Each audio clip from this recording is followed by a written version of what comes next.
Good morning. How is everybody? Great. Awesome. I was mainly just making sure my sound worked. Was that Tony the Tiger? maybe that didn't go over very well. My best impression. Very nice, Sam. Very nice. Morning. Morning.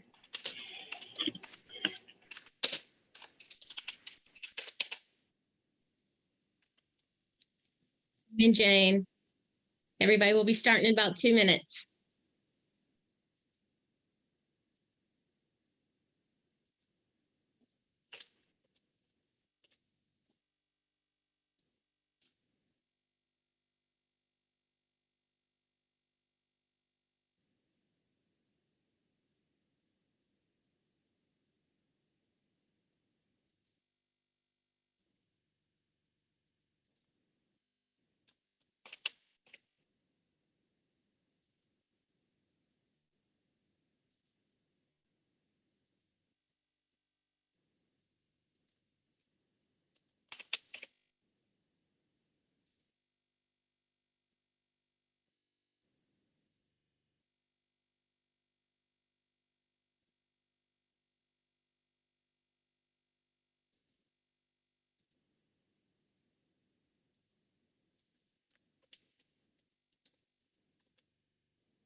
Good morning.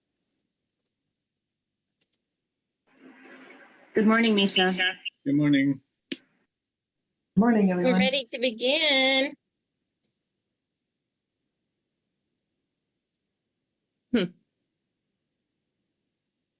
Take a look around and say good morning to everybody. Hi. Great. Seeing everybody come on. Like to see the faces. Hey, Mike. I like the waves. All right. So good morning, everyone. Oh, can take this off. Good morning, everyone. Welcome back. Hope you had a restful evening and ready for this day. I'm going to go through a quick recap and where we're going today. But first, I want to check in and see how everyone's feeling. So let's do a temperature check. Chris, if you'll throw up that first poll and just everybody get a feel of where everybody's at this morning, how they feel. Chris? Working on it. Oh, okay, sorry. Thank you. And I'm going to look at the numbers. There's I like it. People are still curious. Hey, Sandra.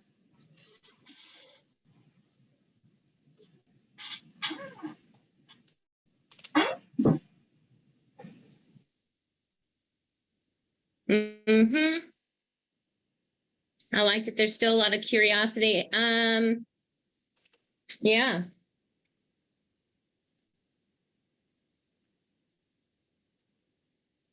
I'm glad nobody's nervous. That's cool. All right, I think you can. Oh, wait, 27 of 36. Anybody else? You got about 5 more seconds. All right. Thank you, Chris. Curious. Everybody's still curious, which means that if you're curious, you'll be asking a lot of questions today. So I look forward to everybody participating and really being engaged. Yesterday, we had a good day to recap some of the main points, especially in the operating model, because the first section was informational for the most part. We definitely heard about the discards and that being an issue for all regions and how to account for those in the operating and estimation models. Also the spatial structure and movement, these juveniles being the ones moving around. And then also there was discussion about the finer spatial resolution, and which will be likely more of a phase 2 consideration. And we talked about this as far as management and data issues as well. So those were some notes that were captured. Everything was captured, but that was a big recap of what I can recall. If Melissa, if you have anything else to add to that, as far as the main points that came out of our discussion yesterday afternoon. You hit the high points for me. Okay, great. That's good to hear. So we have been capturing everything, like I said, and, honestly, we keep talking about phase 2, and there could be phase 3 and 4. This is going to be a process and an iterative one. I just thinking about Sean and just want to his presentation yesterday, and I don't remember exactly when he said their process started, maybe 2006. It was a long time ago. So this is a process that takes a lot of patience, a lot of resources, and a lot of input from all of you. So your feedback is valuable. So thank you for being here. And for those of you that still had your hands raised yesterday, that we did not get to you before we ended, there will be other opportunities today in the breakout groups and group discussions for those things to come up. We did capture the comments in the chat box. So there you go. So now I'm going to walk you through. Excuse me, Misha, Sean has his hand up. Okay, great. Thank you for that, John. Thanks. Oh, yeah.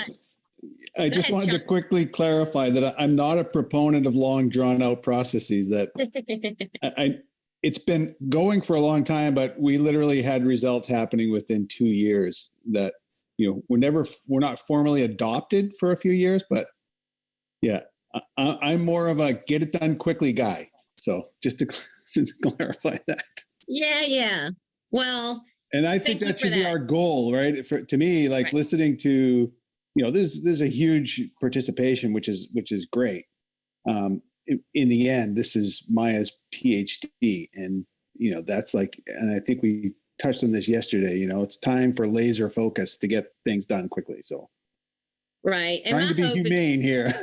Yeah, no, and my hope is for Maya to really get what she needs to move forward with this. So I know that things will continue to come up around phase 2, and so I would encourage us to have those discussions, and we can put them on the boards today and everything. My thought is that if those that really work with Maya's work that we could pay a little bit more attention to and dig deeper into and put more thought into, that would be my hope. Yet the breakout groups, whatever happens in your room happens in your room, and you facilitators are in charge of that. So anyway, I do hope we get to move along more quickly. Yes, Sean, thank you for saying that. So let's see. Mike Kokoneski has his hand up. I'm sorry. Thank you, John. You're such a great hand watcher.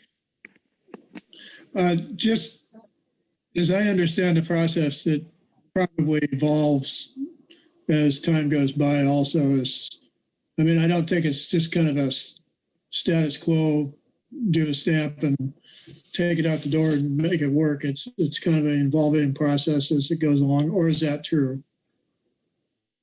That's true. Okay. That's all I needed. Thank you. I find that to be true. Are there any more questions? Hey, Kristen. Are there any more questions before I start showing us what where we're going to go today?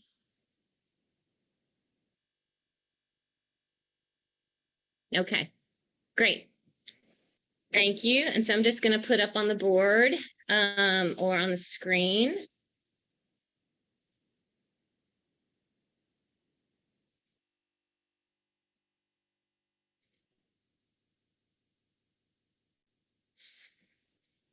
Yeah.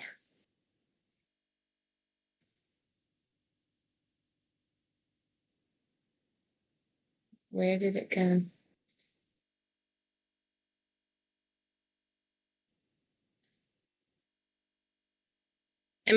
Can y'all see my screen? We are not seeing your screen. You're not seeing my screen. Okay. Let me try that again then. Now we're seeing it. Looks Now good, you're Nisha. seeing. Okay. Yes. Yeah, but You see the agenda for today? You need to switch your display settings again. Again? Okay. Yep. It'll always default back to the other way, the way that you currently launched it. There you go. So you can see it. All right. Well, you can see it, right? Okay. So yeah, so here we are. We just had a recap. And so now where we're going is we're going to go straight into identifying the objectives, which we will hear a presentation, go into the breakout groups, and then have a discussion. When we get after the presentation and get into the breakout groups, I'll explain a little bit more of how that's going to work. And actually, time permits, I'll intend to pop up the Miro board for people to see what the participants are actually going to be doing in the groups for the observers to be able to see what that might look like. And then we'll go into a full discussion.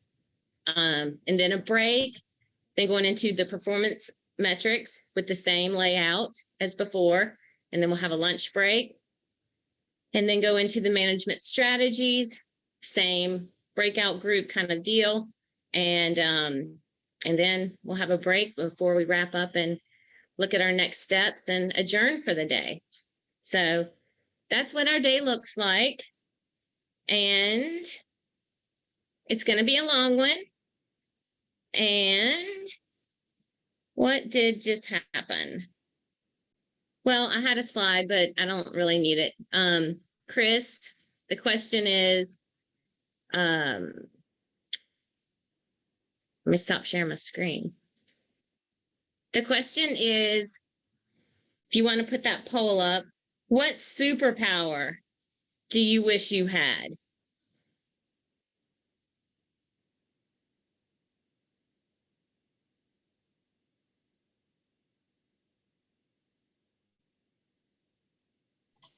Working on it. Sorry, it's just labeled poll 1, 2, 3, 4, 5. So I got to open up each one to find out the right one. There we go. Sorry about that. What superpower do you wish you could have?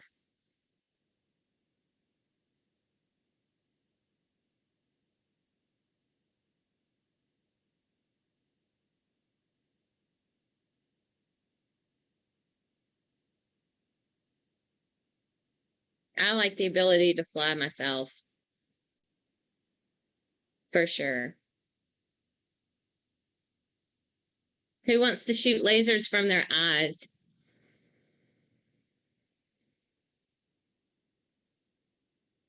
Nobody speaking up on that? Okay.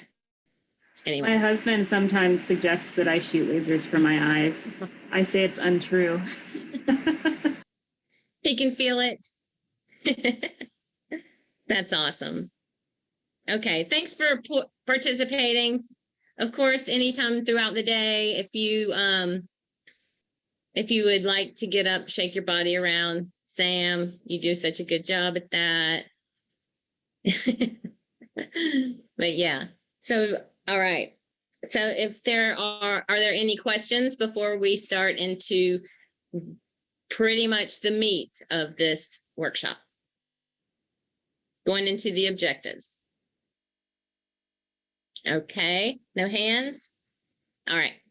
Okay, so our objective for this session of the objectives is for you to understand the types of objectives that are commonly used for MSE and to provide feedback resulting in a set of objectives for this MSE. And today we have presenting for us Aaron Berger, who has nearly a decade of experience working with stakeholders within international MSEs, including the critical task of defining management objectives. Some of these international groups that he is currently working with or has previously worked with is the International Pacific Hake Treaty, MSE, the Western and Central Pacific Fisheries Commission on International Tropical Tunas and South Pacific Albacore MSEs, and the International Lake Erie Walleye MSE. So with that, Aaron, I'm excited to see this. Thank you so much.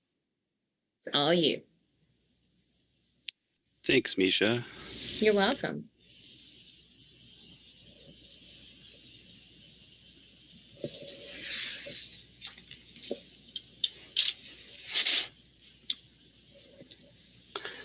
Okay, how's that look? Can you see looks good? Yep. Okay, great. That's good. Yeah, thanks everybody, and thanks for the invitation to talk today. My name's Aaron Berger. I am a stock assessment scientist at the Northwest Fisheries Science Center. They move my pictures there. And I'm out of the Corvallis Newport area in Oregon.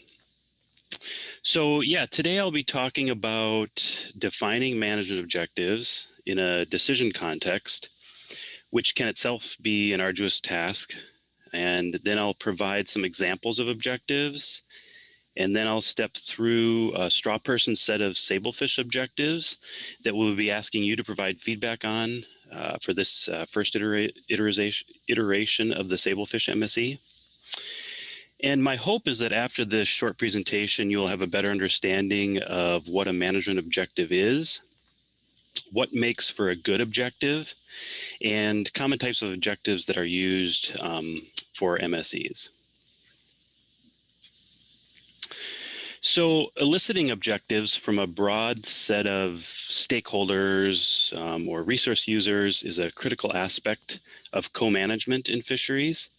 And in doing so, it enables a direct pathway to get your input into the management decision-making process.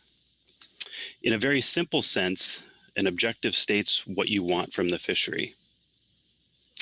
And clearly stated objectives are fundamental to evaluating the performance of management procedures and are the backbone of rational decision-making.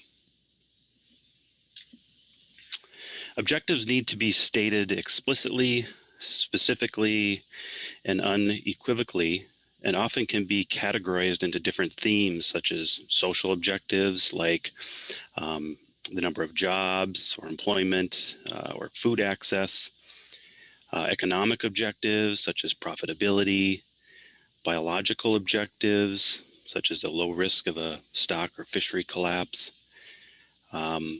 ecosystem objectives such as bycatch related things or diversity, and perhaps even political objectives. A stated objective that is specific and quantifiable really is the key and is what we're trying to achieve as we go through this process of specifying objectives. So why do we need explicit and clear objectives? Well, because they create the pathway to sensibly evaluate alternative management procedure options so that decisions can be made related to those alternatives that take into account the things that matter to those affected by the decision. So for example, fishers or processors, managers, or critical components of the ecosystem, including the stock itself. To emphasize that point, suppose you have we'll just use this little toy example here, a dietary objective to generally eat healthier. So eating healthy is your objective. The decision on how best to achieve that objective is improved when the objective is clearly stated. So for example, perhaps the real objective is to eat healthier by reducing daily carb intake. Because of this increased clarity, the decision of what to eat can be more readily evaluated. So that clarity really makes the evaluation process much easier to do. The objectives are what we use to evaluate our options in a decision. For example, Sean yesterday showed us in the BC Sablefish MSE example a very nice priority list of well-defined objectives. And those were used to make strategic decisions along the way. And within the MSE framework itself, a quantitative evaluation of trade-offs among different objectives is often very insightful, such as weighing trade-offs among objectives related to, say, catch rates and sustainability versus objectives related to stability and yield. We can look at those trade-offs that arise from different management procedures. This often leads to satisficing, which was a word that was used yesterday, but really it's kind of the idea of finding a balance in achieving several different objectives in part, rather than achieving any one objective in whole. In most cases, there are multiple objectives associated with a decision. So for example, suppose you need to buy an airplane ticket to Chicago.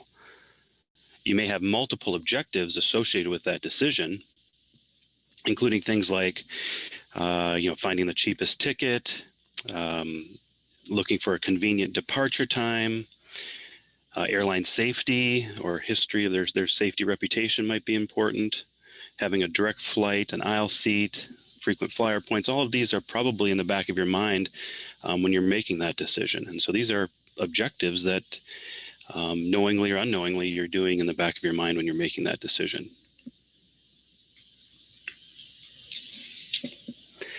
And then for each objective, we can specify a quantity of interest or an attribute that we are going to use to represent that objective. So if we just look at the cheapest ticket objective in this example, we might be looking at what that dollar amount is. And then in the next session, we'll actually move on to performance metrics. So I don't want to get into that too much right now. But in this example, the performance metric, or how we measure that objective, would be total cost. And so what we can do is we can create these quantities and performance metrics for each one of these objectives. So we fill out this whole table.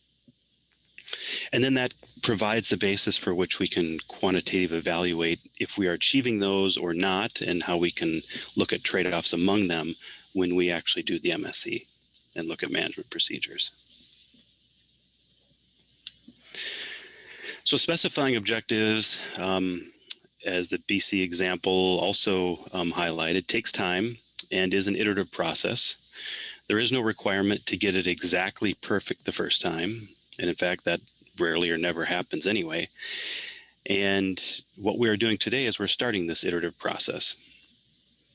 Key components include, well, the objective itself. So what do you want, or where do you want to go? So for example, this could be to maintain high catch levels or to conserve the stock. Those might be some core objectives. When thinking about objectives, try not to confuse tactics or the what to do next year with the actual objectives, which is the why we do what we do for next year over some time horizon. It's the why rather than the what. Additionally, it is oftentimes useful to examine policy objectives or mandates as management objectives first, and then move to broader interests, say coast-wide, and then to more regional interests. The other component is the quantity of interest. So what to measure to reach the objective. So for example, maybe we're going to measure catch at maximum sustainable yield as a quantity to evaluate the objective for maintaining high catch levels. Or perhaps we'll use spawning biomass to measure the objective of conserving the stock. So the two kind of go hand in hand. Key features of a well-defined objective are that it is specific, it is quantifiable, and it is directional. And when these key features are included, objectives often naturally result in measurable quantities of interest. So there's kind of that connection that naturally occurs in many cases. So first, let's start with what we mean by being specific. how do we state the things that really matter by identifying objectives that are specific? Let's again use an example here. So say when thinking about lake management, an objective maybe was stated to increase reed coverage on the lake. And so that's the first statement here. And so what we often do is ask ourselves, well, why is that really important? And we might come to the conclusion that it provides habitat for insects and provides cover for fish. And that's an important objective. But we may again ask ourselves, why is that important? And we kind of refine our thinking to say, well, because insects are important for food source or as a food source for fish, and cover reduces predation. Again, an important objective, but if we ask ourselves, why is that really important? We may come to the conclusion that because we want to protect native fish from extirpation. And once again, we ask ourselves, why is that important? And we kind of come to the conclusion that it just is. It just is the fundamental importance we have. And that's one way of determining that we've reached our kind of specific objective. These statements up above are kind of the means from which we get to this end core objective. So each of those statements are important, but they're getting us towards, it's kind of a means to an end, if you will. So that's one way that's often used to kind of think about navigating towards a core objective. We also desire objectives to be quantifiable and directional, such as, for example, maybe an objective is to have a low chance or a low risk the fishery will close to preserve viability of the fishing industry. In this example objective, quantifiable is achieved because we can quantify how often a fishery closes in our simulation. And the objective is directional because we desire to have a low chance of that occurring, or we want to minimize risk. Another example objective would be to minimize the chance of the risk that spawning stock biomass is so low it inhibits recruitment to preserve viability of the stock. Or yet another maybe is to maintain high levels of catch over a period of 10 years to maximize catch in the long term. In this case, the catch over a 10-year period indicates it meets the quantifiable measure, and the desire to maximize catch indicates the objective it is also directional. Other objectives include maintaining low variability in catch levels over a 5-year time period to maximize industry stability. Another example is to maintain a size structure conducive to different gear types to maximize fishing opportunities for all fleets. So clearly the objectives relate to the specific case that is being evaluated. All right, yesterday we saw specific quantifiable and directional objectives from the BC Sablefish MSE experience. Another example of setting objectives, though much more in its infancy than the BC case, is for tuna management in the Western Central Pacific Ocean RFMO. Due to the highly migratory nature of tunas and broad international management coverage, it is a rather complex case. As you can see, many objectives have been developed, and these continue to be refined in an iterative fashion through time. Looking at the table, you can see that 6 participants here, that's what this in the parentheses indicates, or groups emphasized ecosystem considerations as their main objective of concern. They also noted which ecosystem objectives pertain to different aspects of the fishery, such as the purse seine fishery or the longline fishery, and so on. 21 participants had biological concerns as their most important, such as maintaining a certain stock size. 34 had economic-related objectives, including catch stability, CPUE, and food security as their main ones of concern. And then there was 14 that had social-related objectives, such as employment and considerations for small island developing states. So the question is, do these meet our criteria? Are they specific?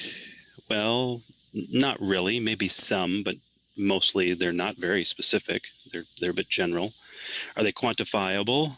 Some might be, but certainly not all, as stated. Are they directional? Again, some, but probably not all. Hence, these are as the table says, a draft of objectives, a kind of a first draft of objectives, and work remains in progress.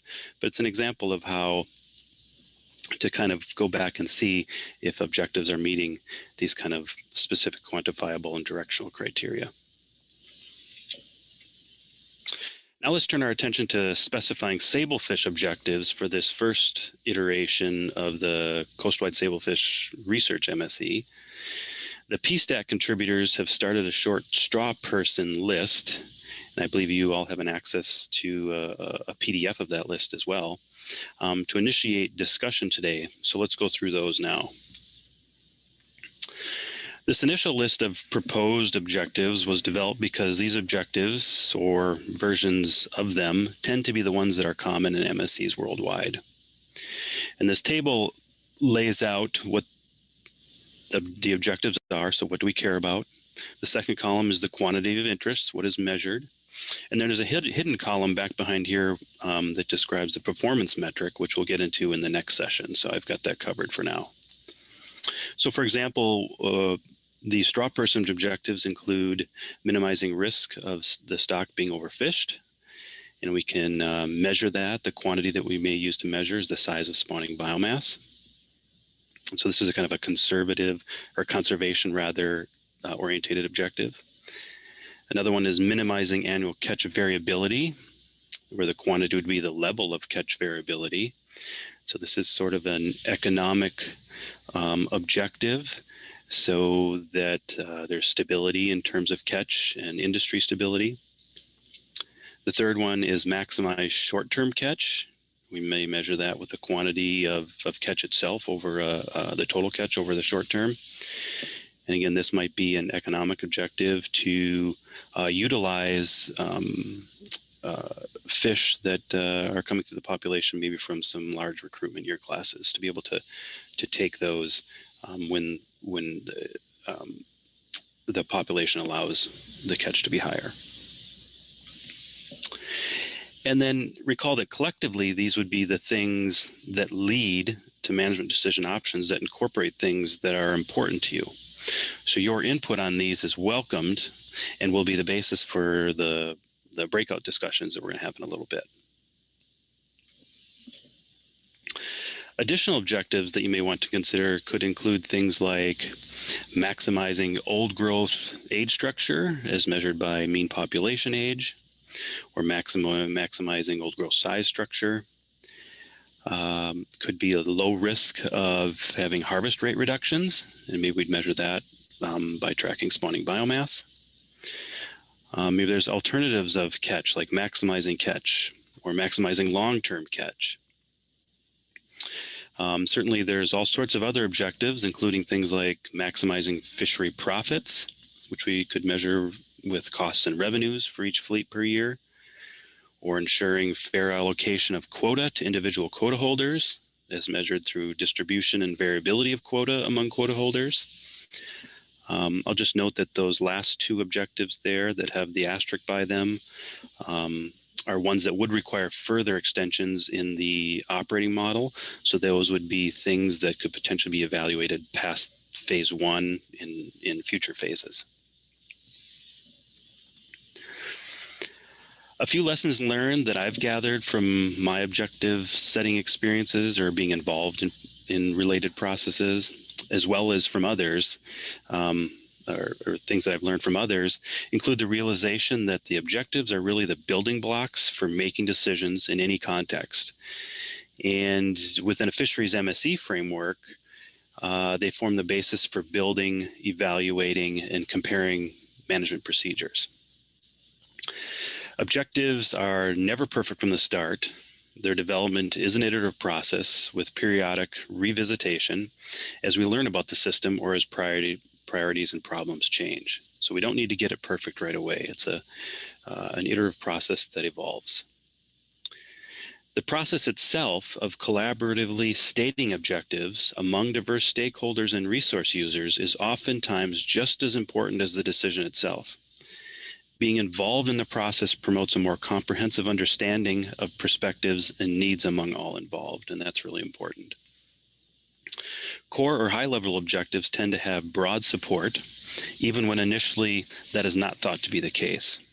An example of this is with an MSE I was involved in for Lake Erie walleye, which is dominated by a commercial fishery on the Canadian side of the lake, which ultimately desires plate-sized fish. Those are the most marketable. And a recreational fishery on the U.S. side of the lake, which ultimately desires large trophy-sized fish because it's a very sought-after recreational fishery for trophy-sized walleye. And so these are competing objectives for sure. At the beginning of the MSE, users from each fishery never thought they would have the same viewpoints. But when it came down to the core objectives for the fishery, they actually came to full agreement. And so that was quite a lesson that I learned about those core objectives having broad support. Objectives can and will compete with each other, and that's okay, because the MSE is a great tool for exploring trade-offs among competing objectives. And lastly, well thought out objectives, which are specific, quantifiable, and directional, tend to have natural attributes or quantities of interest associated with them. And those are often used to select performance metrics that are time-bound, spatially explicit, or probabilistic. So there is this natural connection between the two. And we'll be looking at more details on performance metrics in our next session after we have our management objective breakout sessions. And I believe that is what I have for everybody today. So we can get into the specifics in the breakout sections. I'm really looking forward to hearing people's ideas, but maybe we can take some clarifying questions on the presentation now, or in fact, maybe I'll pass it back to Misha. Actually, there's a clarifying question in the chat box from Merrick. He says maximize old growth age structure would seem to be a means to an end rather than an objective itself. Yeah, clarify. That's yeah. his. Okay. Yeah, I think that's a very good point. And there, depending on what that core objective might be, I certainly could see that that would be a means, kind of a means objective, if you will, and there's potentially a more refined core objective associated with that. And that is a very astute observation, and I really look forward to hearing that in the discussion. Thank you for that. Okay. Jim Seeger has his hand up. Yeah, good morning, everyone. I'm curious about the MSE process as a whole around objectives and sort of in the non-quantitative or non-quantifiable objective aspect, and whether the MSE process is designed, or in this process, do you try to capture objectives that are identified through this collaborative process with everybody involved, which are legitimate, like fairness and equity, but extremely difficult to quantify.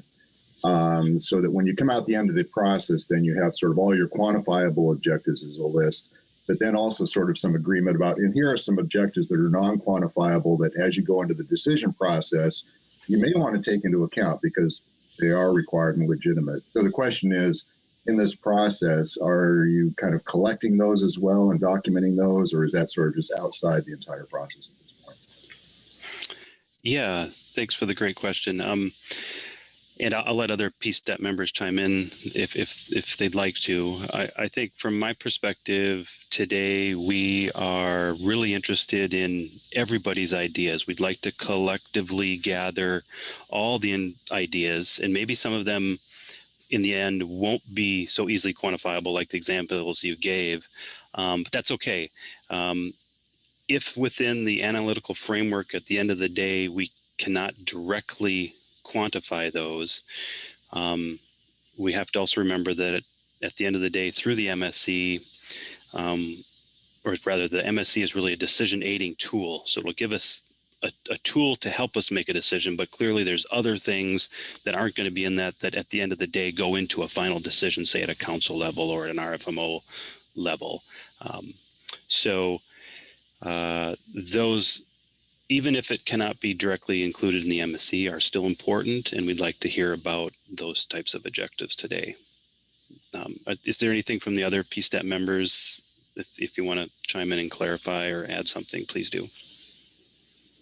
I think that's a great point, and I would look to our social scientists and economists to think about or help us think about how to quantify fairness and equity. And I see Dan Holland's hand up, so I'm hoping he has a comment or input on that front. Go ahead, Dan. I didn't actually have an input on that side, but I mean, I think there are ways to do that, although it's going to be obviously different ability to do that in different locations, different parts of the fishery. But I had just a simpler question actually, which was in this exercise we're just about to go into in the breakout groups. Are we supposed to be identifying objectives and quantities of interest, or just the objectives? So we had that straw person list of objectives, and we've got, as well as we can come up with others, but do we also want to be identifying the quantities of interest at the same time?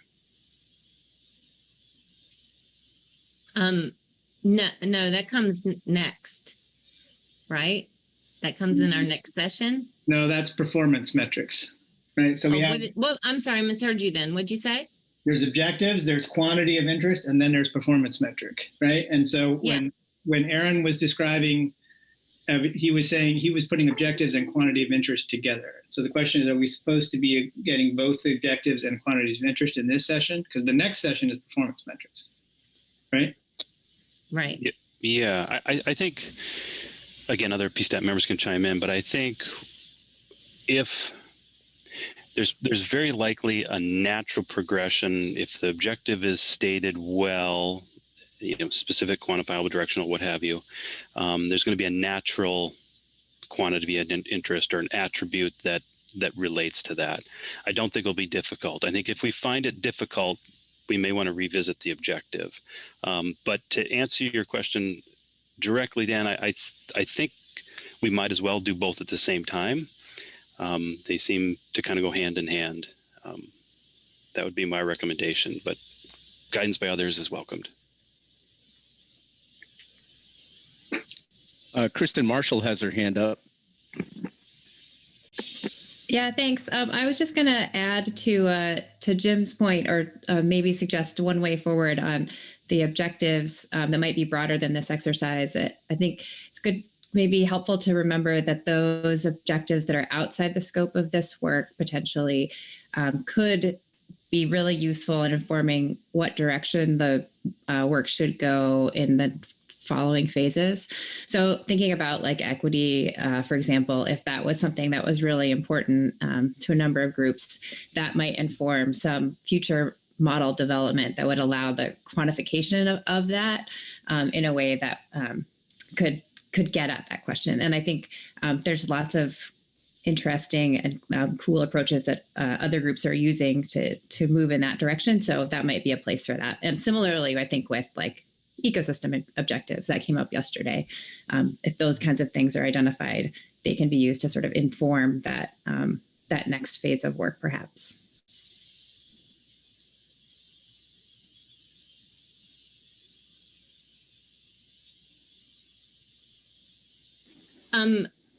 Melissa, do you have something to add there? And Aaron, you can stop sharing your screen now so we can see everybody. Thanks. Yeah, I think that, and this is the start of a dialogue, and I do think that with respect to the breakout groups we're going into, Aaron's right on track when he says, if you identify a quantifiable objective, the quantity that you're likely to be measuring should come from that, and so that can be part of this discussion. And the real challenge here is to try to identify quantifiable objectives, right? And so we'll think about that together as a group. And Misha, do we have time for one more hand? I see a bunch of chat going on, which we will capture. There's also Sam Johnson has a hand up as well. Okay, Sam. Yeah, I just wanted to chime in and say, I like what Aaron says about getting sort of through the whole process and everyone can build a common vocabulary and figure out they're on the same page or how to talk about things. And that also helps identify like not everything can be addressed in a first round usually, but sometimes you can come up with proxy objectives. Like say I want to maximize economic yield, but I don't want to define a bioeconomic model. Well, that's usually related to CPUE. So if I can find some way to lift the CPUE and define an objective around that, then I've got a pretty good proxy for an economic yield objective. So there's also the ability to try to get at these kind of fairness and equity and more complex social objectives through the current state of the operating model right now. And you have to give up a little bit of detail to be able to, and you might not be able to meet it exactly, but you can kind of get to consensus based on that kind of proxy.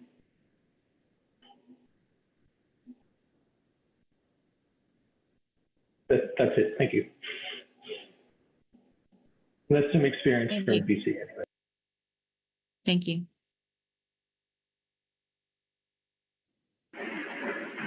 Melissa? So yeah, I see a kind of long string of comments in the chat. We will capture those. And I do encourage people to raise their hands and speak up. I do see one comment from Dan Felby that I think is worth discussing briefly now, which is that what exactly are the decision points in this MSE?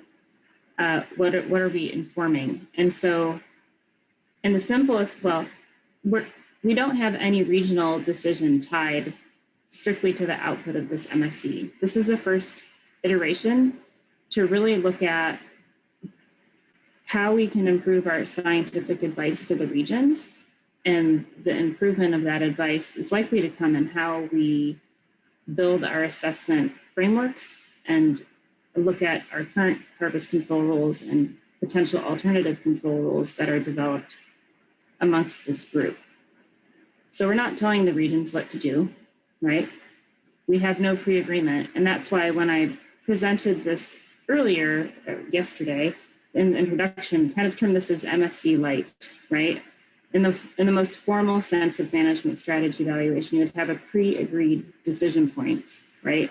And we would, as a group of regions, be tied to following those decision points as we go forward. And I think that's not what we're doing here at this point. What we're doing here is looking at, we have a fundamental mismatch between the biological stock structure and our current management structure. What are the implications for that with respect to how we provide our scientific advice regionally? Now, where we go in the future is an open conversation, noting that, we're necessarily going to have to note a number of the topics that come up as future work. And we have a future discussion that parallels that future work, which is how we're going to resource it, right? And so we can touch on that again. We are currently resourced for 2 years to get what Maya needs to complete her PhD to answer some basic science questions. Okay, but this is a framework that we can build on, right? So we're building the tool, we're building the process. We're thrilled to have everyone engaged here for this day and a half. I'll hand it back to you, Misha. Great. So I let that discussion go because I do think it's important, but I'm going to go ahead and move into I think we should go ahead and move into the breakout rooms. And I'm going to pop up the board just so people can actually see how we have it set up. And I'm going to make a suggestion to see if it works to actually, include the quantifiable, to make it more quantifiable. So that's what's coming. We are about to go into breakout groups. We are scheduled to be in there for 25 minutes. The breakout group leaders first, you'll have a short introduction with your group. Just make it brief. Say hey to everyone because you're going to be in the same groups with these people throughout the rest of the day. And they're going to have their discussion, and then we're going to come back and have a full group discussion and share. So let me share my screen really quick and just show you an example. Let's see. Sharing my screen. Where's that button? Y'all can see this? Yeah. Okay, great. So this is what the Miro board looks like. The majority of us are new to this board. So anyway, like we'll go to, for example, group 1. This is what group 1 looks like, and this is how it's set up right now. And over here, I actually have some of the straw man objectives that we already talked about just to save time. And it's going to go, they will have a discussion, the group will have a discussion. This will be a brainstorm of what objectives are important, and then try to single it down and prioritize. And then we'll take their top priorities to the big board. I'm wondering if what makes it important is, if that space could just be used to jot down sticky notes about making it quantifiable. Does that work? Yes, would that work? I think that Breakout works. group, is that work? Okay, so breakout group facilitators, when you get to that section, just do this as your to quantify whatever, just use that section. Does that work for people, breakout group facilitators? So that's just going to be for the 1 or 2 main objectives, primary objectives we think are the most important. Right. And, when you go over here, let's say, oops, sorry. So let's say it is this. Let's say it is this. And then this is what you become a priority. And if you have a lot of stickies over here, just go to this tag and say that it's a priority. Okay. So we kind of went through that before, but prioritize them there. And then and then you can connect. And also with this, if you want to draw a line to it to actually connect them, you can do that too. Okay. So breakout group facilitators, I think everybody heard. I'm not looking at chat or anything, so I hope that's okay with you. It's your board, so do what works for you, okay? And then we will regroup. Let's see, at 10:45, we will regroup, and Chris is going to break you out into your groups. One other note, some people may be missing from your group facilitators. I think you're still going to have enough people in your group. So just some people may be coming in a little late. Are there any questions? Let me stop sharing. Okay. Are there any questions? Is that clear? And I wanted to show this to the people that are observing too, since you're not going out in the breakout groups, just so you see what's kind of going on there. Anything else? Misha, you have one hand up from Mike. Okay. Real quickly, Okay, thanks. I don't see how do we know which group we're supposed to go into? Or is it done automatically, or? We've already got those set up. Okay. Chris, is Mike on your list? Yes, he is. Okay, great. I know you came in. Yeah, okay. You're on the list too. So I think we have all participants already broken out in groups, and Chris is just going to pop it up and you're going to break into your group. So have fun. Here in a moment, I will open the breakout rooms, at which point you will get a prompt that you're being reassigned. You have to click accept, I believe is the term, and then it'll move you into that group. And then when we are about ready to close the rooms, I will send out a message to all rooms that'll let you know that we will be closing, and then a 60-second timer will begin, and it will automatically bring you back to this main session. Please note too that once you're in a breakout group, your chat does not communicate outside of that breakout or outside of that group. So it's not a global chat any longer when you're in the room. And at that, I will go ahead and open up the breakout rooms. And we will give you a 5 minutes heads up as well. So, yeah. All right. We're going to start the 25-minute timer right now. We'll see you. Have fun.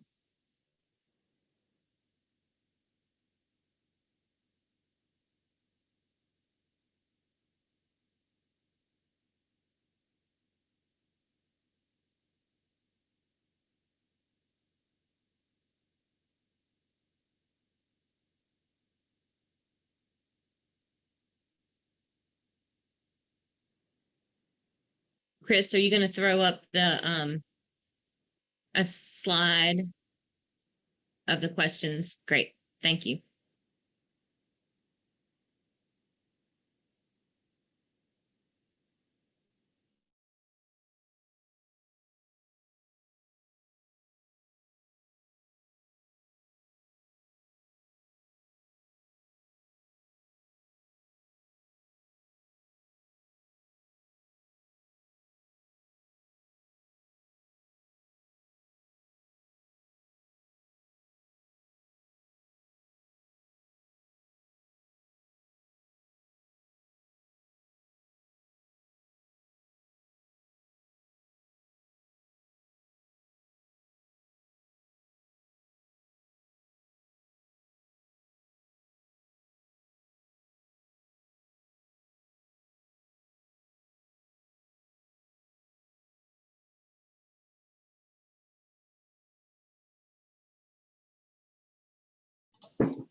Hey, Sean, I show you should be in breakout room number 3, but it says you haven't been joined. You might look on your screen to see if there's a prompt for you to accept.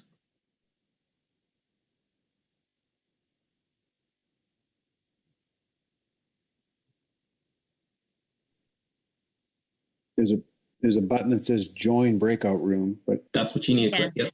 Yeah. Yeah. I thought you were in a room. When I click it, it just flashes something flashes and disappears. So it doesn't. Look and see if perhaps it's behind another window. Okay. And if you're on multiple monitors, maybe it's prompting you on a different monitor. Well, like I can see it pop up and it says join breakout session 3, but it doesn't stay up long enough for me to click on it. Okay, let me try this. I'm going to move you. I'm going to move you to a different room and then move you back to 3 and see if that refreshes it. Okay.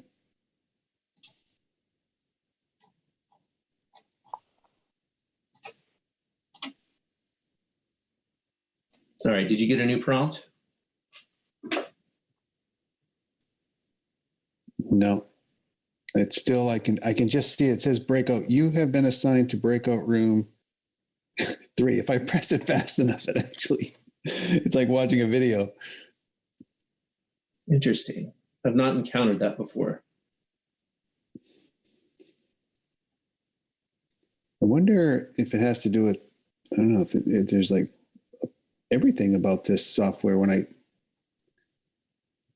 I click on anything, it just gives a flash. Maybe I should just rejoin. I'll go out and come back in. Why don't you try that? I actually heard that there was an update to the software that just got pushed out, I believe, last night.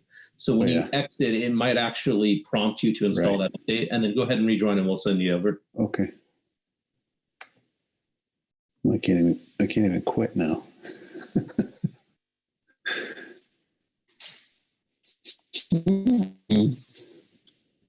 Oh, leave meeting. Let's try it. I can't even leave the meeting. This is interesting. Yeah, the software might be hung up, and that might be what's going on. You might just do Control, Delete, and Task. Yeah, I'll just force quit it.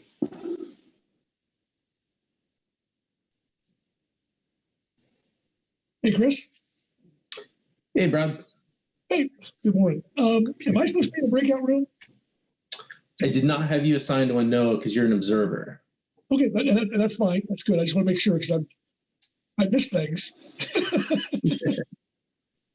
All righty. Good stuff. Chris, let me ask you a question. How many people are actually in the breakout room now? Because I think Sean and Andre were both going to be in that breakout room 3. So are there? So there's 3 people, Corey Ridings, Dan Holland, and Michelle Robinson are in breakout room 3 currently. Okay. I don't know if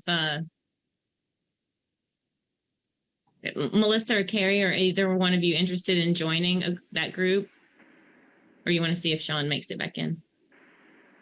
I can't join because of the platform I'm on. Yeah, that's right. That's right. You can push me into that group, and I can be a part of that discussion. Yep.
All right, I see you're back in. Did you get prompted for an update by chance? No. Okay, well, let's see if we can get this to work. And I have you rename yourself again. And then I will try to push you over into that breakout room.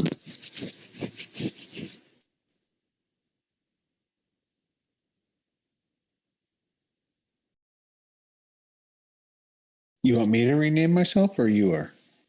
I was going to have you do it. Well, how do I? Just what do hover you your want me to mouse over your name on the participant list and rename should be an option. And then just do P dash followed by your name.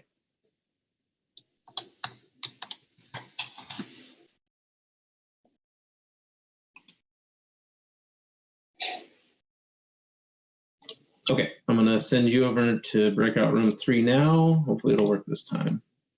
Well, there we go. That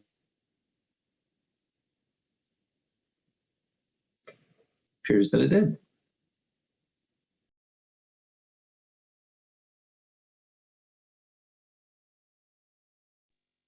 Great. Awesome. You doing all right, Carrie? I am, because I'm only able to join via the browser. I have, I think, a different view. I can't see any of the polls, and I only see who's speaking at one time, so it's very isolating. Oh, no. So none of the polls are coming through? Huh, must be it. Well, it makes sense because the integrations like breakout rooms and stuff are advanced features that the software platform is providing. So I guess that's another limitation. I guess that's why everyone's not polling too. Okay, so I'm sure you're not the only one. No, Carrie is the only one that is not using the platform. Oh, really? Yep, people followed their instructions. Not that Carrie didn't, but we had asked those that couldn't. Boo. Okay. All right. I'm glad you're here. If I had known I'd be in Minnesota for so long, I would have brought my personal computer. Would have made it easier. Right. Oh well. Here we are. Okay.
Whew.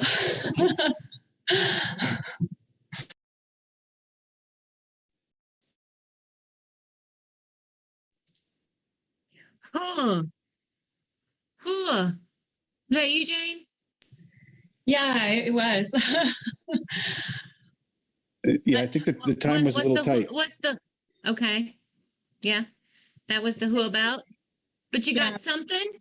We got something. Yeah, and you want us to copy it over to the main board? Is that true? Well, I'm going to share my board, and if you want to copy and paste your stickies to the board to leave what you were working on there, that's fine, or you can just drag them over, however you want to do that.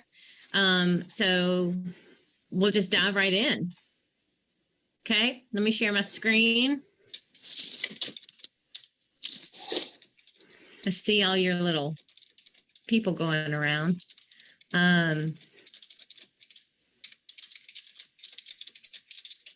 Okay.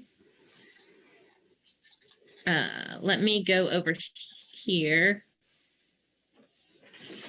Actually, here.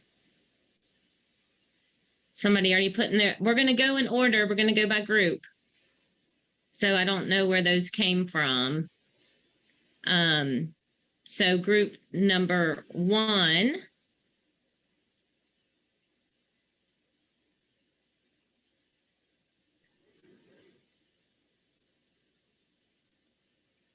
Let me just look at that really quick. Kendra, is that Kendra? Okay. Sorry. Yeah, Aaron, what'd you say? I'm just going to say I believe this is Kendra for group 1. Okay. I'm just having trouble getting back to my controls here. Okay, I misunderstood and I was in the middle of copying things over, but seeing as I am group 1, that's maybe okay. All right, so now what we're going to do is, for everyone to know, is we are going to go by group, and so group 1, Kendra, you're going to put your top 2 or 3 up there, and have and give us a summary of what your group discussed. And if you'll just take 2 or 3 minutes, and then group 2 will go. And if you have similar ones, if you'll just kind of, well, put them up there and we can kind of group them together. So are there any questions?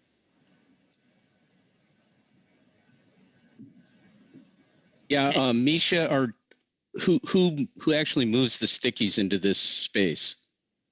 The group lead, the facilitator for each group will move their own sticky into the group. But you want us to wait until it's our group's turn to drop them in, is that correct? Yes, we'll go by groups. Okay. Group 1 will go through and summarize their discussion in like 2 or 3 minutes. Then group 2 will, and then once everything's on the board, we'll have a full discussion. So for group 1, is it possible to go back to the actual group 1 board so that we can look at that quickly and then move things over from We can do that. Okay. And so, yeah, if you're able to just move over a bit to the left, we have a few more notes on the Post-it notes on the left there that didn't quite get moved over. Okay. And so, yeah, I would say that, well, now you maybe can't I'll see just it. go to my screen so I can read what I have here.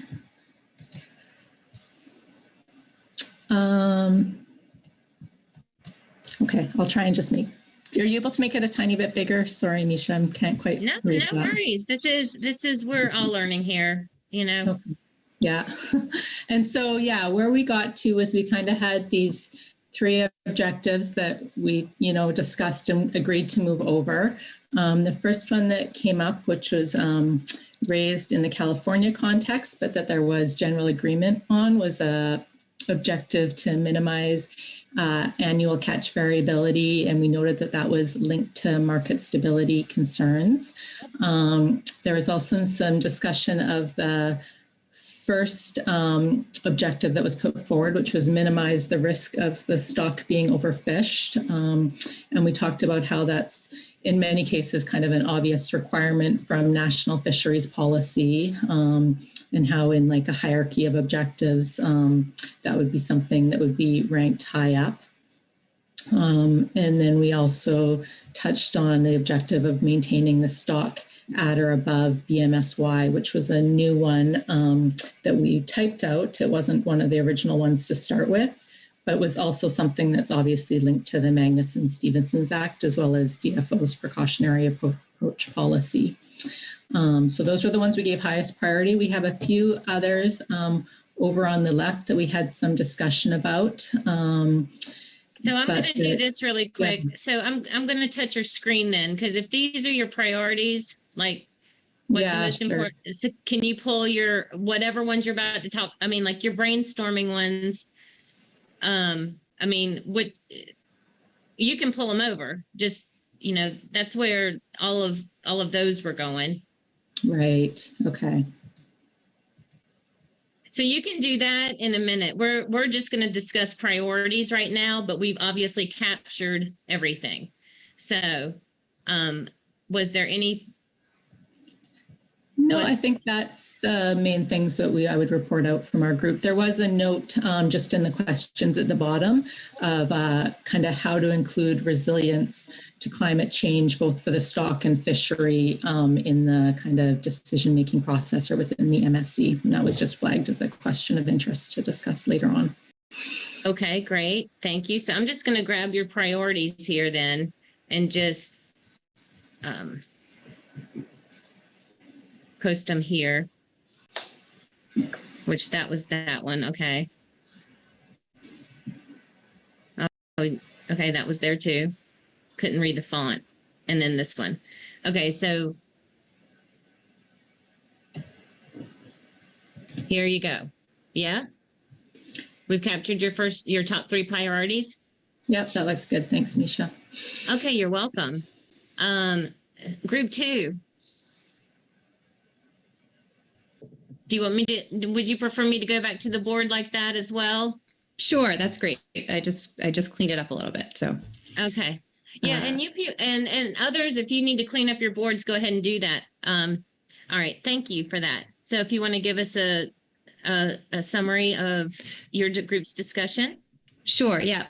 So we started with the list there on the left. So thinking about minimizing the risk of stock being overfished and maximizing catches. We talked some about the maximizing catches at a sort of population scale versus region-specific scale. And we also discussed a desire for efficient and equitable harvest across the region. So this idea of fairness between the regions.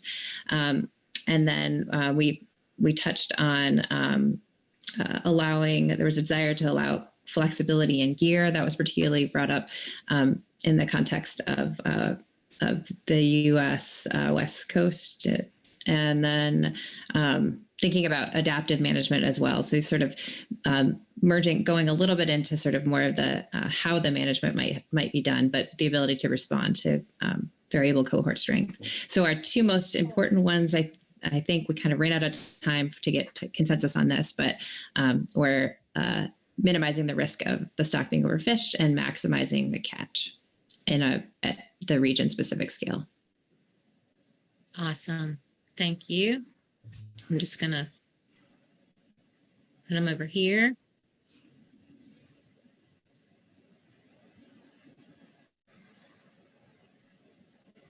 Okay. And I'm going to pull this up really quick and throw it on my other screen so I can see. So thank you, Kristen. And Dan, you will be up.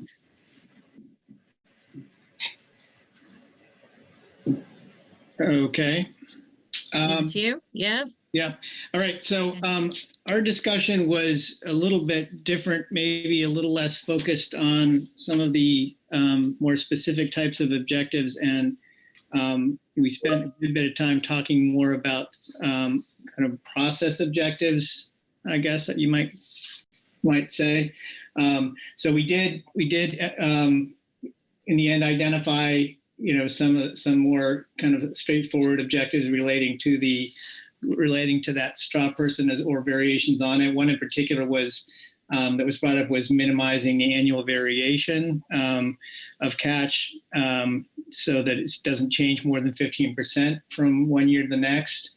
There was also a idea of some kind of a slow up, fast down approach like used in the halibut fishery in Alaska, although that may be more of a management procedure than an objective itself.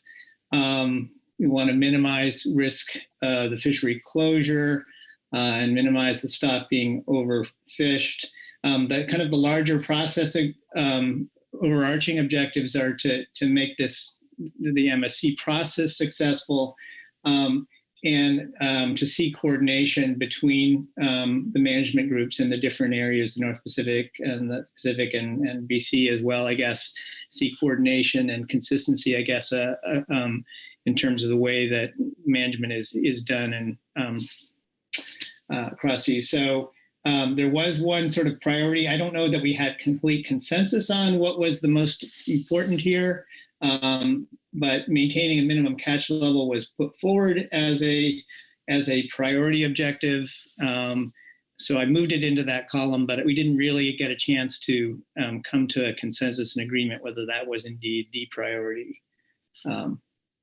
Corey, do you want to add anything? No, that sounds right to me, Dan. Well, are you all right with that just being a top priority to me to move forward, or is there?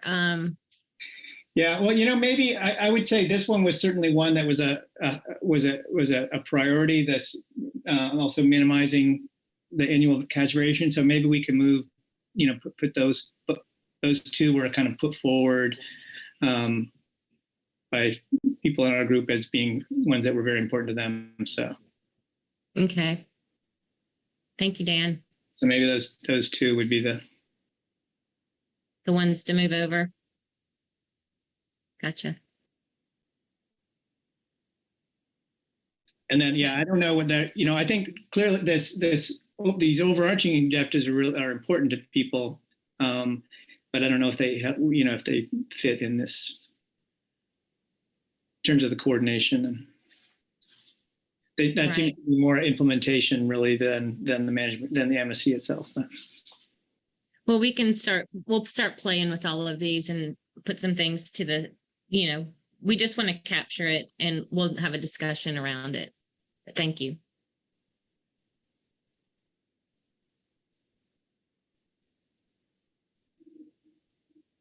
Merrick, is this you, Bud?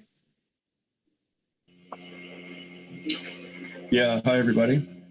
So it sounds like we have some repeating themes here. Our group talked quite a bit initially about the West Coast experience, beginning with the fact that sablefish had been in a precautionary management for a couple of decades. And there was a lot of fear that surrounded that, and the desire to stay away from a case where we're at risk of really having to clamp down on the fishery and reduce harvest. So that gave rise to our top priority, which is to maintain stock health at or above BMSY.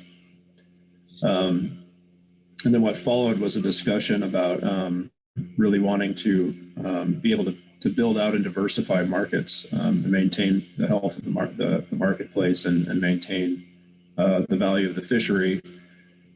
And we talked about the management strategies that could help to support that type of an approach. And where that got us to was minimizing the annual variability of catch so that those international markets could have time to develop and be maintained and stay away from those short-term shocks and catch that can really be disruptive to markets.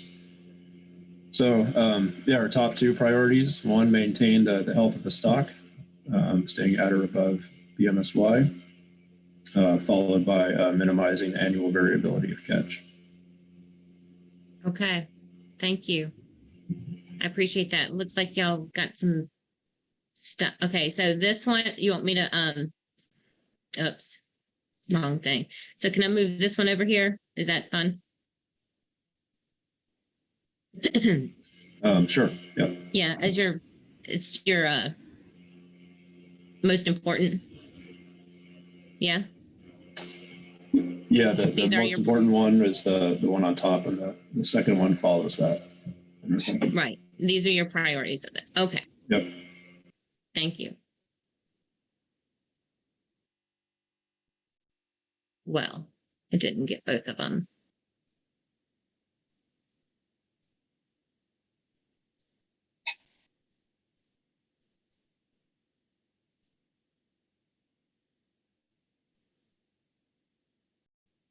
All right. Miss Jane, oh, you did good work. Oh, we tried. We definitely tried. So I would say, first of all, that the priority tags, I'm going to take responsibility for because we didn't, we're going to work on time management for prioritization for next time. So if someone in my group wants to stop me or change the priorities here, let me know. A lot of our conversation was around maximizing long-term profitability. And there was a couple different a couple different strategies for that, or maybe other ways of looking at that, so including maximizing the long-term profit of specific year classes or maintaining profitability and fairness across management regions. So in that conversation around profitability, it became clear that minimizing the risk of a fishery closure was probably our number one. And we also talked quite a bit about management flexibility, especially in terms of buffering fisheries from the effects of climate variability or population variability. Okay. So,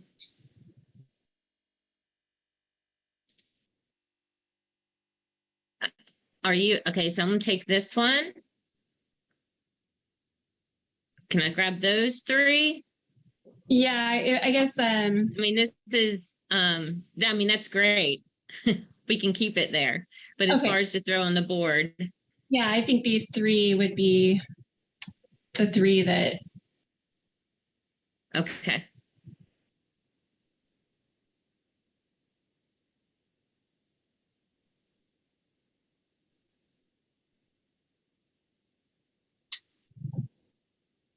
Okay.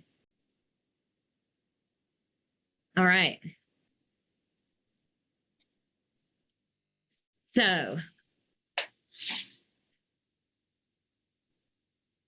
let's see here. So take a good look around. Melissa, feel free to start. You're more than welcome to start putting some things together.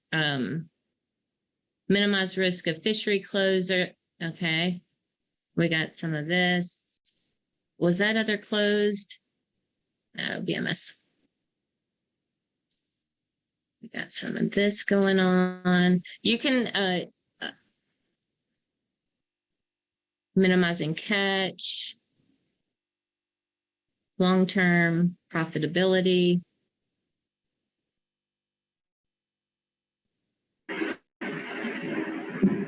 Yeah, so I see some common themes here among the groups with respect to maintaining catches, either at a minimum level or minimizing variation in catch. So I think those are useful starting points for thinking about how we might quantify those things with performance metrics in our next session. And then it's also the idea of minimizing the risk to the stock and thus fishery, the potential for fishery closures, which aligns with national mandates for fisheries managers. So let's think about how we might cluster these together, and then I think really these will form the basis of our discussions for performance metrics in the upcoming session. Right. I see that, or my screen just said that Sean has a hand raised. Yeah. In terms of these groupings, maintaining a minimum catch is different than minimizing annual catch variation. Maintaining minimum catch is probably more closely related to minimizing fishery closures, because in our case, for example, certain catch levels imply essentially economic closure of, it's the fishery just is not economic. So it's essentially a de facto closure.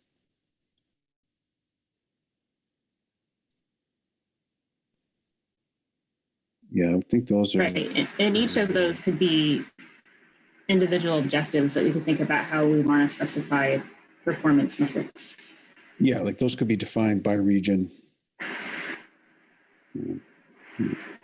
Right, and I guess I will address one issue that came up in our session, which is that, there's the opportunity here to think about objectives and performance metrics both on a range-wide basis and regionally, right? So we can do both in this framework.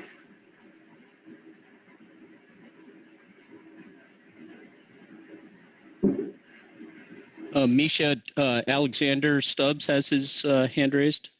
Thank you. Go ahead, Alexander. You throw your video. Yeah, thank you. Yeah, I just wanted to say that I kind of worry that we're just sort of recreating Magnus and Stevens here and then losing any specificity to sablefish, which to me seems like the whole point of this exercise, by just focusing on what the top priority thing is. I mean, I think we can all agree that preventing a stock collapse is probably the top priority thing. But I mean, do we really gain very much by going into this next breakout and trying to come up with performance metrics for preventing a stock collapse? Or is that just a pointless reiteration of previous literature? I think that's a great point. Melissa? Well, I think that, yes, I take your point, well made, that, the basic minimized risk of being overfished or stock collapse resulting in fishery closure is addressing regulatory or, legal mandates. I do think that there's room for sablefish specific metrics when we talk about, what it means for sablefish to maximize long-term profitability or to minimize the annual catch variability or to maintain some minimum stock size and what that would be. So I think those really are truly sablefish specific. So I think there's probably two tiers or components to these objectives. One being, what does it take to fulfill our legal mandates? And then one being, what do you all really care about for the fishery? And, those by necessity, I would imagine, will be sablefish specific or dealing with issues around the multi-species nature of our fishery and the need for sablefish quota, even if you're fishing for another species, which is somewhat outside the scope of this, iteration of this work. But those kinds of concerns are things we do want to capture in this discussion. If I could just respond really quickly, I guess. Misha, Sean has his hand up. Yeah, but Alex is still talking, but I can't hear him. Sorry, I was saying if I can just respond really quickly to clarify, I guess my point is that I also would rank these as the top priority things for the sablefish fishery, right? But there are other issues that I think are really important to people, particularly in the directed fishery, like regional allocation and fairness of that regional allocation, that I think, if you were to poll people, what do you think the current management strategy is not doing? I think that would be the top of the list.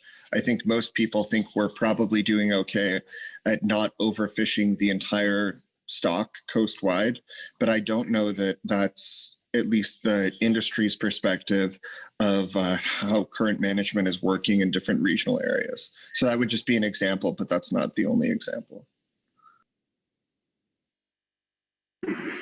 We definitely want to capture those concerns. MSE isn't going to be a quick fix for allocation concerns.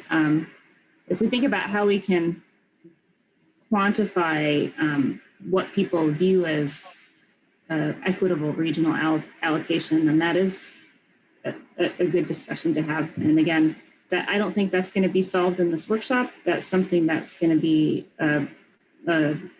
take a longer talk than the time we have here, right? Thank you, Alex. John, who has their hand raised? I can't see. Sean and then John Budrick.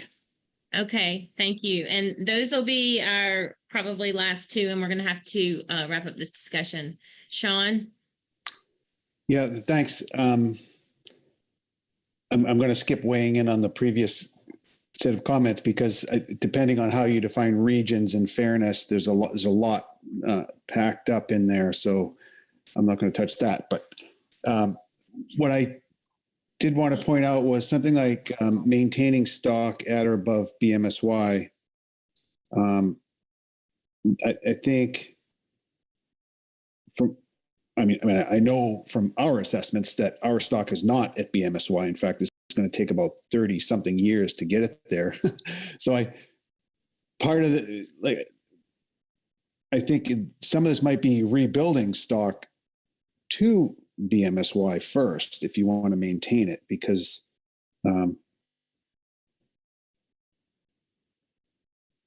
so this might be like rebuild and or maintain depending on where the stock is in various places. But unless this is coast wide, but I know in our region this would not be possible except at a very low probability.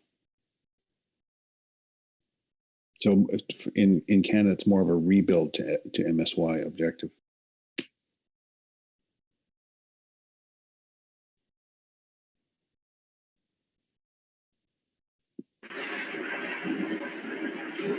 Yeah, I appreciate that perspective. And one thing that I think will come out of this is, how do our regional calculations of BMSY compare to a range-wide calculation of BMSY?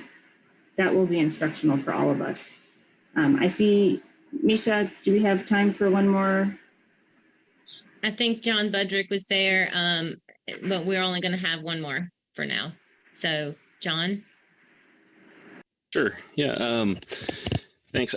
I think a lot of us went for some of the low-hanging fruit here relative to the mandates, relative to other considerations that might have been more central to concerns about things that haven't been addressed. I second that.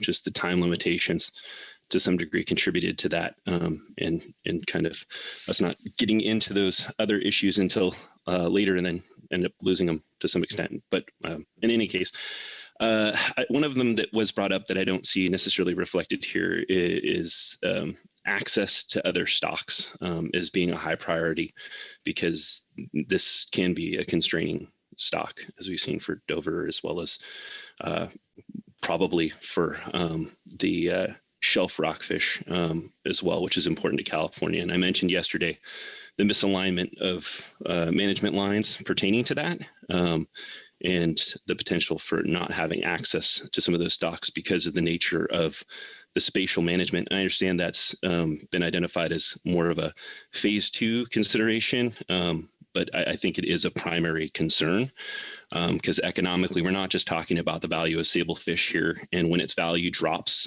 in the markets, as it has with Japan, and it's not as valuable in and of itself, it becomes a secondary consideration relative to the other species it co-occurs with. And that can be a very important consideration that I don't want us to miss.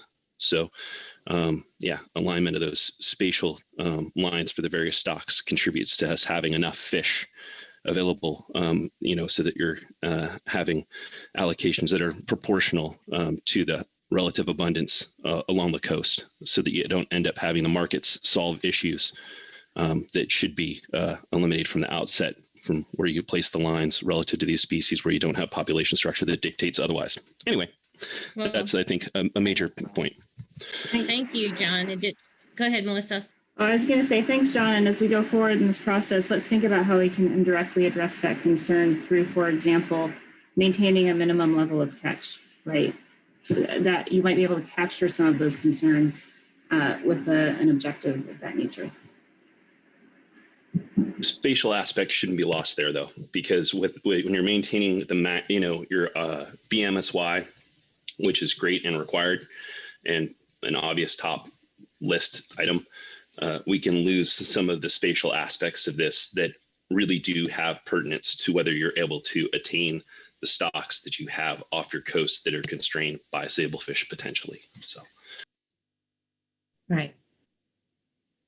Sounds good. All right. Well, this is good. I think this is great. And I guess I want to just chime in and say, I want you all to trust this process. I know I assume that you think that it's quick. You didn't have enough time to discuss maybe, yet this is helping us focus on priorities and what was really important to you in the moment. Like, so I just want you to trust that. Okay. And we will take this and move it on into the next session. Is there any other last minute question or comment? Yeah, Mike Okaneski has his hand up. Okay, and then we really are going to close it up and go to break, okay?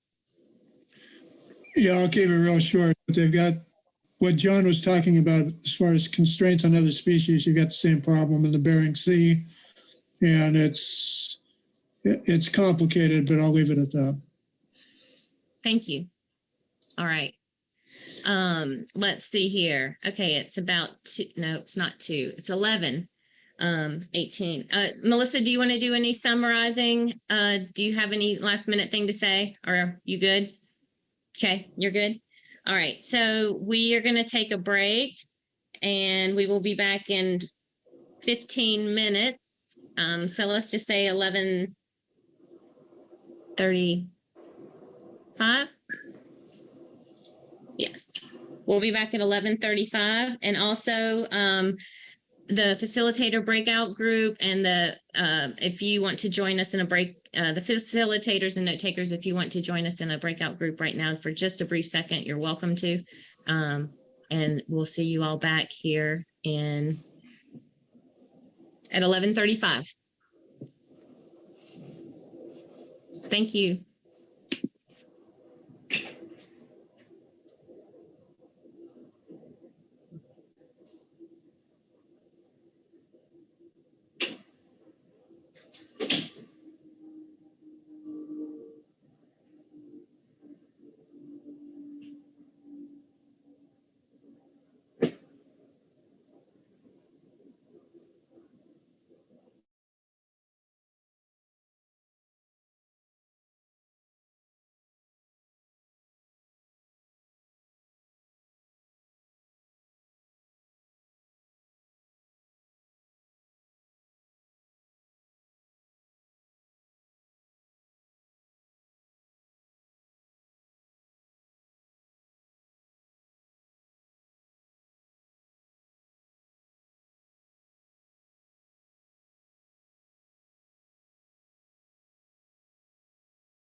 Hi, Misha. I'm back. Oh, perfect. Hey, Andre, welcome back. I've dealt with North Pacific, what have I done? Humpback whales, which for Mike's interest, FMSY is about the same as for sablefish, except that I suspect humpbacks are far less variable than sablefish. And we count them. I suspect they're not as good in a miso sauce either. I have never eaten humpback. I don't blame you. Ugh. Andre, the implication is you have eaten some whale. Oh, very good. You have some political skills, young Melissa. And the answer is indeed I have. Thanks for calling me young. Younger, how's that? Yeah, something like that. Where I come from, you take it when you get it. Since the pandemic, I stopped dyeing my hair, and now I no longer get asked for ID if I'm, buying over 21. I remember the first time someone didn't, went the other way. Michelle got asked for ID, and she almost kissed the serve person. Actually, I do dye my hair so that I don't get ID'd. Yeah, right. Oddly enough, no one has ever asked me that question. Hey, Carrie, are you on the board? Do I see you on the board? She's on the board. Yeah. On the Miro board? No, she can't. Oh, I guess she could go there, but she. Oh, I do see you on the board. Okay. Okay, that's right. You can do that. Okay. Sorry. Okay. Good. I'm glad. How's the morning gone? Good. Lots of great ideas. Fantastic. Yeah. Lots of ideas.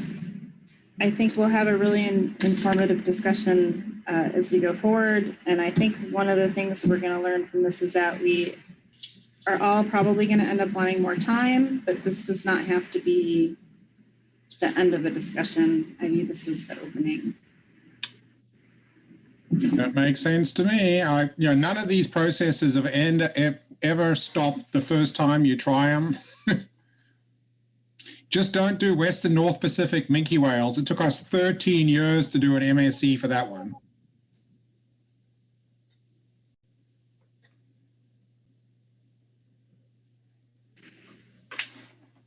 I won't be too far from retiring at that point.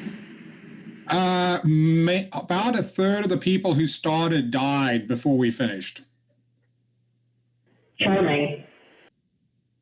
Yeah, that's horrible. And Maya, this is your horror story. This is called the changing operating model. Every time we were just about to finish, someone would come up with a new hypothesis and you'd go, it was snakes and ladders. You think, I'm just there. And then suddenly someone says, oh, we need to put this new hypothesis in the operating model. And no, dying Pac-Man. I think that must be the one you sent me as an example. And if I recall correctly, the document was in size 8 font. Yep, that's the one. And we're updating it again because we've just changed the operating model again. But that's version 2. Oh, great. We started in 1993 and we're still at it. Well, for those of us who are interested and dye our hair silver, maybe you could make the font a little larger.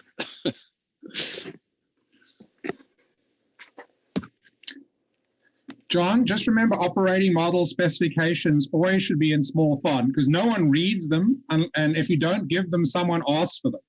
So the trick is to make it as small as possible, knowing no one's going to read them. That's lawyer thinking right there. This is the IWC. A good fraction of them are lawyers. Okay. It's 11:35. We're going to get started and jump back in. I hope everybody got a nice stretch. Maybe some more tea, coffee.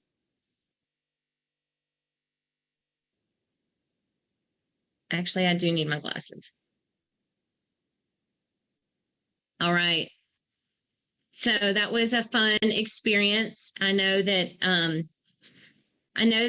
or I assume that may have felt rushed for many of you. And I just want to point out that this is not the end game.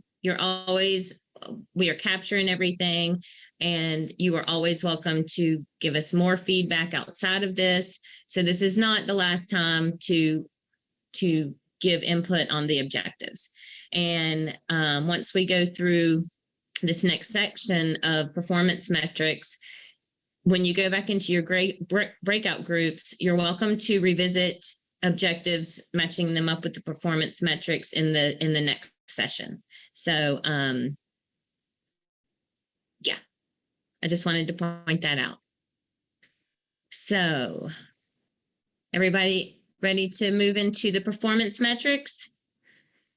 We are going to be doing another presentation, breakout group discussion like we just did. And our objective here is to understand the types of performance metrics commonly used for MSE and provide feedback, resulting in a set of performance metrics for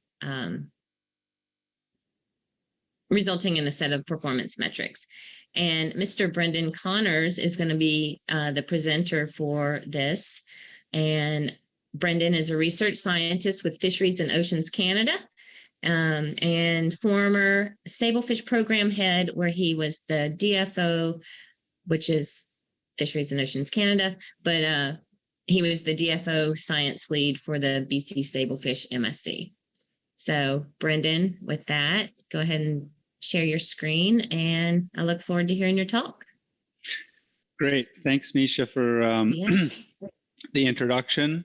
Can I quickly get a thumbs up from everybody, just making sure you can see my screen? So despite the NOAA fisheries background, I am indeed with DFO, not with NOAA. But we want to keep with the kind of consistent theme with slide layouts. So yeah, as Misha's highlighted, I've been tasked with kicking off the session on performance metrics. Presentation is going to be fairly short and sweet. And I plan to cover kind of really what we mean by performance metrics. It's be a bit of a revisiting what we've already heard, why they're a critical piece of the process of evaluating the ability of alternative actions, decisions, management procedures to meet objectives, touch upon what we think of as some of the key attributes of useful performance measures. I'll give a couple very briefly kind of non-fishery toy examples and a fishery example, and then we'll wrap up with adding the performance metric column, if you will, to that previous table of objectives that was introduced earlier, to kind of plant the seeds for hopefully some fruitful discussion in our breakout groups. And at that point, I'll turn things back over to Misha. So in a nutshell, performance measures are the currency that we use to quantitatively evaluate how well a given action management procedure is expected to meet objectives. So as the currency, they need to be unambiguous. There can be more than one performance measure associated with an objective, though, as Sean highlighted yesterday, you kind of want to avoid a situation where you're overweighting individual objectives. So at the end of the day, it's probably best to try and strive for one per objective. And because objectives are often at odds with each other, right? Think cheap but fancy sports car, can't have both.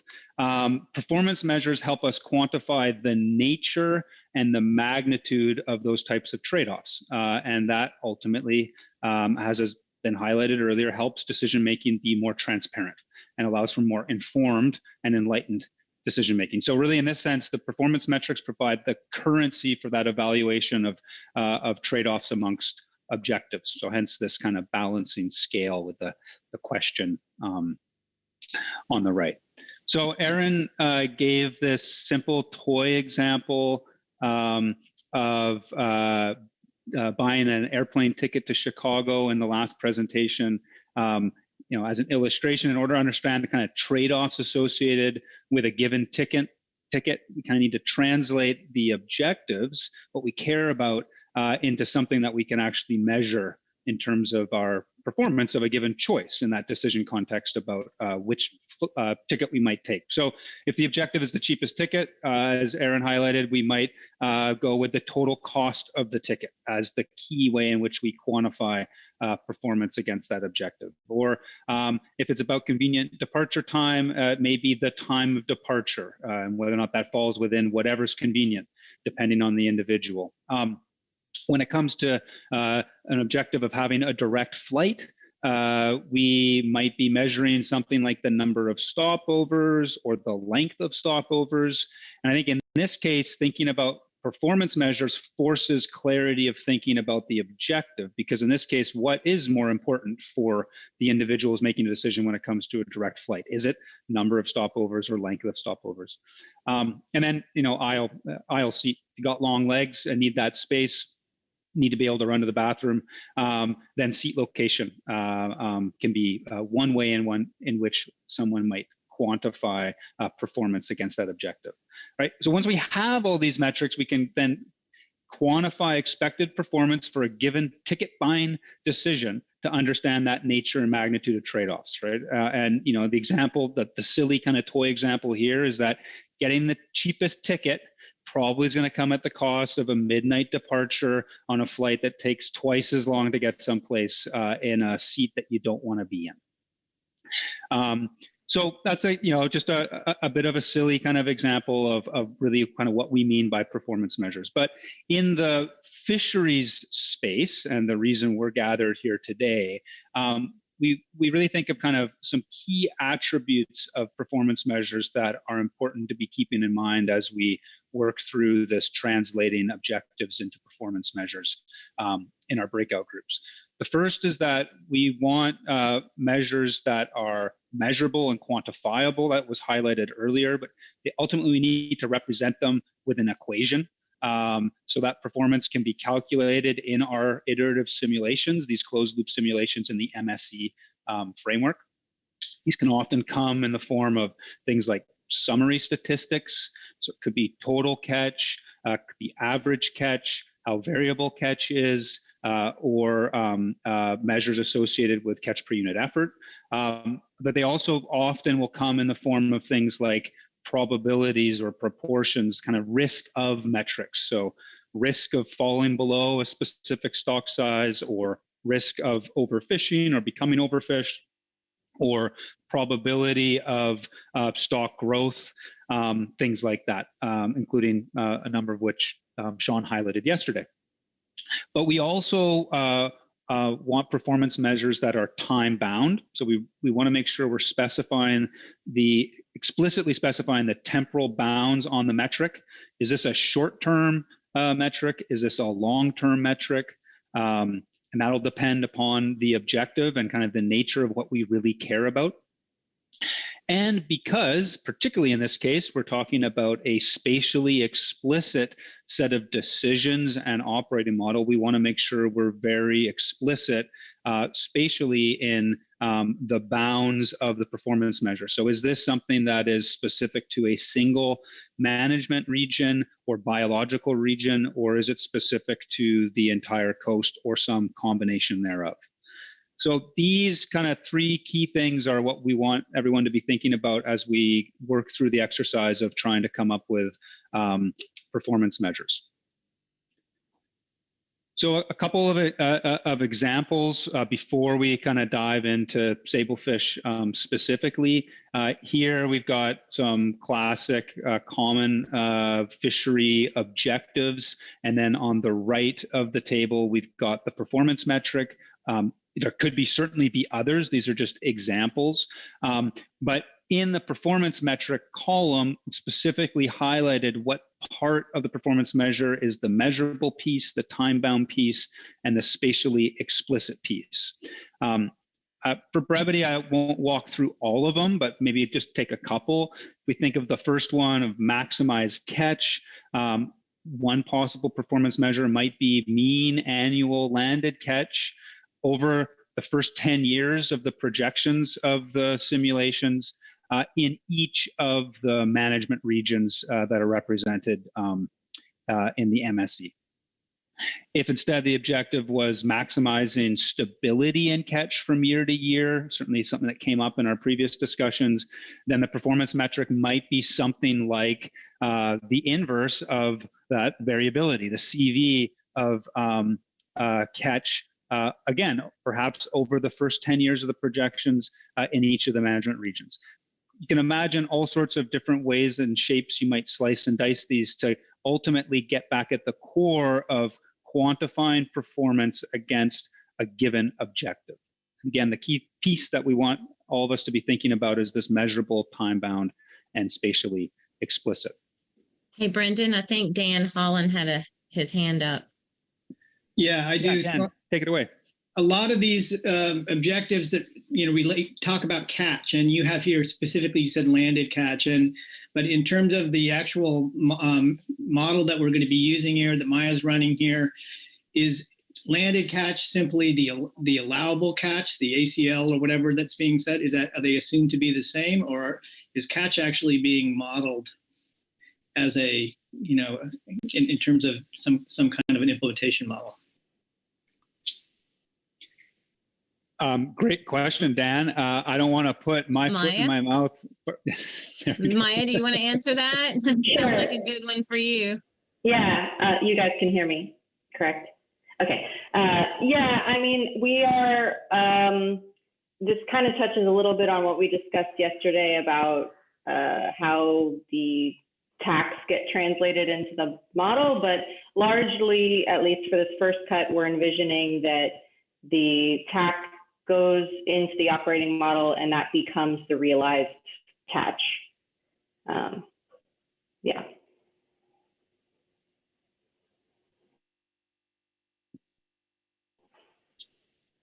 Right. I mean, so it may be more sensible then to be explicit about that and say the TAC or the ACL or whatever here, because what actually is landed is in reality, of course, not going to be equal to that.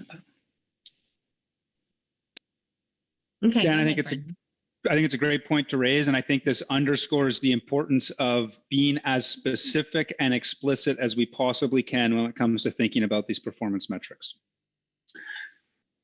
Okay, so before we dive into the Sablefish performance measures, or some straw person people there, if you will, I just wanted to give a kind of really simple and hypothetical example of kind of how we might think about using these metrics to compare performance across decisions, or in our case, management procedures in the kind of fishery MSE perspective context. So here, I've just translated those 4 performance measures from the previous slide onto a simple schematic of hypothetical outcomes for a given management procedure, in this case, management procedure 1. So we've got, catch, maximum short-term catch stability, length of fish across the population, and the probability of the stock being overfished as each of these columns. The y-axis is just the performance of that individual management procedure. And so here you can see in this kind of hypothetical example that MP1 has kind of relatively high short-term catch, but it comes at the cost of relatively high risk of overfishing and lower catch stability and fish size. And then we can contrast that with other management procedures to start to get a sense of where these trade-offs lie both within and across decisions. So here, if you kind of highlight the red now for management procedure 3, in this case, it achieves relatively high catch stability and fish size and has a low risk of overfishing, but it obviously comes at the cost, as you can see here with the short-term catch, of that short-term catch.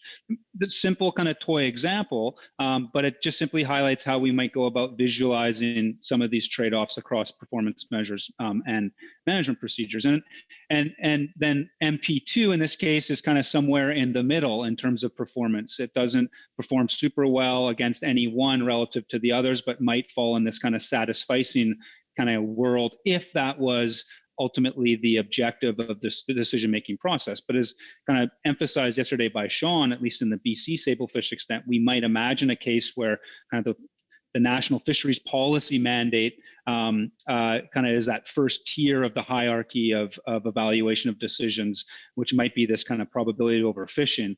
So it's all about meeting a certain threshold there before one kind of considers the performance against other metrics. So again, just a simple example of kind of visualizing trade-offs arising from performance metrics. One other kind of example of a way in which these things are sometimes visualized, again, kind of to plant the seeds for down the road. So in addition to tables that summarize management procedure performance, like what Sean showed yesterday, or those group bar plots on the previous slide, you can also visualize performance against multiple performance measures with these spider or radar plots, as they're often called. In this case, I've taken just the first two the first and third management procedure from that previous slide. I've added in an extra performance measure. In this case, this would be kind of the max long-term catch on the left and then short-term on the right. And I've inverted this probability of overfishing so that the further out the web you go on this spider web, the quote-unquote better the performance. And so each of these strands kind of illustrates performance against an individual performance measure, and then the overall size of the polygon can be used to kind of illustrate the overall aggregate performance of a given decision relative to another. And this just highlights another way of thinking about how this captures and illustrates performance of one management procedure relative to another across these different dimensions. Now, there are a bunch of reasons why sometimes these radar plots don't work well. In this case, it assumes that the objectives are all weighted equally and that they can be put on essentially comparable scales along these strands.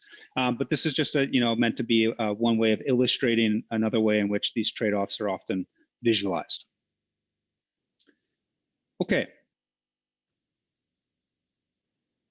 So the last couple of slides, just wanted to transition into introducing a few performance measures associated with the objectives that were previously introduced that can be used to help seed discussions in our breakout groups. So here I have the same table that Aaron introduced in the last presentation with these three kind of overarching objectives over on the left. What do we care about? The quantity of interest associated with them. And then now we've just populated it with some potential food for thought performance metrics associated with that objective, where in this case, we've emphasized the elements of that objective, the performance metric in terms of it being measurable, time-bound, and spatially explicit. So when it comes to the objective of minimizing the risk of the stock being overfished, if our quantity of interest is the size of spawning biomass, then the performance measure may be something like the probability that spawning biomass is above some threshold of unfished biomass. Maybe it's 40%, maybe it's something else. Sorry, this is a bit of a typo here in terms of unfished biomass at MSY. In 50% of the years in the simulations over a 30-year period, and in this case, in each management region. So that's one illustration of a way in which we might think about a performance metric. When it comes to the objective of minimizing annual catch variability, or quantity of interest is this level of catch variability, then the performance measure might be something like the coefficient of variation in annual catch over the first 10 years of the projections in each of the management regions. And then lastly, not to flog a dead horse here, but if we're talking about maximizing short-term catch, that quantity of interest, maybe the total short-term catch, with the performance metric that's simply the sum of catch over those first 10 years of the projections in each management region. So again, just driving home the point of us wanting to be thinking about these kind of key attributes as we go into discussions in our breakout groups. I think what I'll do is I'll simply leave this table up here on the screen. Everybody has a copy of this. I think Carrie posted a link to it in our chat earlier. in terms of the straw person performance metrics associated with objectives that's been put together to kind of seed discussion. But I think I'll just stop there and open it up to the group for any kind of clarifying questions around this material before we transition into kind of setting the stage for the breakout groups. Andre has had his hand up. So are you gonna let us see you today? Andre? Yeah. I'm not sure your life is any more complete than it was before. But I had a question for Brendan and the group. The first two here have what I'd call thresholds. So basically, it's pass or fail. You either have, I preferred your previous slide where you had 50% and 40, whatever it is. So basically, if you get 49% of yours, you get an F grade, and that's not good.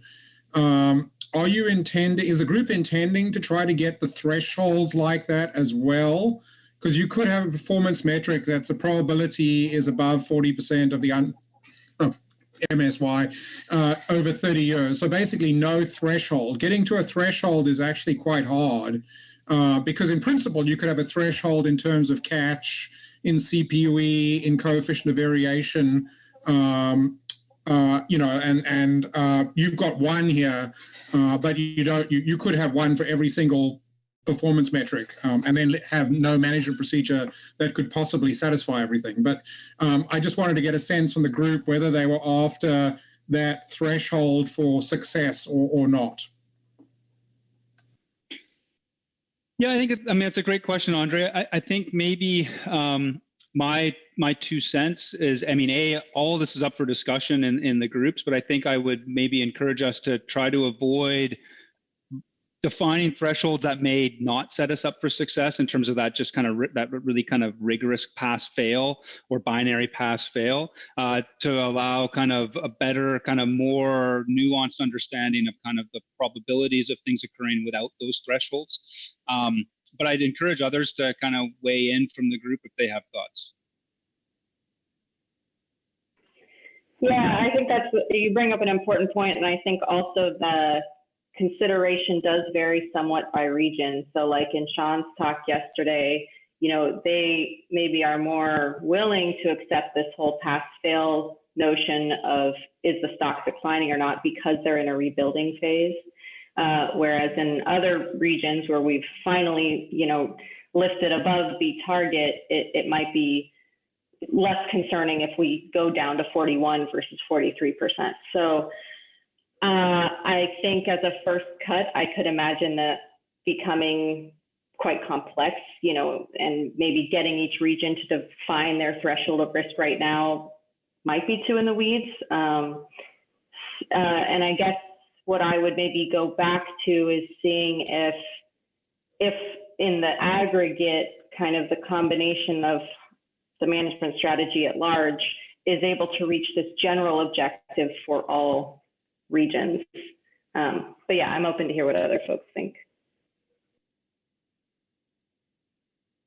Can I follow up, Madam Chair? Sorry, I'm speaking IWC here. Yes. People don't have names at the IWC. No, I guess the point to make here is going back to the ticket. Let's say Brendan wants to, I'm willing to spend $1,000, right? And Dan will probably say, well, wait a moment, what happens if for $1,001 you can get a first-class ticket? So by putting in an absolute scale, you could be restricting your trade-off space quite significantly.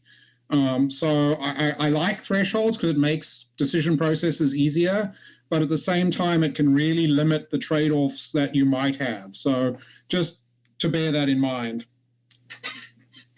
Come on, Dan, you're supposed to have given my example before me. Isn't that what economists do?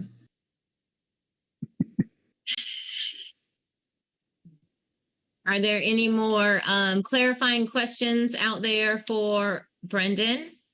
Brendan, if you could just maybe stop sharing your screen so I can get a bigger view. Yeah, that'd be great. Sean has his hand up. Okay. Okay, thanks. Go ahead, Sean. Yeah, I'm not going to call you Madam Chair. Okay, great. That's I fine always feel like I want to because it sounds so formal and everything. I think but I just it's can't weird. bring myself to do that in those meetings. Anyway, I don't need it. Well, Andre's point is exactly been our experience, is that setting thresholds put us in several boxes that we couldn't get out of without then redefining those thresholds and those objectives.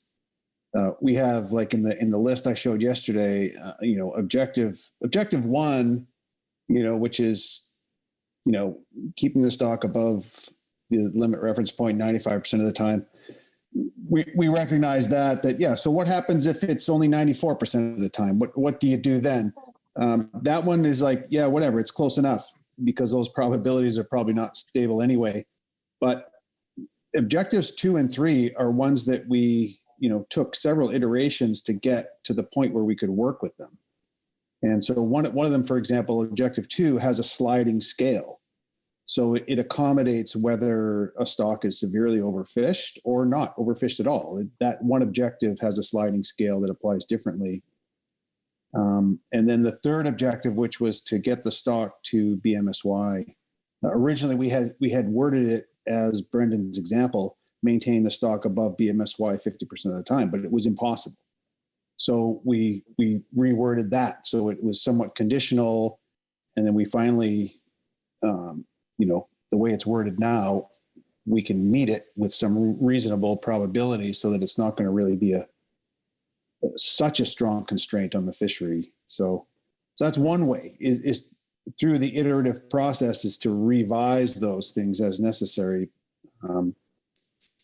Just because, we needed, we set out to select a management procedure that was going to set TACs for us. We weren't really interested in what are the trade-offs between this and that. By the time it came down to it, it's like, here's the MPs that work. Here's the most catch you can get. And so that's the way it's worked for us. Thank you. Brendan? Yeah, I want to underscore, I think this is a really important point for us to be thinking about. And I think where I'm landing, just given the discussion, is that I think it's more important, given the kind of research focus, insight focused nature of this part of the exercise, that we're probably better off not having these kind of binary pass fail kind of classifications, and instead focusing on better exploring that trade-off space to maximize insight, because we're not tied to as Sean just highlighted, a TAC decision in each region next year based on this analysis. So I just reemphasizing great points. Great, thank you. And actually there's, I'm just going to post it again. I see, Carrie, that I think you did again, but I'm posting in the chat box in case people have missed it, a link to this handout, this straw man. If people haven't gotten that, it's on the website. And as far as the breakout group folks, it's on the Miro board. And I think I sent you a message this morning. So if you need that for any assistance, it's there. So now we're going to break out into our groups, and you will have 30 minutes to continue your discussion on the performance metrics. You can take your objectives that you were working on. This is your time. So if you want to revisit some of those objectives, go for it and have more of that conversation and dialogue.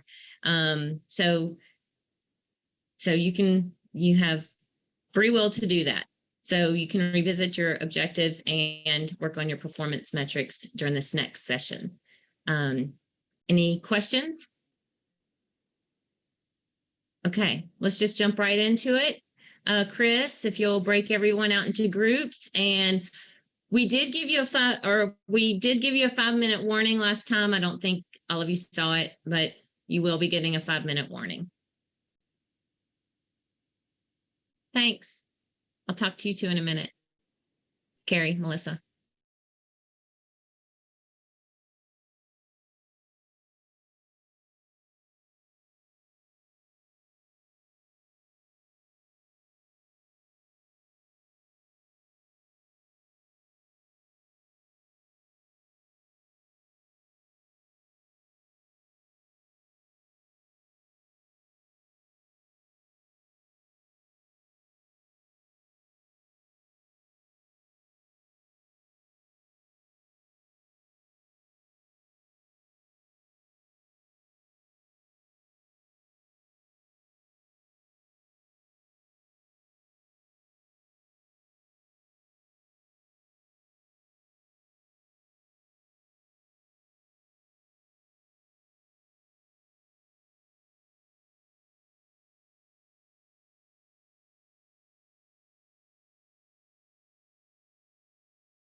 Hello.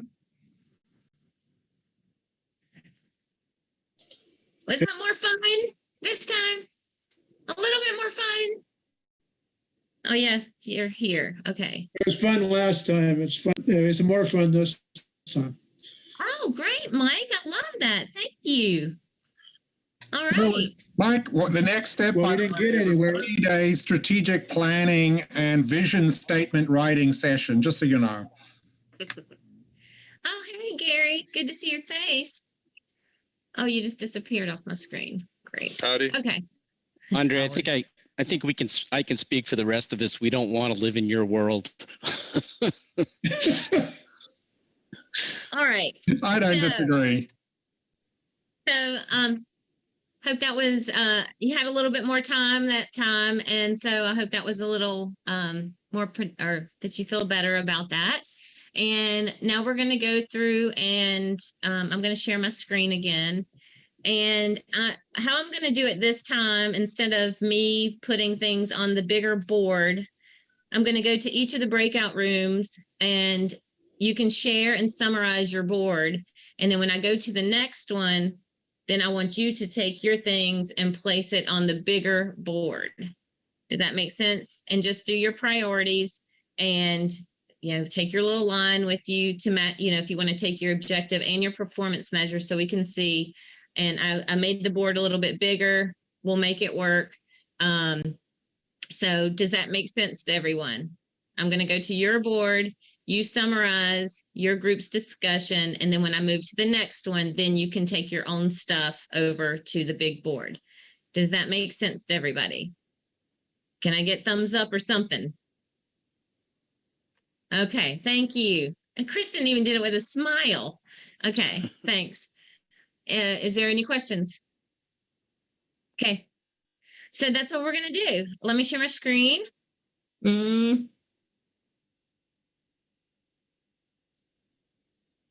Okay. And you can see it.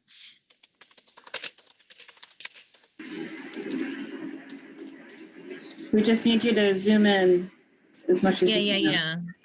I'm wondering if I should have done it on it doesn't matter. I will keep going here. So let me go over to breakout group 1. Let me move you guys over there somewhere. Okay.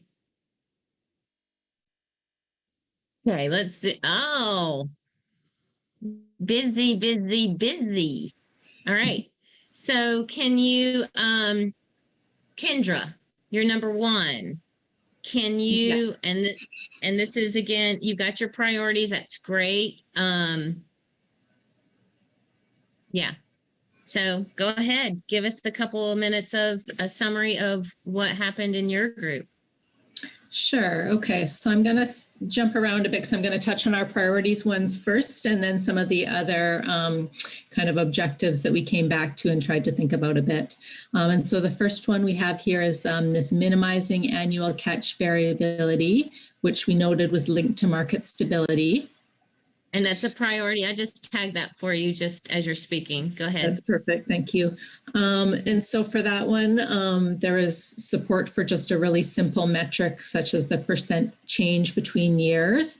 We did have a question come up there that we tagged down at the bottom in questions about, do we care, like, is it symmetrical risk around that, or do we care more about increases versus decreases in catch?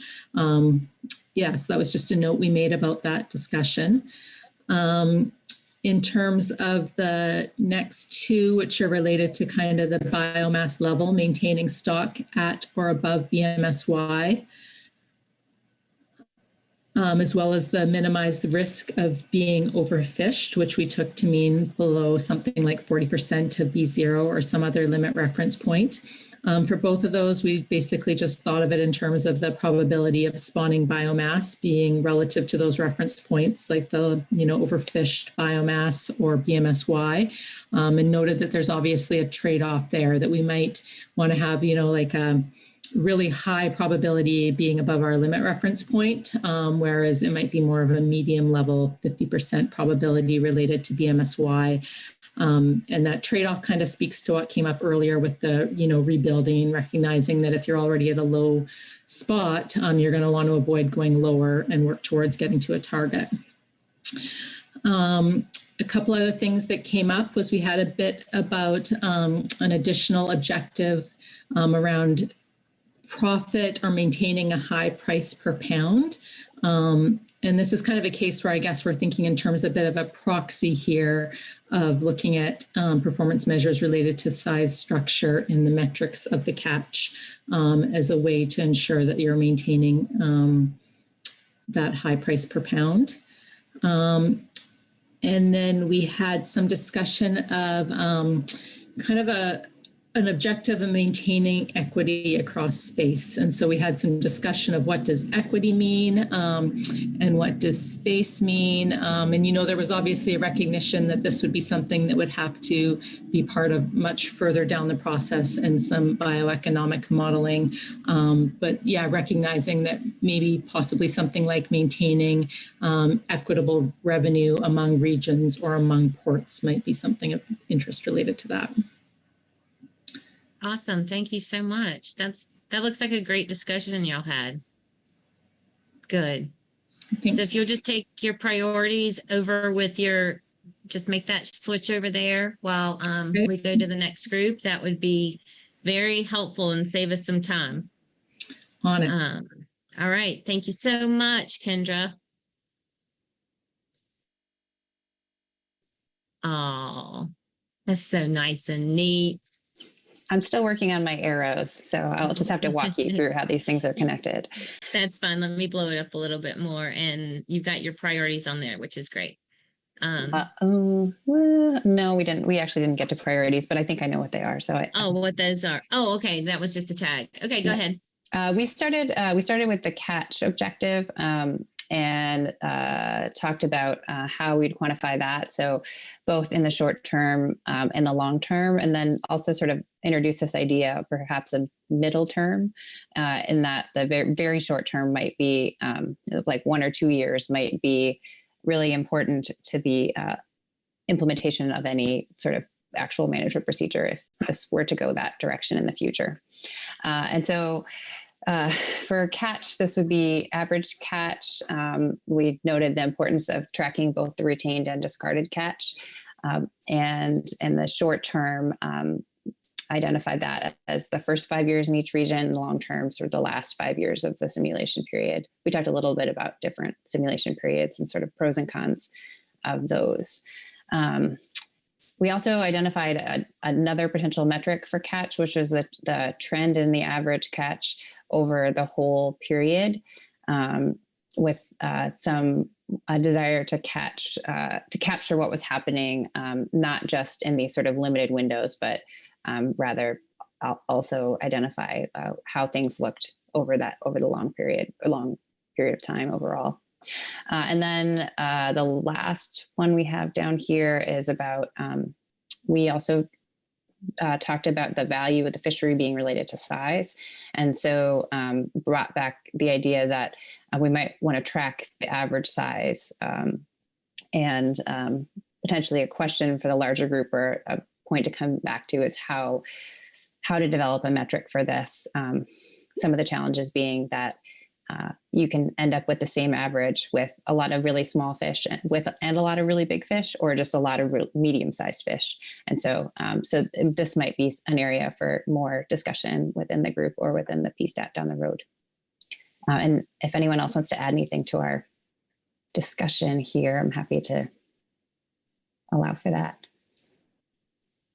from my group.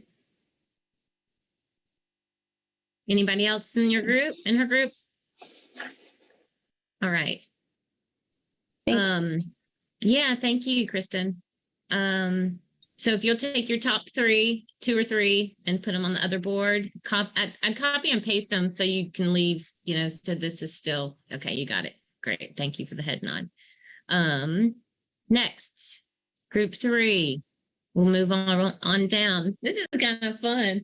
All right, go ahead, Dan. Okay. All right, so we focused most of our time on a couple of the objectives. There are 2 priority objectives, which were maintaining minimum catch level, catch above some minimum level, and minimizing annual catch variation, or the percentage change in catch. And so we have, for that first one, we have then as a quantity of interest is the TAC or ACL in each management region, and also fleet sector, we said, because we thought anyway, that because selectivities are different for different fleet sectors, that we need to think about it at the fleet sector level, for the modeling reasons, and also for social economic reasons. And if you follow that through then to a performance objective, a performance measure, we said maintain catch above X. We're not saying what X is, and it would be vary by region, but above X and X% of years over an X year period in each management region and for each fleet sector. Okay, so then we move to the other one, minimizing annual catch variation. We have the percent change in the TAC or ACL in each region from one year to the next. And in terms of a performance measure, we have the frequency that the change in the TAC or ACL in each region exceeds 15% from one year to the next over some X year period. And we had quite a bit of discussion about what that period might be, and whether we really are concerned with how often things change, or sort of an average frequency, or whether we're concerned more up front or in the long run, that we didn't really sort of come to conclusions about. So, and then it was brought up by Andre that that these 2 objectives, if I'm saying what Andre was saying right, that you could achieve these objectives by just setting the catch at that minimum level and leaving it there, which really isn't probably what people want to do. And so we added this third objective, which is to maximize catch, subject to these other 2 objectives being. So it makes these other objectives sort of more like constraints, and then you're trying to maximize the catch subject to meeting these other objectives.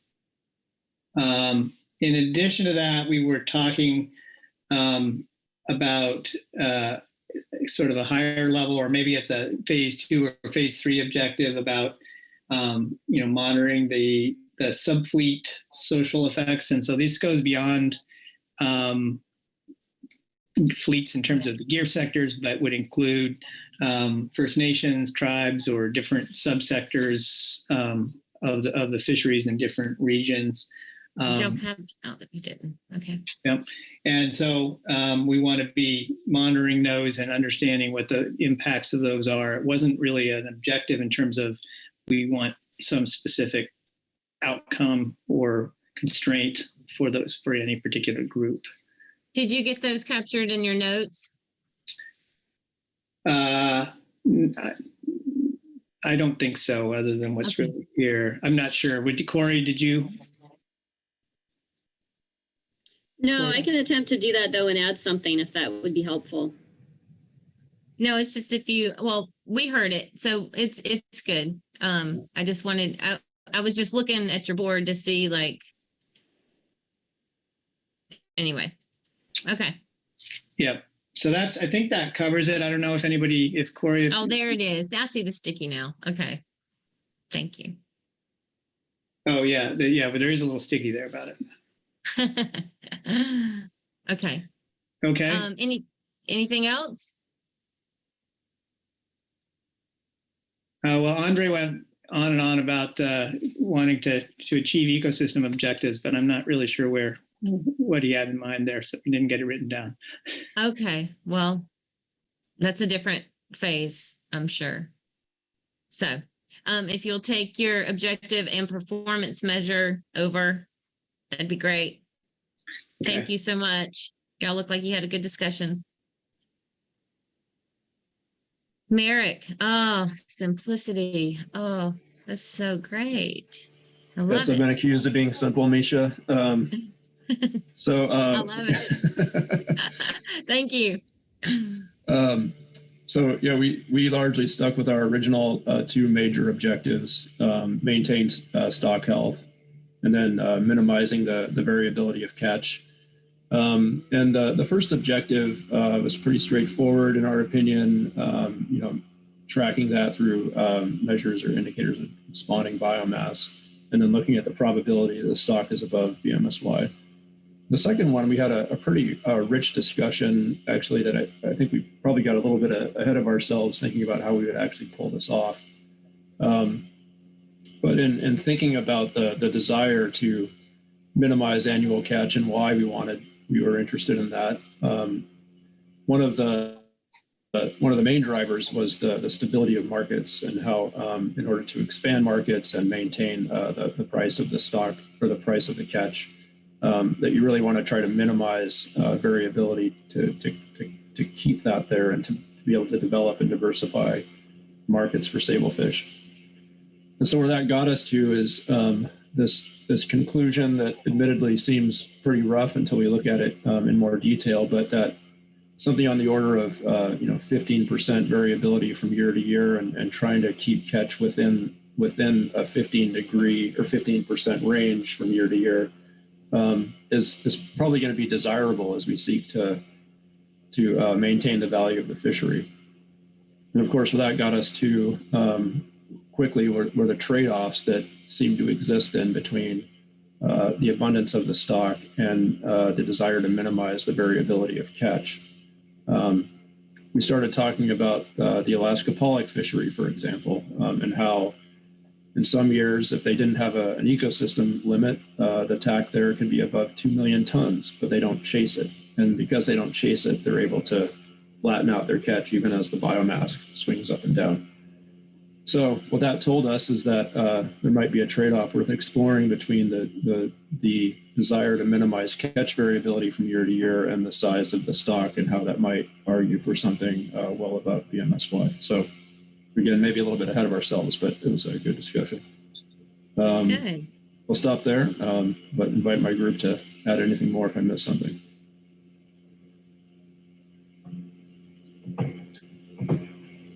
All right. Thank you, Merrick. And you know what to do, right? Okay.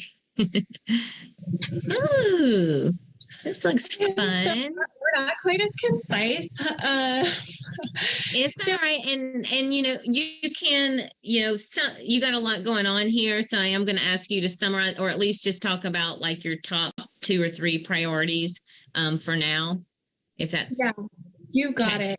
So I guess just to orient you, these are just what a carry down from our objective exercise above. These were the ones that we prioritized. This was kind of what we see as the task.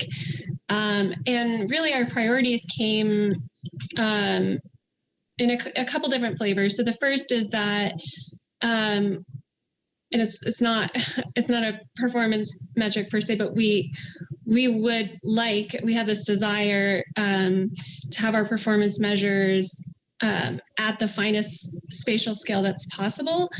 And so specifically that a spatial scale that's relevant to the user group, and that but that we recognize there's a value in the exercise at hand in terms of understanding sort of broader implications of spatial differences in fishing intensity. So we also talked quite a bit about ways to measure this profitability, specifically in the directed fishery, thinking about fish size, and that we want that over a long term, so more like a 10-year horizon. And again, at the spatial scale that's relevant to the user. We also talked about kind of keeping track of the biomass of directed discards and the biomass of bycatch or incidental discards, and kind of thinking about, maximizing the amount of the catch that's going to the directed fishery, and that depending on your perspective or which user group you represent, this could be measured at short or long timescales. I'm sure Brendan has plenty to add, so I will open up the floor. Jane, I think you covered the bases, and it's great. We had a pretty free-ranging discussion that picked up back at the objectives piece, and only got so far into the performance measures because there was a kind of a lot left unsaid that I think we wanted to get out in our group.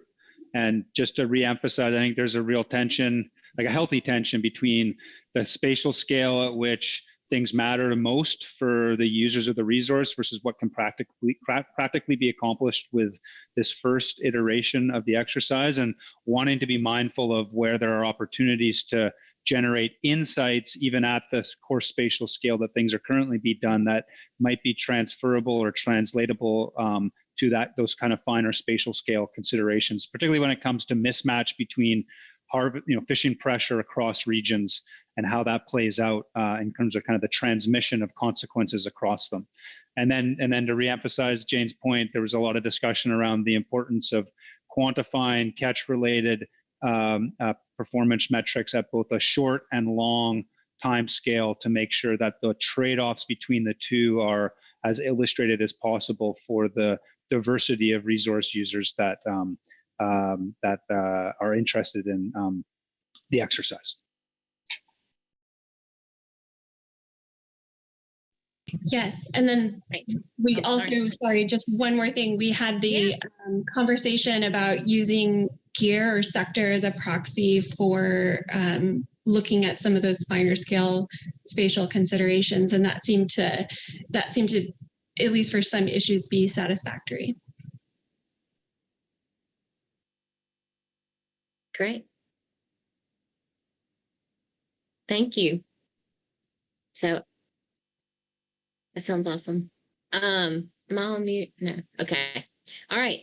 So now, yeah, just take your priorities and put them over on the board. Let me go over to the board and see what that looks like now. Oops, wrong one. It's like, uh-oh. Okay. So we've still got space for you, Jane. We'll just make it bigger. Okay. Okay, I'll do my best. So do you feel okay about these kind of bigger themes of, the short and long temporal scales, matching spatial scale to, what's relevant to user groups? Just in terms of, maybe not being specific performance metrics, but rather characteristics that we would like to see in performance metrics? Well, to be honest, yours, I'm going to let actually Melissa speak to that, but our intent is to get your thoughts. So, our intent is to capture it, whether it's, Melissa, if you could speak to that. Yeah, I think noting characteristics that you would like to see in performance metrics is clear. What I see as one of the outcomes of this workshop is the PSTAT going back and digesting all of this input and then likely putting together another table, right? And then passing it through this group again in some way to say, hey, what do you think about this? These are the themes and outcomes that we got from this meeting. So yes, understanding what characteristics people think are important for performance metrics is good. And we understand that, again, you may not get to everything in the sessions you've outlined here. This is the start of a dialogue. So.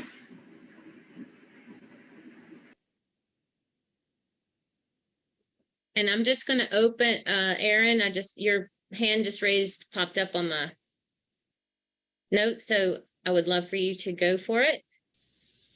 Well, is now an okay time to ask a question kind of about this whole process, or do we want those later? I guess as my question is it involving like this topic? Yes. Okay. Okay, I'll just be real quick. I'm really curious from those, because I've seen it a couple of spots from those groups that specified a performance metrics relative to catch variability of being 15%. I was wondering if anybody could speak to that, if the 15% seemed like a good starting spot, or if there was input from industry on 15% being a reasonable amount, given forecasting and business plans from year to year. I just was curious if there was a little bit more discussion about that. I'm trying to remember which group was the 15. Okay, are you speaking particularly to? I thought I heard it in a couple of groups, but maybe. Our group had it. We were group 4. I think group 2 also brought it up. I want to say it was Andre's group also brought it up. Briefly, yeah, that was the number that came from industry members in our group. And they said that would be a good starting point and that it could be revisited. But specifically that 15% was in terms of an increase, that they wouldn't really want, they would want that to be the cap in a year-to-year increase in catches for market stability. And Mike, you're welcome to chime in if you want to add more. Well, I won't get into the whole discussion, but I think you summed it up very well there. I do believe it's got a lot more play in it as far as working with industry to where you might set those limits on a variable basis. World recession, for example, has a big impact on markets. There's other things outside of just the amount of fish itself that plays into this. Not wanting to allow capitalization to have to just keep building and building to chase the fish.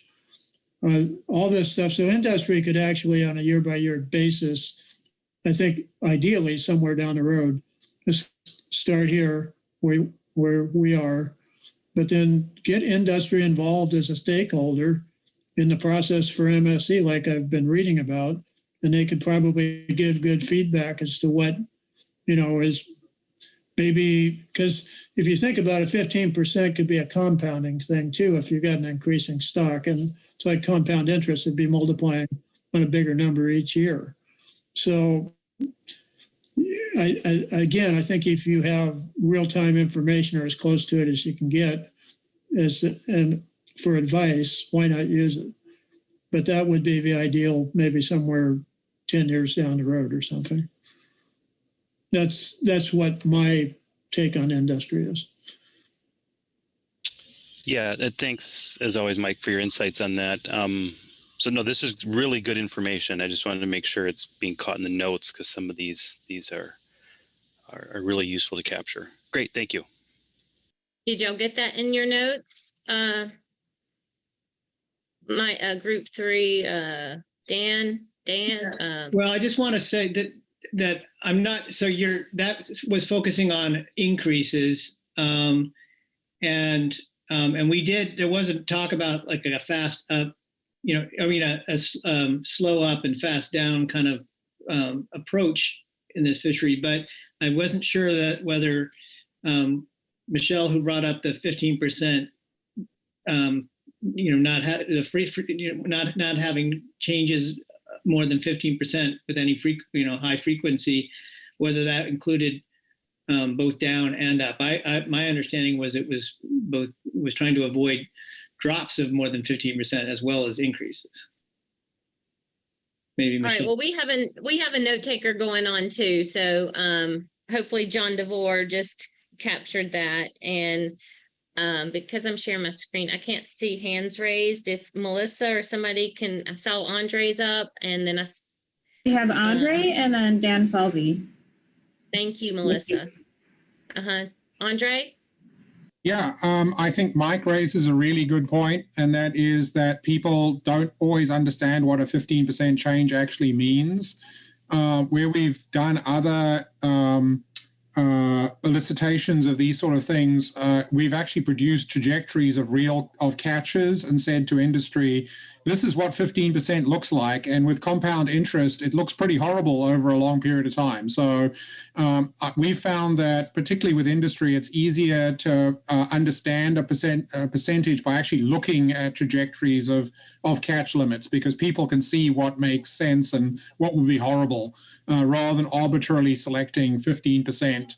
And just from a mathematics point of view, a 15% down isn't corrected by a 15% up, just based on simple math. So don't think that a 15% constraint is symmetric, even though it seems symmetric. All right, we've got time for one more question. Yep, Dan is in the queue. Okay. Dan, go ahead. Yeah, thanks. So I guess when I think about, variability from a fisherman's perspective, there's two, sometimes three things that really crop up. And one of them is the frequency of these large changes. How often is it going to go up or down by more than 15% in like a 10-year period is important. But just as important is what is the annual change from year to year? Like, we wouldn't want a management procedure that goes up 14% one year and down 14% the next year and then back up 14%. So if you're trying to put together performance metrics, try and craft two. One shows the frequency of large changes, and then one shows what the actual change from year to year is. And the smaller you can make that actual change from year to year while minimizing really occasional big swings is probably better.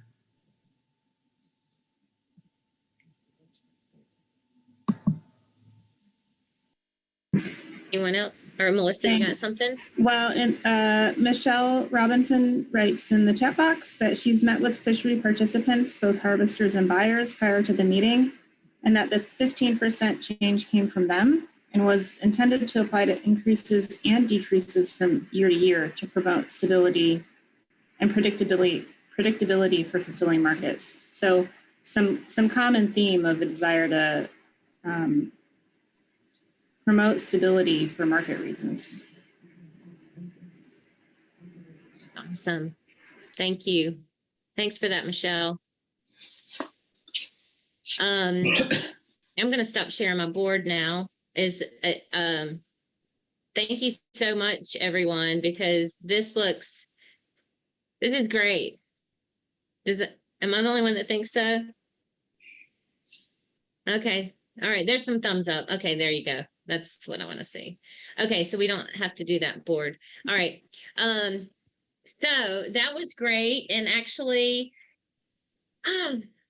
we're about to take a lunch, or I'm about to go eat a little bit of dinner maybe, but thank you everybody for working on that so thoughtfully and diligently. And I think that now, I know we're all sitting at home, so do you really need an hour for lunch?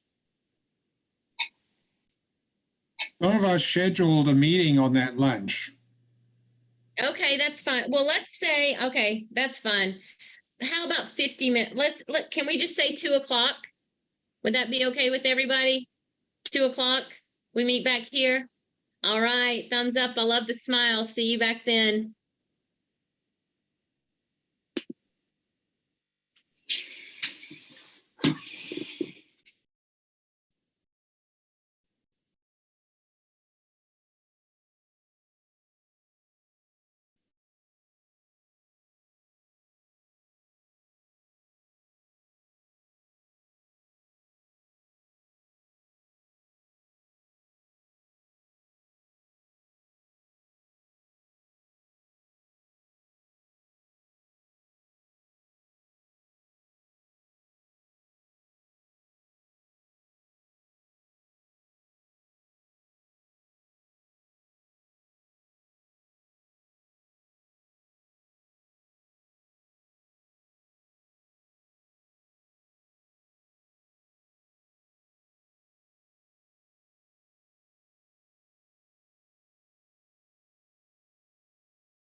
Hey, Merrick.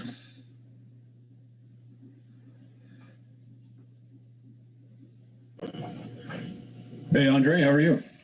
Not too bad. Just got an email from Europe, a colleague in Europe wanting to know what the official position on seaspiracy is around our part of the world. I think Ray Hilborn has an opinion. You might ask him. Yeah, no, Ray definitely has a fairly well thought out opinion. Yeah. Yeah, I read there's that blog you guys put out. I read that. I don't remember the woman's name, but it was good. And definitely helped me clarify my thinking about it. Yeah, no, it was. I actually got the university called me and said, "Do you need therapy for your students because of how depressing this could be for people's?" Melissa, don't you just want to give up and work at Starbucks after seeing that movie? You're part of the conspiracy, you know that, right? I did. We've had a discussion on this in my household, as we do many things. And yeah, I'm not easily depressed, so I'm fine. You're gonna stick on. You're gonna. Yeah, I'm persistent. Yeah. Well, as someone that has sold himself to the corporate NGO world, I can assure you I am like really worried that Seaspiracy is going to take away my job. That's what I'd be worried about if I were you. I hope you hear the sarcasm in my voice. Yeah, just a bit. Think a bunch of rich vegans are going to take your job?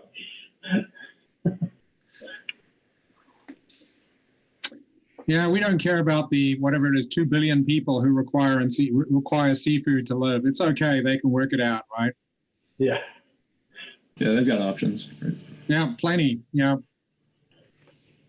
Anyway,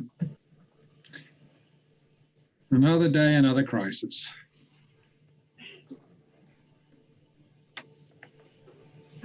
Melissa, I have to say you have the biggest artichoke plant I have ever seen. I just went for a walk by your house and I was like, look at that thing. It got so big last year that we had to get a ladder to cut the artichokes, and then we just gave up. Wow. And let them go I to need some flower. tips, clearly. Yeah, I don't know what happened to that one. It's real happy. It's like 12 feet tall by the end of the year. Wow. Welcome back, everyone. I hope you enjoyed your lunch, had some time to stretch, and we're going to step into session 6 now, which is to understand the proposed MSE management procedures on this 2-year horizon, and to discuss future management strategy or procedures, research in the long term, the phase 2 of the next part. So we're going to jump right in, and the objective here is for you to understand the proposed work on regional management strategies and to identify additional needs for the future, as I just said. Okay, so Miss Maya will be given this presentation, and I have already introduced Miss Maya. But for those who may have missed her first presentation yesterday on the OM, her current work is the foundation of all of this and where we're going in the future. And she is the technical lead on the MSE, and her PhD work involves, building the model and simulations. So bravo to her. Thank you, Maya. Thanks, Misha. It's all yours. Alrighty, sharing my screen. Can I get a thumbs up that you guys can see it? Great, thanks. Thank you for coming back after lunch. So Misha just went over the objective for this session, so I'll just dive right in. Basically, in the last several sessions, we've gone through the objectives and performance metrics that this group might be interested in pursuing. And those are, of course, 2 of the main components of this management strategy evaluation writ large. Management procedures are another component, and these are really concerned with how we collect and process our data, perform our assessment, and calculate catch limits year over year. There can be, more aspects to management procedures than what I just kind of outlined there, but these are the ones we're really focusing on in this session. So as some of my colleagues have said, it's not an MSE talk without a flow chart. So I have this visual, which I'm hoping is going to represent to you how the management procedures fit into this project at large. So the first component, which we discussed yesterday, is the operating model. And that operating model generates data which gets evaluated by the stock assessment. So the stock assessment is a simplification of the operating model. And based on our interest in this spatial misspecification question, it might have a different spatial structure from that operating model. So that assessment model gives us an estimate of the stock status in a given year.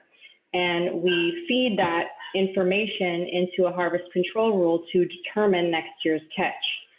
And we will repeat this process for every year of our simulation until we get a time series of results, which we can then calculate our performance metrics for and kind of check out, hey, did this match up with the, or meet the objective that we set out to meet? And so in this session, we're focused on discussing management procedures, which is really everything that's happening in the center of this slide, these kind of blue shaded boxes. And particularly, I'm going to walk through, pay special attention to harvest control rules, which are the relationships between the stock status and the catch that's allowed to be taken in a given management region.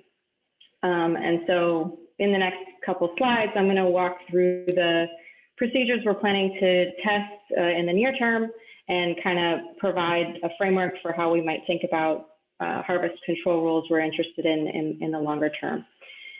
So the first management procedure component, like I said before, is the stock assessment approach. And for my dissertation work, since we're interested in the impact of spatial uncertainty, we're looking to design a small set of assessment models that will have different spatial stratifications.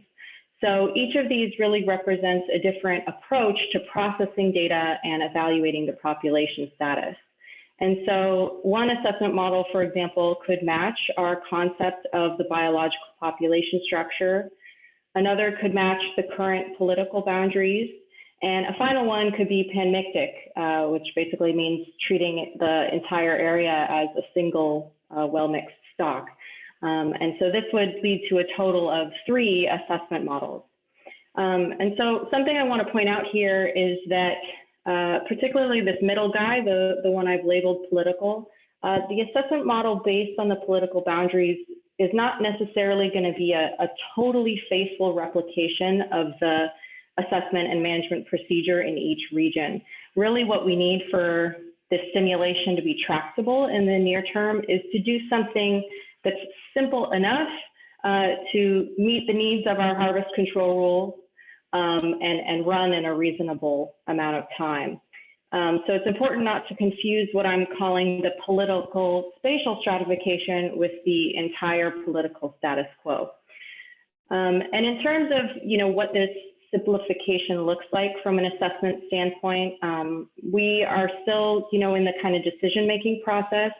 The types of models I'm keen on looking at would be things like age-structured production models, or perhaps things that approximate that. There's a model that some colleagues developed called Java Select, which performs quite well.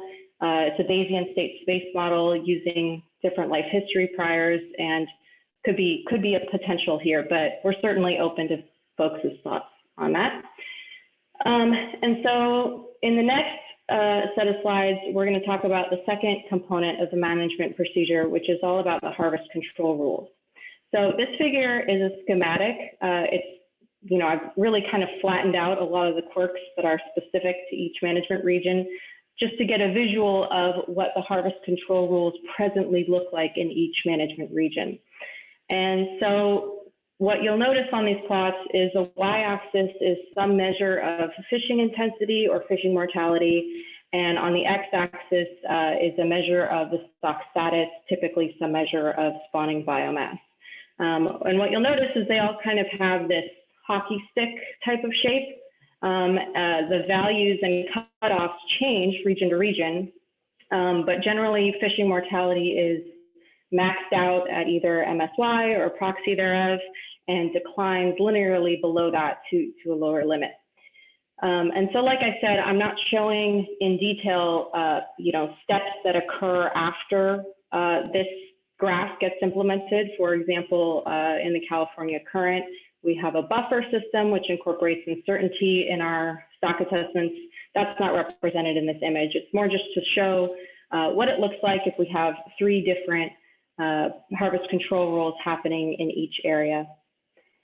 And so that would be one set of harvest control rules that I think most folks might be interested in looking at. Another suggestion would be to see what happens if we were to apply one rule to all 3 regions. So here I'm suggesting using the North Pacific Fishery Management Council Tier 3 rule in all 3 regions. And the reason I propose this is simply because it's quite conservative and it's fairly straightforward to implement. And then finally, there's really kind of the sky is the limit in terms of what other harvest control rules you as participants are interested in exploring. So the ones I've shown so far all have that fishing mortality as a function of biomass, but we're not necessarily, stuck to that shape or even that type of a function. So it briefly came up in the last session that folks might be interested in control rules that do things like make CAC or F a function of the realized catches that we saw in a previous year, or buffer them, to a certain % increase. So I'm keen on hearing your guys' ideas for this. Before we get into that, I want to kind of walk through how these proposed management procedures kind of translate into actual simulation experiments. And so putting together what we've discussed so far, these 3 little maps represent the 3 spatial assessment models. And these, of course, are the various alternatives we want to investigate for the stock assessment component of the management procedure. And for a given assessment model, we will test it against a set of harvest control rules. And in this little graphic, I'm showing the status quo. And so that management procedure, which is composed of the assessment model plus the set of harvest control rules, it can then get, evaluated against our performance metrics and our objectives. And that, of course, has to be repeated for the other spatial configurations. So my point here is that each set of harvest control rules will generally increase the number of experiments or scenarios that we run by 3, since we will run them against each of the spatial assessment methods. So here are 3 just looking at the performance of the status quo. And then here would be 3 more if we were to test, say, applying the North Pacific rule everywhere. And then, of course, looking at some custom harvest control rules from this group. And so this is that same information in a table format. And so here at the top, I have those 3 assessment configurations, and on the side, I have the harvest control rule. And you can see here, there's a total then of 9 management procedures we would be investigating. And so this is kind of the more or less the soft limit that our group has come up with, which would be the number of scenarios that would be tractable for me to do for phase 1. And I think there would be a little bit of wiggle room here. For example, if folks were not necessarily as interested in looking at the panmictic spatial stratification and wanted to slash that and instead investigate 2 custom harvest control rules for a total of 8, I think that would be totally fine with me. But just to kind of keep in mind that there's a multiplicative effect of suggesting new ideas, and ultimately that the more scenarios we run, the more complex the communication comes back to you, because wading through dozens and dozens of possible scenarios can kind of muddy the waters. So the last thing I just want to bring up is talking about alternative management procedures, whether on the stock assessment or harvest control rule side, which we should consider for phase 2. And so from the stock assessment perspective, this would be a useful phase to look at environmental drivers within the assessment model. So this could be something fairly straightforward, like using sea surface height as an index of recruitment. This is what's done in the California Current at present. Or maybe a more complicated inclusion of novel environmental information. From the harvest control rule side, there's a lot that could be done here. And largely, these are things that touch upon a lot of the bigger picture objectives that folks have already brought up. Pardon me. So, you know, a harvest control rule model, which considers explicitly allocation within regions or among sectors. I noted that this could alternatively be explored via your objectives, but certainly building a sophisticated harvest control rule that could interact with a more sophisticated operating model is an option here. And then the other example I had is the harvest control rule, which is responsive to environmental cues. And of course, we're really keen to hear your guys' ideas for this phase 2. All right, so that was fairly short, and I'm happy to take any clarifying questions. Thanks.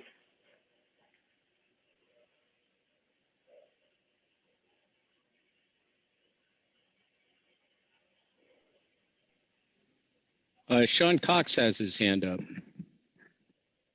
Thanks, John. Hi. Hey.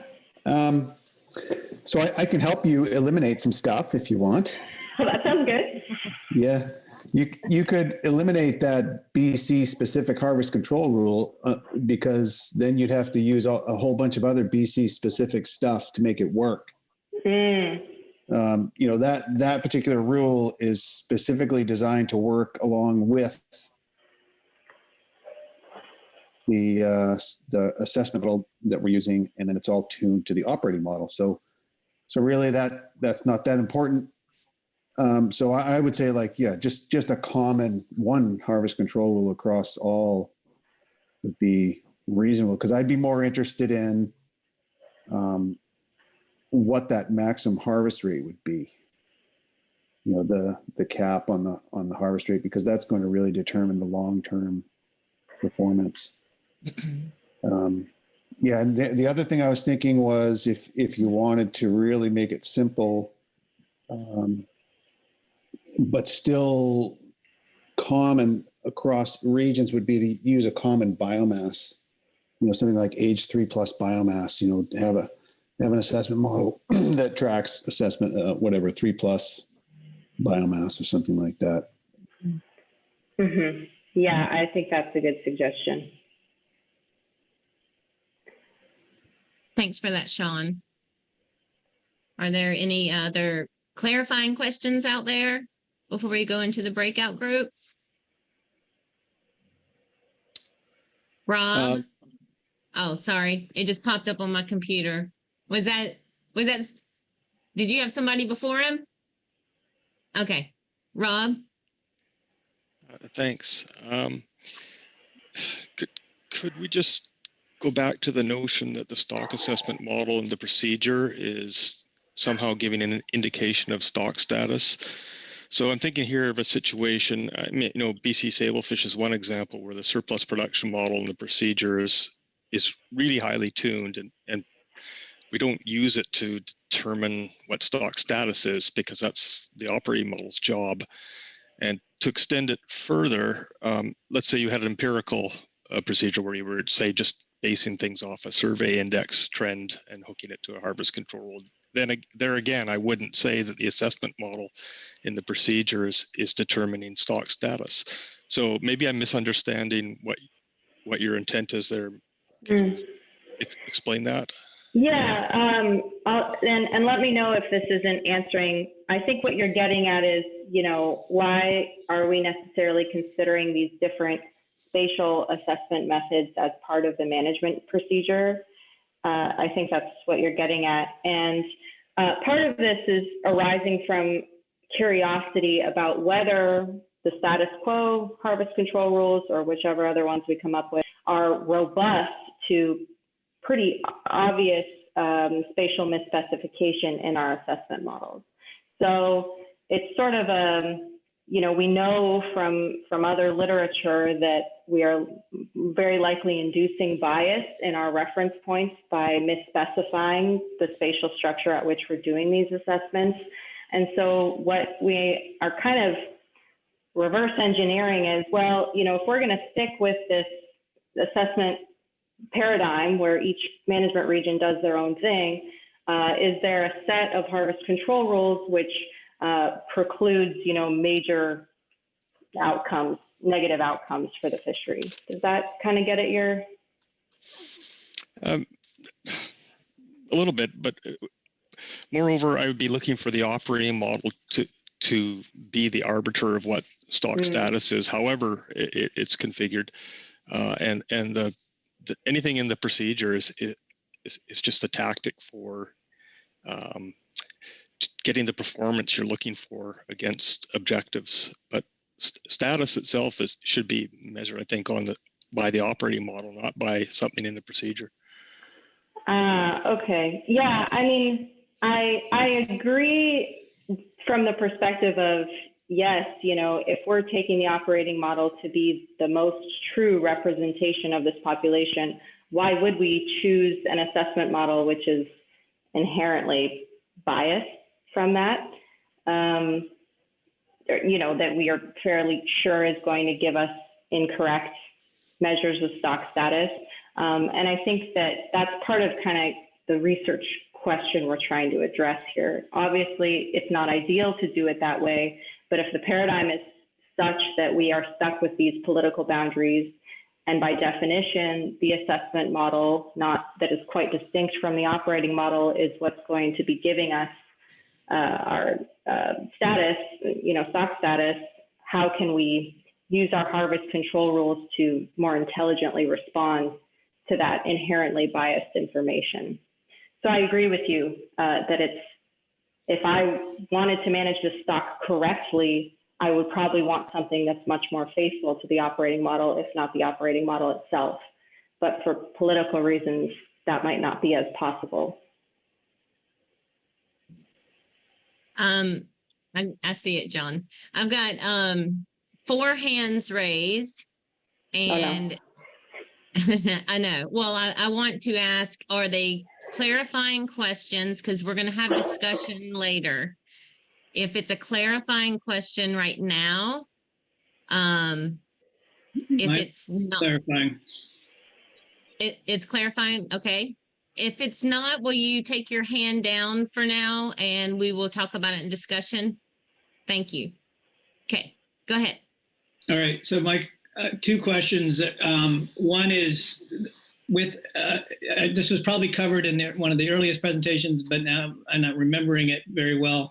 So the biological boundaries that had sort of the 3 colored areas, and the British Columbia one is sort of it sort of splits the British Columbia, or is there management?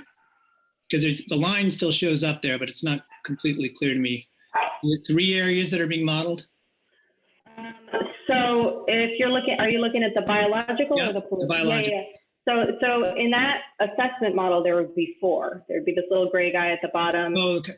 Mm-hmm. And in a given assessment, so this would be an assessment framework that basically treated those colors as their own independent stocks. Okay, so in that case, then the southern BC part is being assessed as part of the same one as the northern one. Okay, that's one question. The other question is, and maybe you're going to get into this, but in terms of our marching orders for this next breakout group, it's not completely clear to me what we're going to do. That what's in the agenda is somewhat different than what's in the table. So I don't know if you were going to say more about that. I'll speak to that. When we break out into these groups, we've actually put in there to think about the assessment model and the assessment method and the harvest control rule, and to come up with that. So we have changed those tables for you to focus on those 2 things. Is that helpful? Yeah, Okay, great. Next up, I still see 3 hands, so just keep it focused on clarifying questions of Maya's presentation. So thank you for that, Dan. And Corey Niles is up next. Yeah, thanks, Misha. And thanks, Maya. On your, I think the slide where you posed the questions and you had one on environmental conditions. I guess you're having a trade-off, like how complicated do you want to make this versus what are you interested in? And so this is not as plain to some of us as what the trade-offs are. But I'm wondering how well you think you all can get that environmental signal North Pacific wide. And how realistic would it be, or is it just kind of a scenario fictional type thing? So, and if you could just, in terms of cost benefits of including that, if you had a little more info on that, I would appreciate it. Sure. Yeah, that's a great question. So, large part of the reason we put this in phase 2 is because Melissa is actually leading an analysis right now, trying to synthesize the climactic drivers of recruitment range-wide for sablefish. When we do kind of these crude correlation type analyses, it seems like there might be some lag effects. Recruitment will be big one year in the Cal Current, and then 1 year later, that same signal might show up in Alaska. So we have reason to believe that there's coherence in the population, but we still need to dig a little more into what the environmental drivers of that would be range-wide. I know there's been a lot of work done to this effect in BC, and there's also some kind of more siloed work in Alaska. So the short answer is that I don't feel we are at a place where the mechanisms and the data are there yet to do this realistically. That's something that I think will come out of that work that Melissa's leading. But it's case dependent. And I've seen other cases, other species where they've gone through a lot of trouble to include environmental information in the MSE, and it's actually been a little more noise than signal. So it's sort of a to be determined at this point. And Melissa, feel free to add on to that if I missed something. No, you captured that accurately. We're trying to lay the groundwork to consider doing this in the future, and it's not on the table currently. We're just giving you the heads up on what we're working. Okay, I wasn't even picking up on that phase 2 part, so apologies, thanks. That's okay.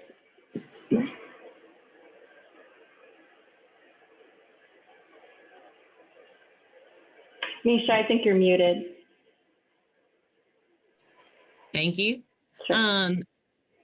Sean, you are up. Okay. I was seeing who could hold out longer, me or Andre, on Well, is it clarifying this presentation? I think so.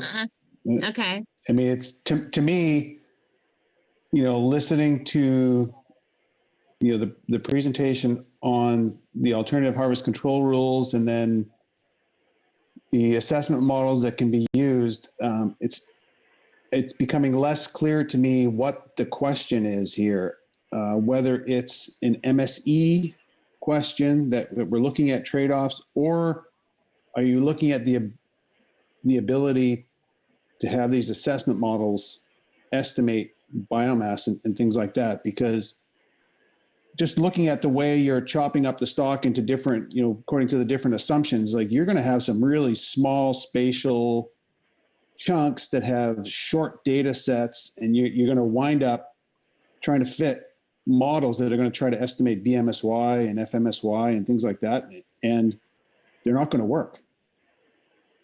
I mean, that's what I know they're not going to work in BC because we've tried them all, and you have to actually fix the parameters. It's like, my favorite quote from Mike Tyson was like, everybody goes into the ring with a plan until they get punched in the face. So anyway, that's, if it's MSE questions you're interested in, then I would say this, just pick a decision rule, harvest control rule that kind of matches what everybody's doing. And then even I would go as far as to say to skip the assessment model and do some kind of empirical estimate, assuming you know the catchabilities. And so you're just including the observation error in there without having to go through that step, because that to me is a whole big step. And you can ask Sam. Sam, this has been his PhD, right? Is chopping up big stocks into little stocks and seeing like, how do you possibly estimate anything from this stuff? And you need much more sophisticated models than just a Java select. Like, you're going to have to link them. It's a whole nother topic.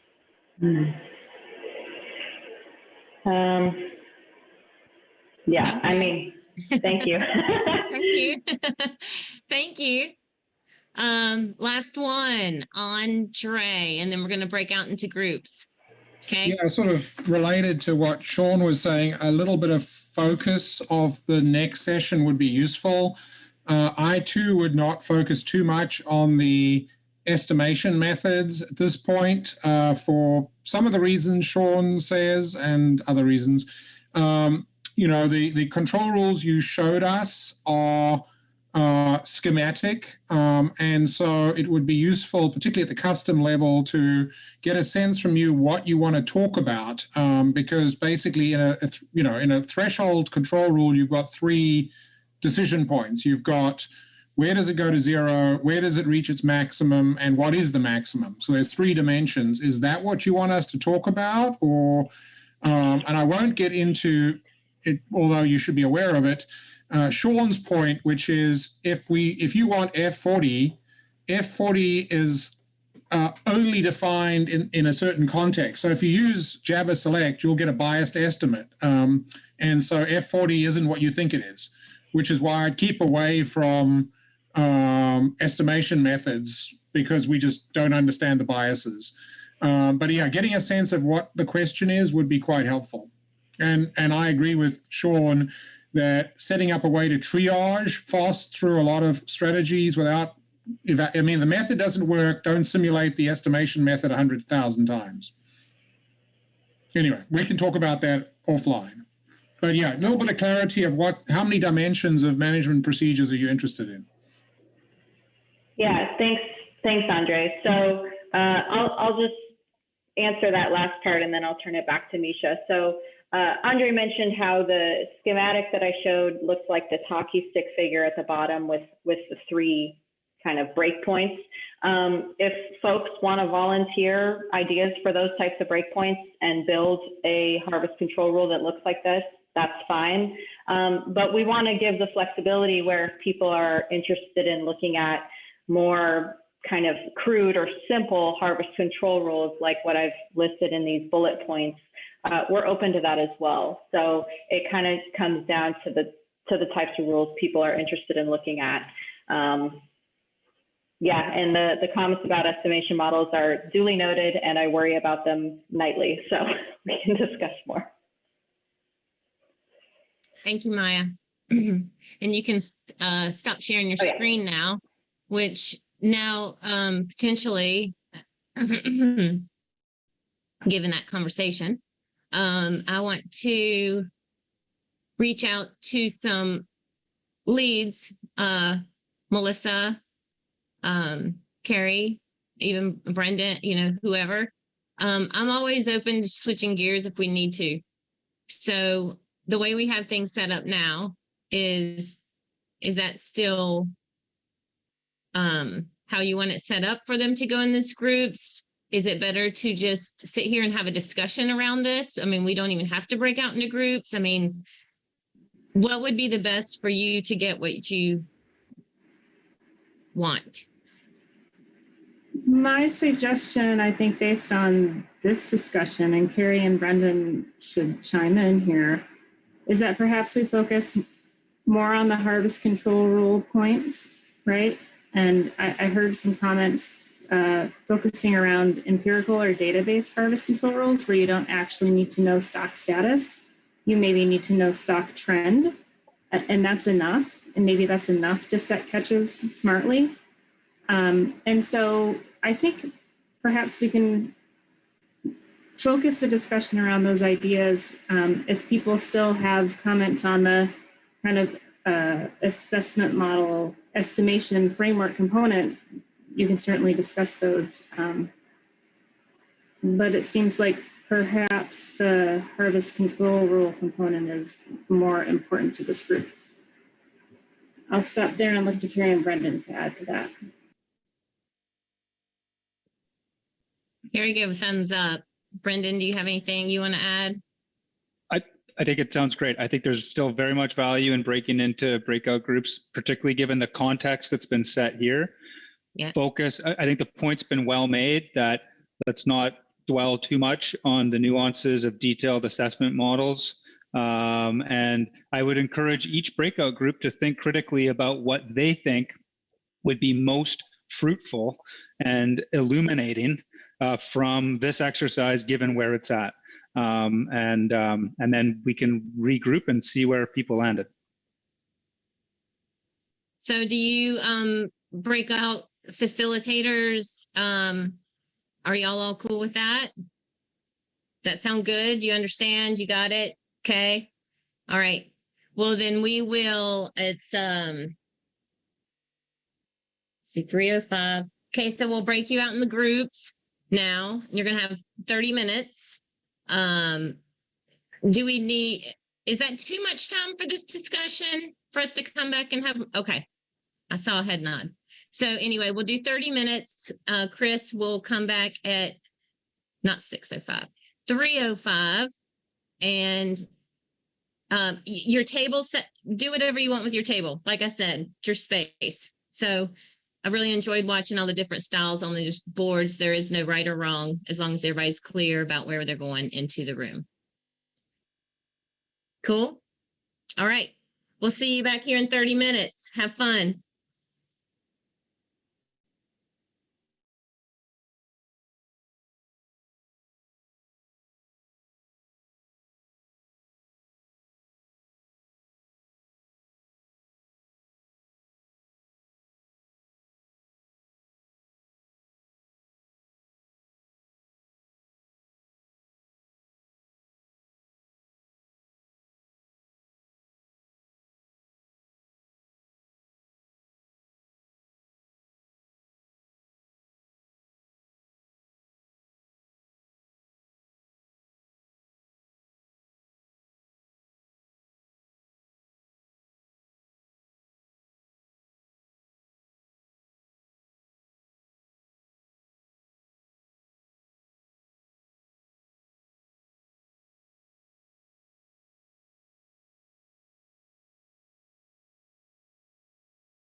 Melissa, did you want to get placed back into another breakout?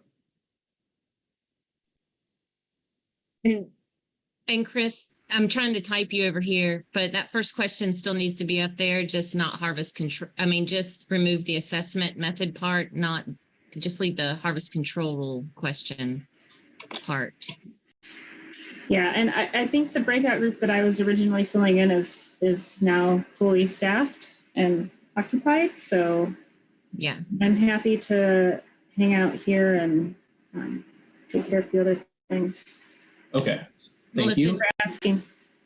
So that first question, just what harvest control rules should be used, or how So take the assessment method out like that? or considered? Yeah, I think that's fine. Okay, thank you.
What's the smile for, Dan?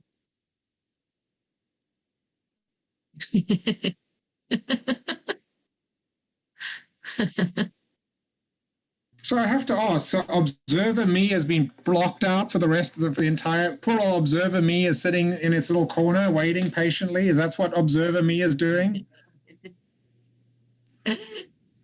That's correct, Andre. Observer me is complaining to participant me about its Welcome It's back, always- everyone. It's always good to What, John? self-reflect.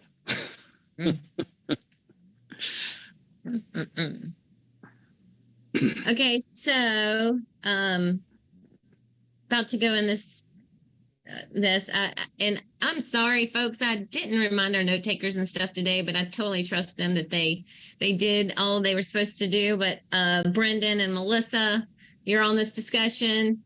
Anyway, just pointing it out, and I know that you guys have been capturing it, so thank you. So how did it go? Saw one head nod. A lot of blank faces. I see Michelle smiling, and Kristen, thanks for the smile. Oh, Ben, you're smiling too. Oh, Maggie, you are too. Okay. Gary too. Andre, you look the same. All right. Well, very nice. Anyway, so we will go through this then. Let me get my board set up. And it looks like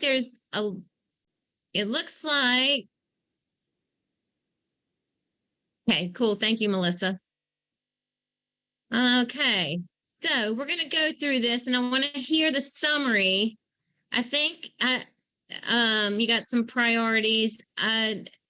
Is it okay? We'll throw them all up there. That's fine. Okay. So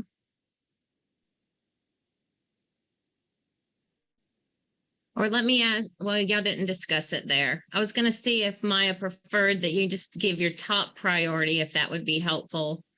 But I don't know if y'all discussed actually your super top one in your group.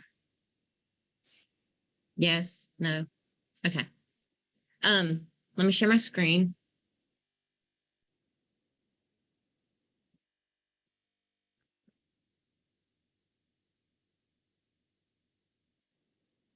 I can't find my mouse.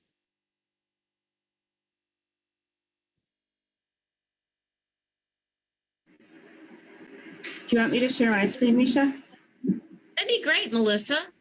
My mouse has disappeared. No problem. Just a sec. Go find your cat. That happens to me, Misha, too. I mean, seriously.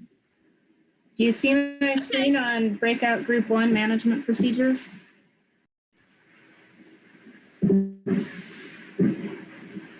It's not quite centered, but yes. Try moving your cursor up above the screen and click. You find your mouse. That's I found the mouse.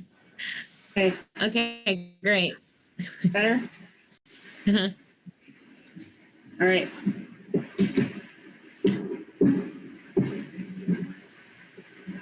Number 1. Okay, it's Kendra here. Yeah, thanks, Kendra.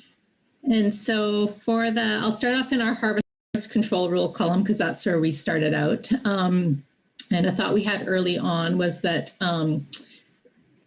because, well, maybe I'll start by saying that we thought a good comparison would be to look at option 1, in which a single harvest control rule A, is applied to regions individually, and then compare that to the same harvest control rule being applied to the single kind of pan-mictic region. And our reason here was that we thought the status quo kind of option where you had a different harvest control rule in each region might kind of confound this underlying question of, what are the benefits of having separate, would confound the issue of looking at kind of the effects of the scale mismatch.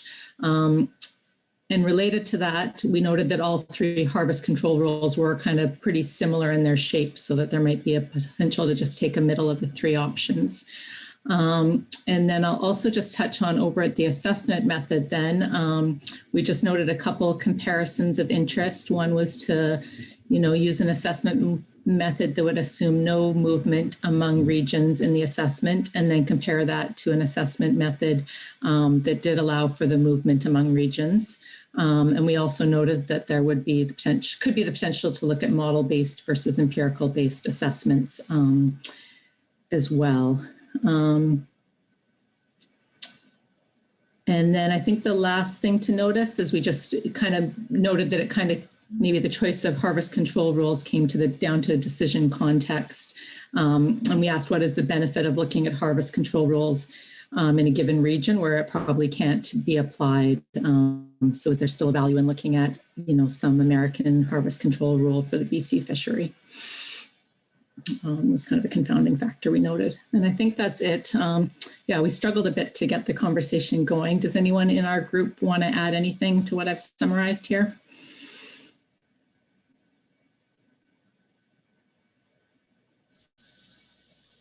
What was your curious? What was your struggle, Kendra, to get the conversation going? I think that we kind of just didn't really maybe know where to start in terms of starting. We started to think about what could custom harvest control rules be or something like that, and we just kind of struggled to get going.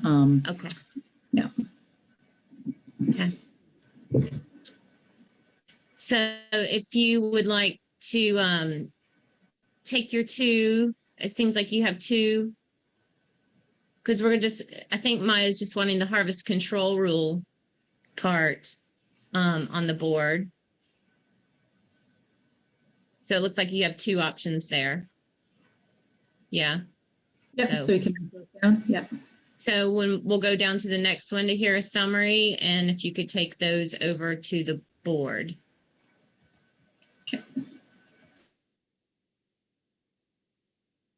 And it'd be really, if your group actually came to the conclusion of just one top priority, that would even be more, because we still have it all captured here, but if there was just one, but go ahead, Kristen.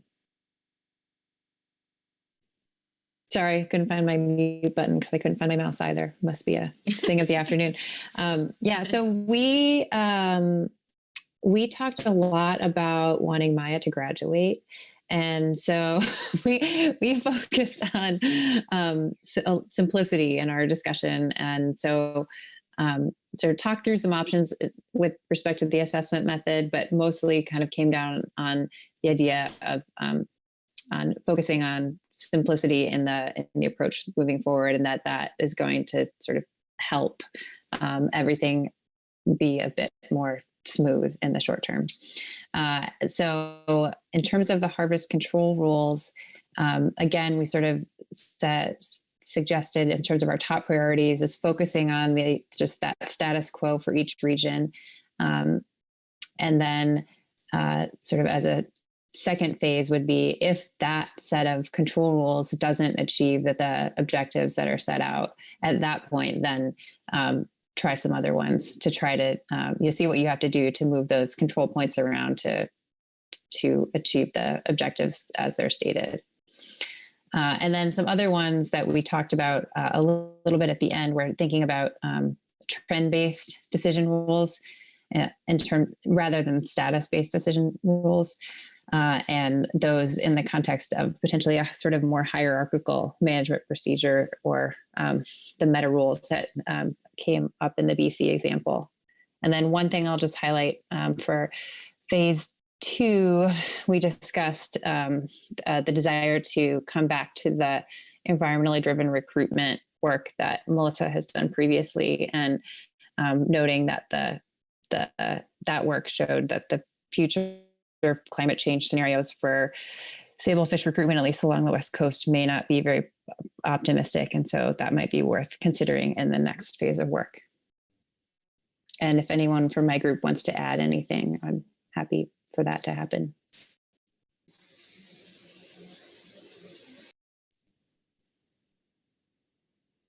Okay. Doesn't sound like it. So if you'll pop that over there while we listen to group 3. Okay. So in group 3, we didn't really talk about assessment methods really much at all. We decided not to talk about that. Although we did come back to later saying that we want to make sure that there's monitoring and accounting for discards in the operating model and the assessment model, because that's an important aspect.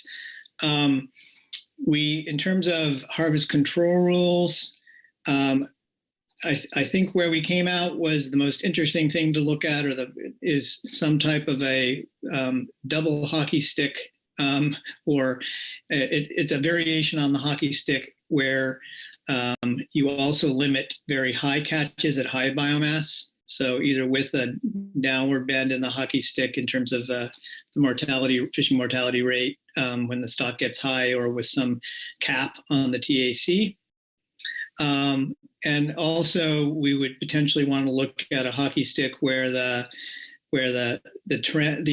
downward part of the hockey stick there, where fishing mortality is being reduced, starts to the left of where what the target is, right, instead of right at the target.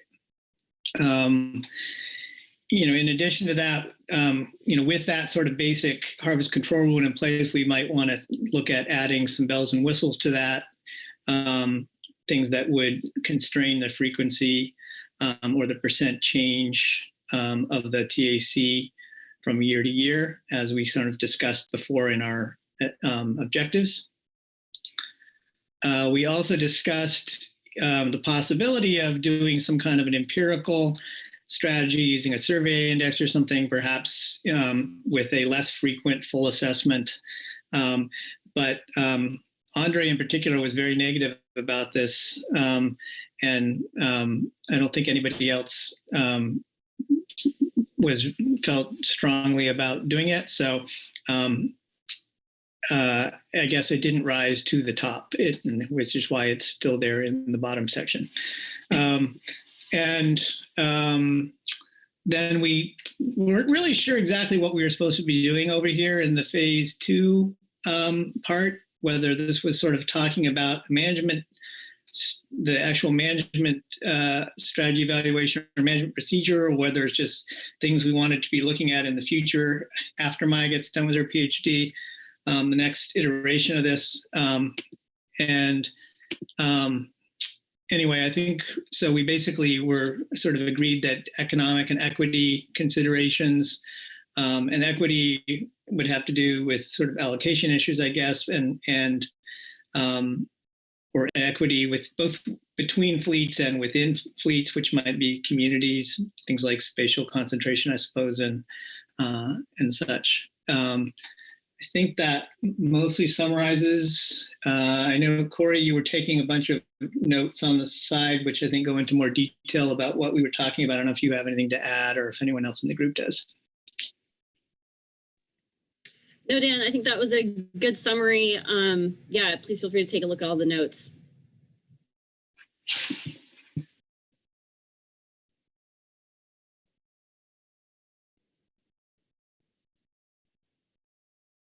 Maybe Andre wants to explain why he's so negative about the about empirical strategies. Well, we might move because I forgot to mention the phase 2 stuff before we broke in, just because we kind of switched things around a little bit. But we're going to touch. I'm hoping we'll just touch a little bit more on the phase 2 stuff and us wrapping up in next steps is where I'm hoping that we'll kind of come back up, given our time. Okay. Thanks. Okay. So the next, which we've captured a lot of it throughout this whole meeting anyway. So it's captured, just depends if we have time to rediscuss. Session, or who's up? Yeah, hi everybody. So yeah, our group, we spent some time at the start trying to wrap our head around how best to come up with some harvest control rules. And so we went back to our objectives and the rationale behind them. one of the objectives was the sort of low variability and catch over time objective, and that led to this first sticky note, which conceptually is essentially a dome-shaped harvest control rule, where the idea is that at the upper ends of biomass, your F rate would actually start declining in order to maintain a constant catch, and then that would build some buffer on the population size, which helps hopefully reinforce the constant catch idea. And then it would peak at BMSY and then start to ramp down after that, like we have along the West Coast at the moment.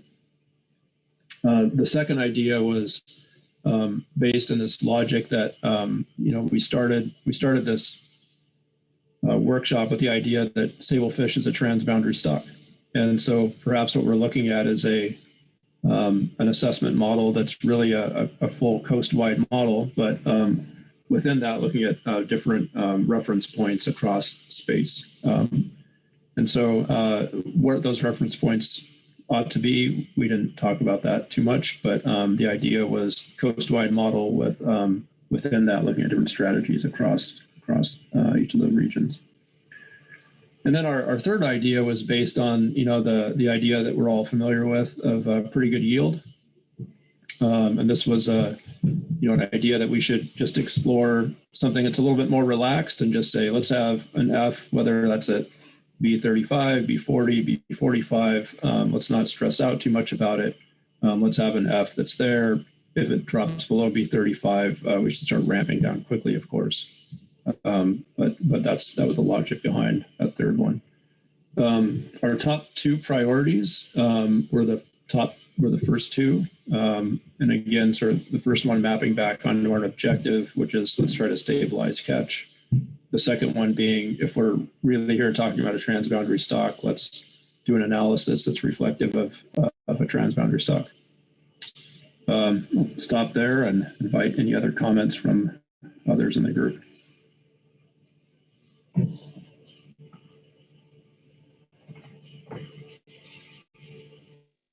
Don't hear anyone. So if you'll take those top two, that'd be great. And put them on the bigger board. Jane.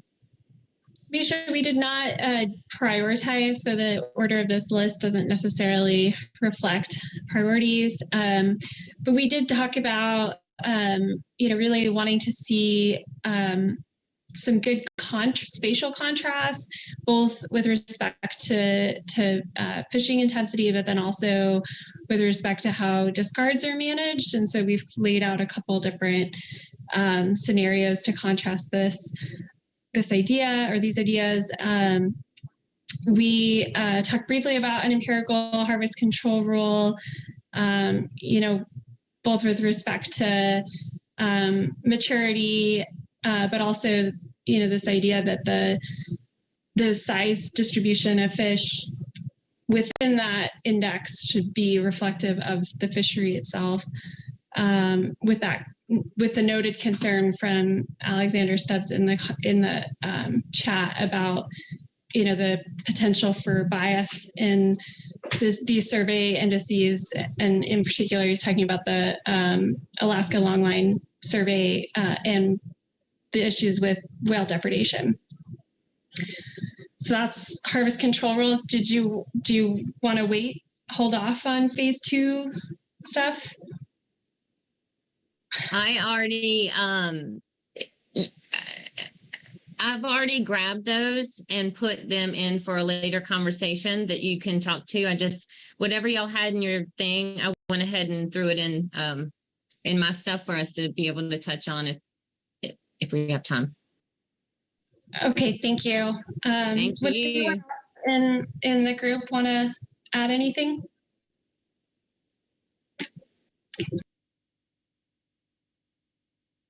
Great. Thank you, everyone. Melissa, can you go to the bigger board now? Yeah. And feel free, Melissa, since you got the board, feel free to. Looks like Andre has a note in the chat. Well, I forgot about a suggestion from Jeff Chester that I should raise. It is a cool idea. So when do you want to, where is it appropriate? I should have raised it in my group. Sorry, I'm busy making coffee, by the way. But the one thing that Jeff has been concerned about for small pelagics, but if you think of our control rules, let's say you got a declining stock because of poor environmental conditions. We will follow that stock down the control rule, right? Every time we will set a quota, but if recruitment's been bad, we'll just keep following it happily down the control rule, pretending that trend doesn't matter. And so what his suggestion was, and he hasn't ever formulated it mathematically, so this is maybe a phase 2 control rule, but a control rule that's looking both at current biomass, but also the trend in biomass. So if the stock's been going down for the last 10 years, maybe you should account for that when you set your TAC. So a stock that's, if you're at whatever it is, 40% of B0 and you've been declining, that's a different situation than if you're 40% B0 and you've been increasing. Yet our current control rules really don't think about trend. So that, that's the suggestion that he's been having. I think it makes a lot of sense. And it's another chapter of Maya's 16-chapter PhD.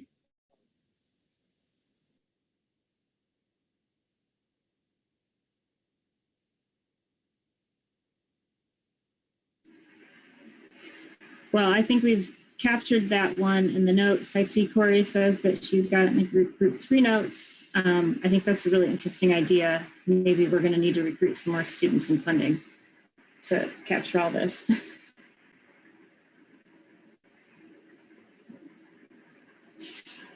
So Misha, do you want to kind of review the board, or do you want to open the floor for broader discussion?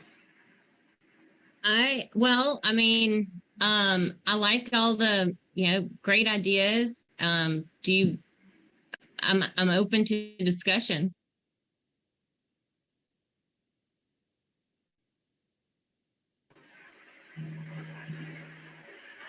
I think we can, from my point of view, I think we can have a more open discussion about the ideas that were presented across groups. And I'll say that I'm particularly interested in the contrast that I heard between some folks saying that they were interested in kind of survey or empirical based control rules, and some that were not favorably inclined towards those, and it might be worth hearing from those folks about the pros and the cons.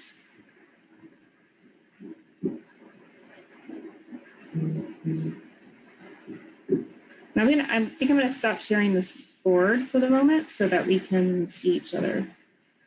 That's fine.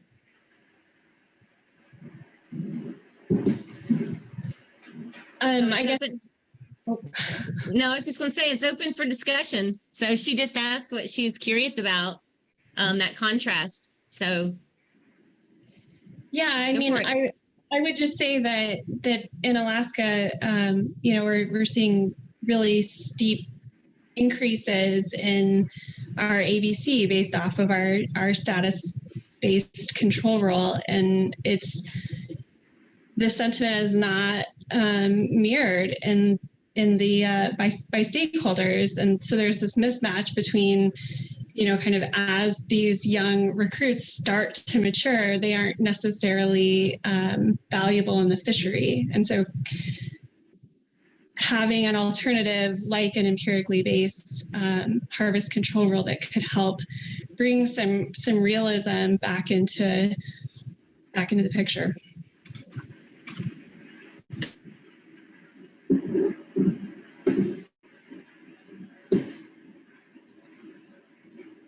For the folks that were concerned with these approaches, what specifically were the concerns? With empirical methods? Correct. Well, I mean, again, I'm sure we've all played with them. The most dangerous part of them is they have a horrible tendency. There are two problems that we've found with them. One is they'll follow noise. So if you like the survey, that's great. If you don't really believe the survey and using an empirical method, it will do what it says. It'll follow the survey. So, you know, model-based methods tend to be more stable than empirical methods. And that's great if your problem is, for example, climate change, where a model is not going to be able to keep track of changing M or changing growth or changing whatever. So those are where empirical methods really work well, but they have a tendency to follow noise. And the other thing that's hit us in other fora is what happens when the survey is cancelled. If your quota is based off the survey and there's no survey, I'm doing an MSE certification and I'm doing that exact problem. Didn't update the quota because didn't do survey. It's like, well, didn't get certification if you don't be careful. So TAC equals NAN. That's not a very good TAC. Empirical methods, are cheap. They're often easier to understand, but the really sophisticated empirical methods are just as complicated as some of the model-based methods. So, you can have just as many conflicts of reality with an empirical-based method as you can with a model-based. Sam, did you have something to add? I saw your hand was up kind of simultaneously. Yeah, I think I was going to speak in favor of empirical over model-based, but we're talking about model-based over empirical, so I'll wait. I guess I was going to say that I think that empirical-based methods are great if you have multiple empirical-based measures. And I think that it is a big concern in industry where the vast majority of sablefish, in my view, are going to be taken by pot gear in the next few years, that the longline survey that's used to determine this in the Gulf of Alaska and Bering Sea and Aleutian Islands is a longline survey currently. And so I think if we can integrate other types of empirical data, then that might be more useful. But particularly with whale depredation, which can be huge in the Bering Sea in particular, where we have potentially the largest actual real variations in numbers of fish that are in the area, I think we need to be really careful about basing things on simply the empirical methods. And I just echo everything that James said.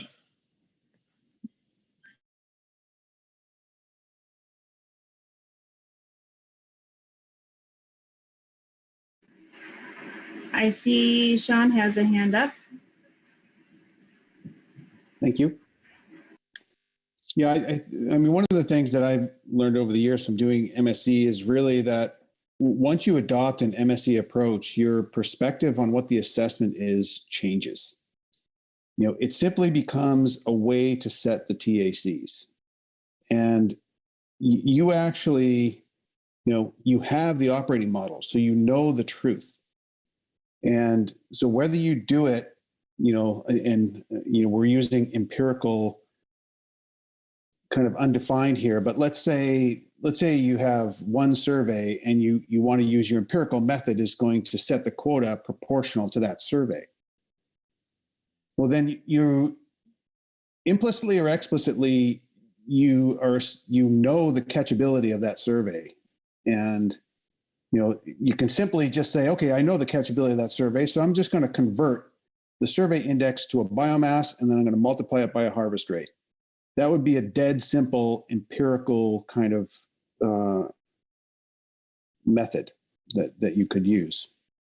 And then, some people will say, well, you can't use a model-based one because, models aren't, you have to get an unbiased estimate of the abundance and all that other stuff, which isn't true either. Because the operating model, you can tune that assessment model so that it produces the same exact answer as that empirical one. So really, they all boil down to just being smoothers of noisy data and converters of indices to biomass units. So to me, it's like, do the simplest one that you can, that, you know, you're going to have to tune it anyway, one way or another. And one of the things that we found, one of the reasons why we don't use the empirical ones anymore is just that it was hard to get them to react quick enough to changes in abundance. Because we had to, because of the noise in the data, we had to smooth them, and that smoothing costs you time. Whereas the model ones, we had a couple more levers there to get them to react a little sooner. And it's not, you know, they're not huge differences. We could have got away with either one.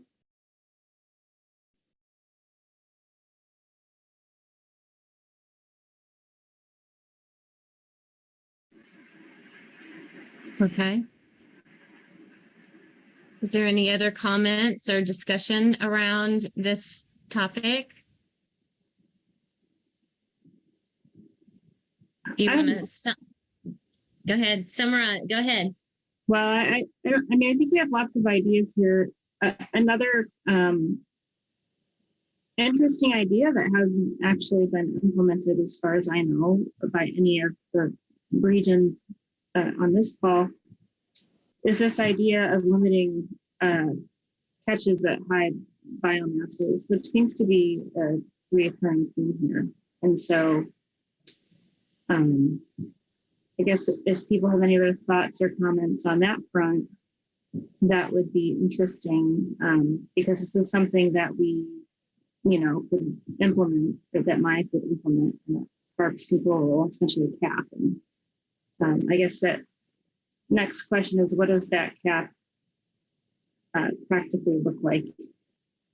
And Andre, I see your hand up.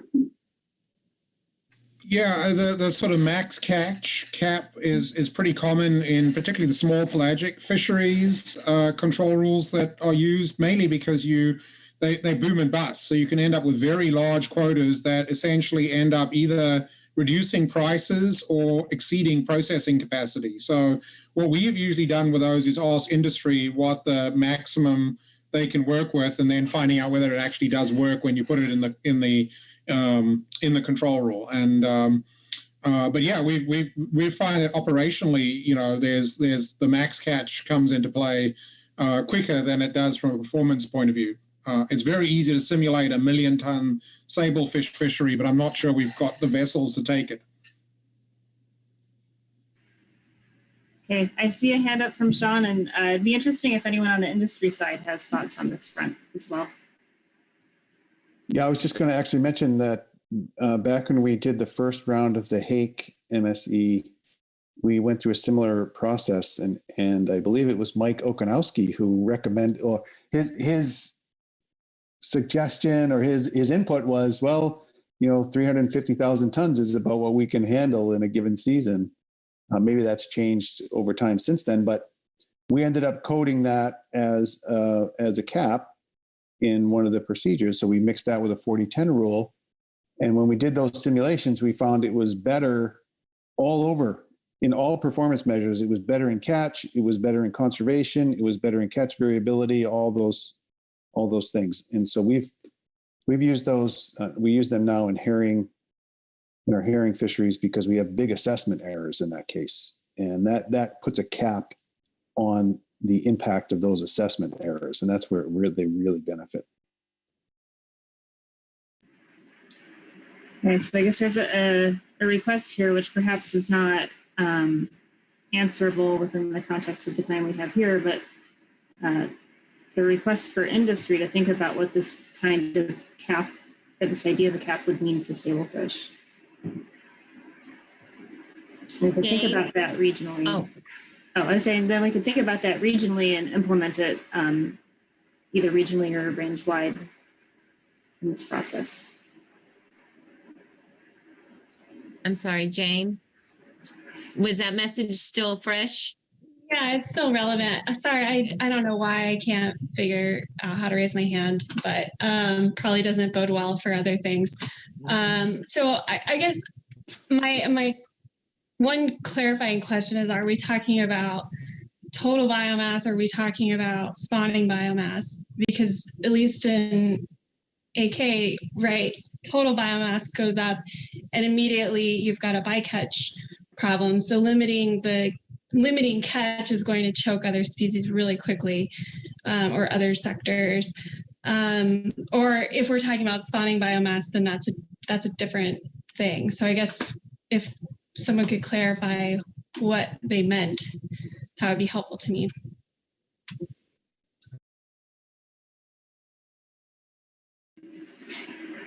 I don't think we've addressed that question, but that's a good point. I do see Sam Johnson has a hand up. Yeah, I was just going to talk about catch caps a little bit and regional versus kind of coast-wide. And I know that Maya's working on reference points, and we talked about it a little bit. We were group 4 talking about evaluating different reference points. And that's something, that's something that I find kind of cool. You could look at what the maximum sustainable yield is from a pan-MIC perspective and see how that translates to regional catches, and then use that as like a maximum catch in each area. So it kind of involves like this implicit objective of maximizing catch over the whole system. This is a research thing that I find kind of cool. I don't know if it's politically acceptable or if it's something that would ever go through, but it's just like from the point of view of catch caps, that's one way to kind of get at the problem, or get at some kind of level that the operating model will like.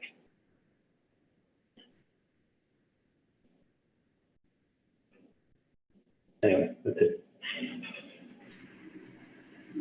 Thanks. So, Nisha, I know that we're a bit over time. Should we take one more comment or question and then take a break? Sure. It just seemed like important, so I was going to let you keep going. But yeah, we'll take one more and then we will take a little break. Okay. So I see Alexander. Yeah, I was just going to say that I think this idea of a catch cap, or the way fishermen would talk about it to each other, is they're trying to bank these fish. This isn't an annual or semi-annual species, right? I mean, it's a very long-lived, up to 90-year species. So I think if you talk to people in the directed fishery, they don't want to catch the biomass in total numbers of removals of individual fish, which is an important metric and potentially more important to people in the directed fishery than the total tonnage that's removed. They would love to leave that in the ocean and let it get closer to the asymptote on the growth curve, if that is something that the ocean conditions can allow. So I really think that, I mean, looking at this in terms of it being a long-lived species would be really interesting. And I think that would be something that people from the directed fishing community would really, really appreciate you being able to do if it were ever possible.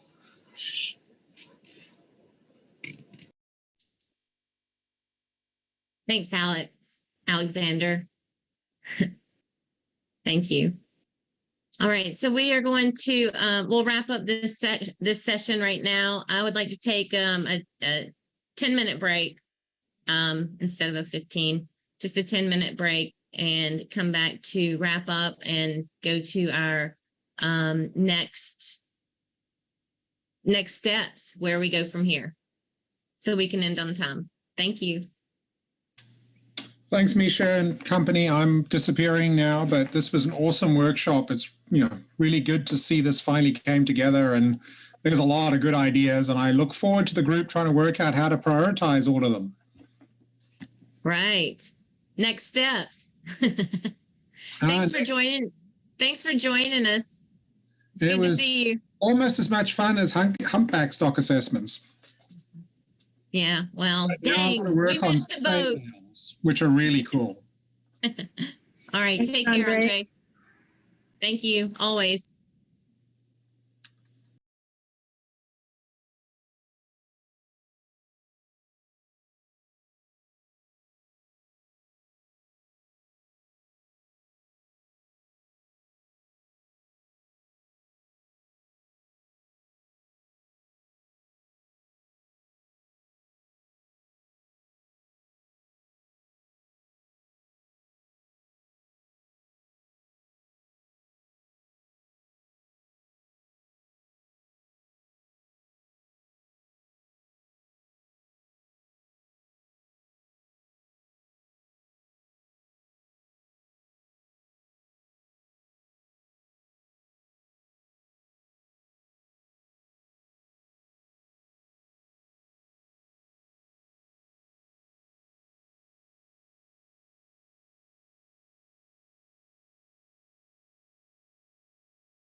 Welcome back.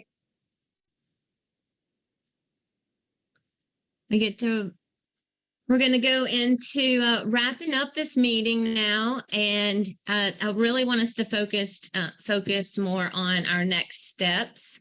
We have captured in all of our discussions, we've kind of summarized at the end of kind of things we heard, and we've gone through each of those, the objectives, performance metrics, and management strategies with great discussion, with great note takers, and even we've captured, you and your breakout groups even captured notes on that board too. So there's so much information on that board.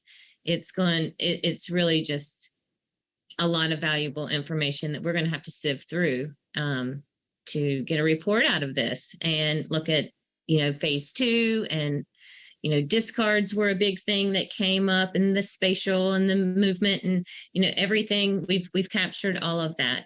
So thank you all for your valuable information. Does anyone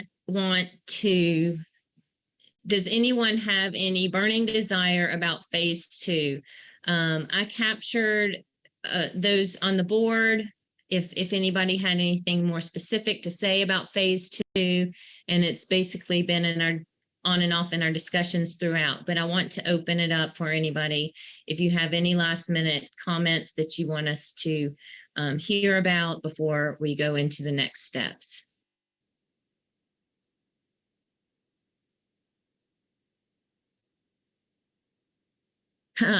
Brendan is scratching, Samuel was scratching. I thought your hands were going up, but no. Okay, it's just a facial scratch. Okay. So everybody's comfortable with that? Yeah? Okay. So before we go into next steps, the one thing I do want to do really quickly is just ask if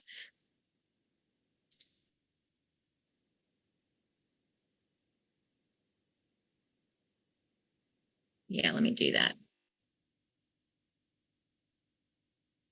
If our outcomes for this workshop were met. Can you see that? Yeah, switch your display settings. Oh gosh. I haven't had 2 monitors since I was back in that past life. And so they confuse me. Okay, so desired outcomes. And if I can just get a thumbs up. One of our outcomes was to increase our knowledge of sablefish science and management among regions. Does everyone feel like we accomplished that? I don't see any. Yeah? Okay. I only see 4 people on my screen. So if you can see more people on the screen out there, let me know, Melissa, that I've got a thumbs up. And give me 2 if like everybody else is agreeing. Increase the knowledge of the development of the Sablefish MSE tool.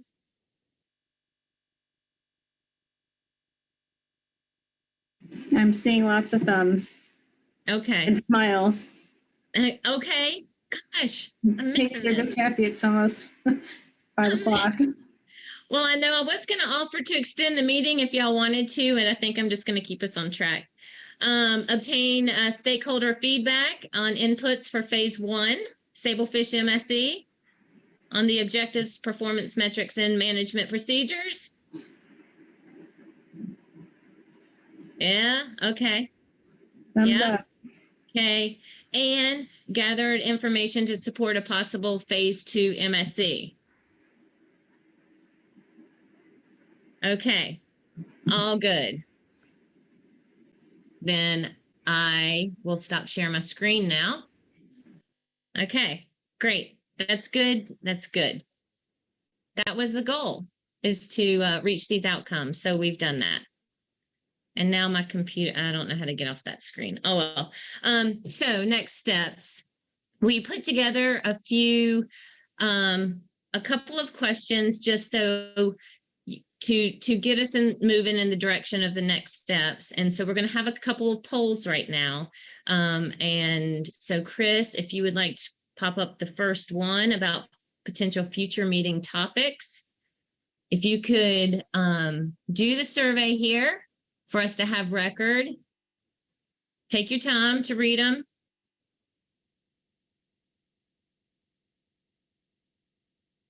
Maggie, what's that? I was hoping to be able to pick more than one, but it's of course a prioritization of my top choice here, I see.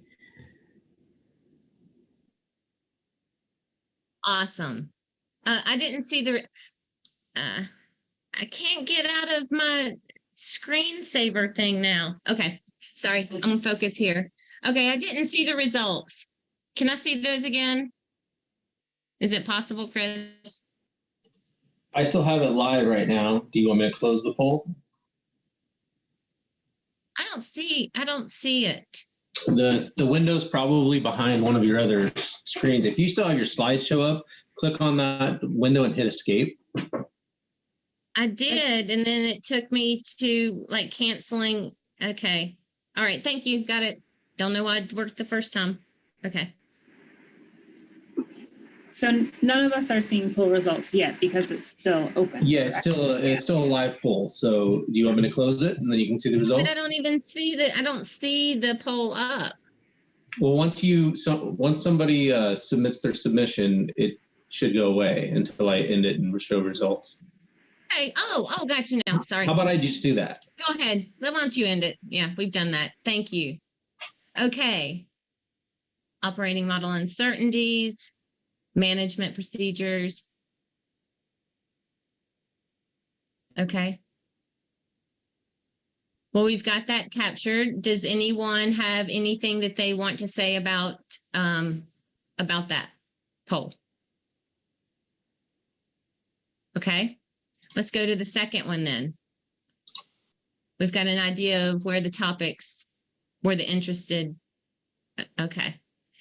What about future frequency and timing of meetings?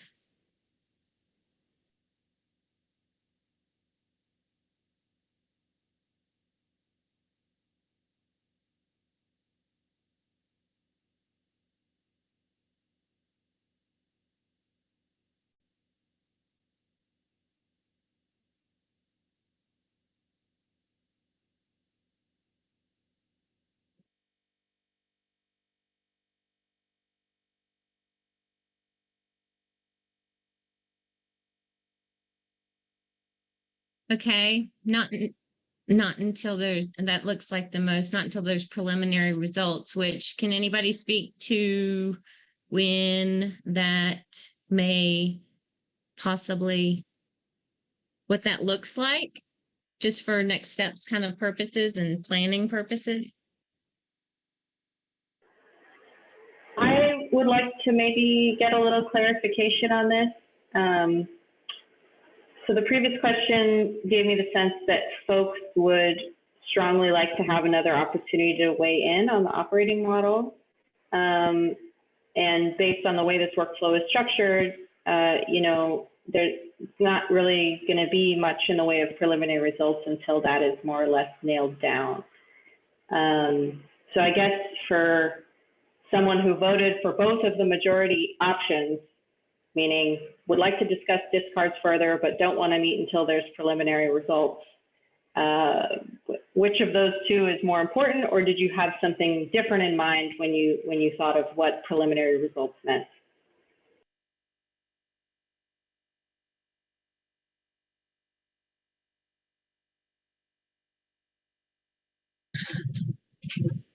Was that does somebody want to speak up on that?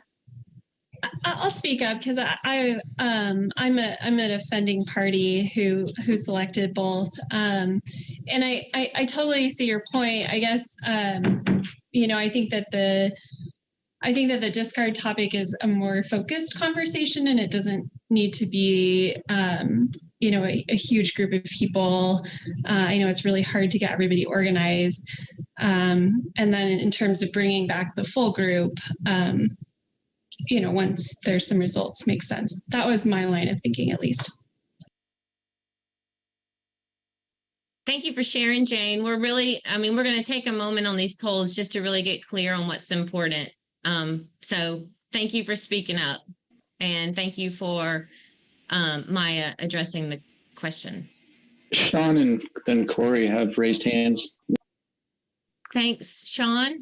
Yeah, my vote was for consider operating model uncertainties and then not until new results. And so I thought initially, yeah, that's probably conflicting. But I could see, from, working on a base operating model that, based on all this information, Maya and whoever the team are decide what the base operating model is going to be, and then just show, just so we can see like, well, what is it doing? Just some kind of base model, and then decide from there which uncertainties are probably really important to go after and stuff like that. Okay.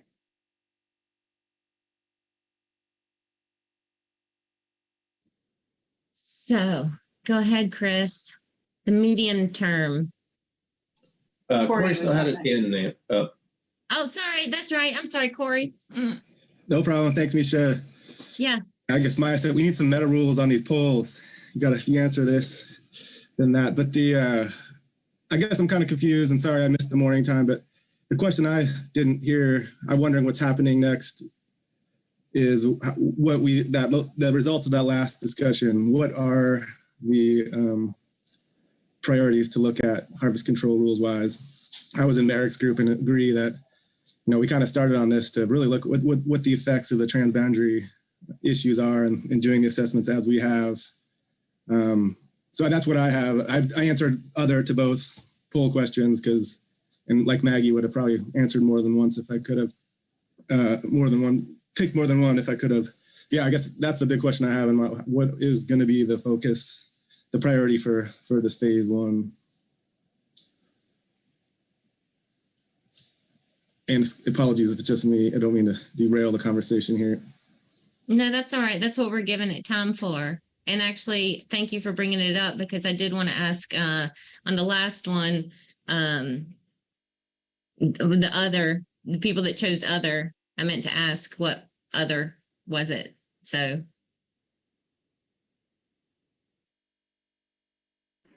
Do you have an answer for that, Melissa? I have a suggestion. Okay. Which is that, one of the products of this time we've spent together the last 2 days will be a workshop report. It will be done prior to the June Pacific Council meeting. And in that report, we will, lay out the conversations that we've had here and summarize the work that people have done on Miro board. And I think we'll also try to identify, what we see as a tractable path forward. And then we're open to feedback on that, right? So if people say, hey, you've left out something that we think is really important, you should come talk to us, right? This is a kickoff meeting. It doesn't have to be the only time you talk to us. And there are some poll questions that will address, how we might continue to gather without having a formal workshop to keep the conversation going.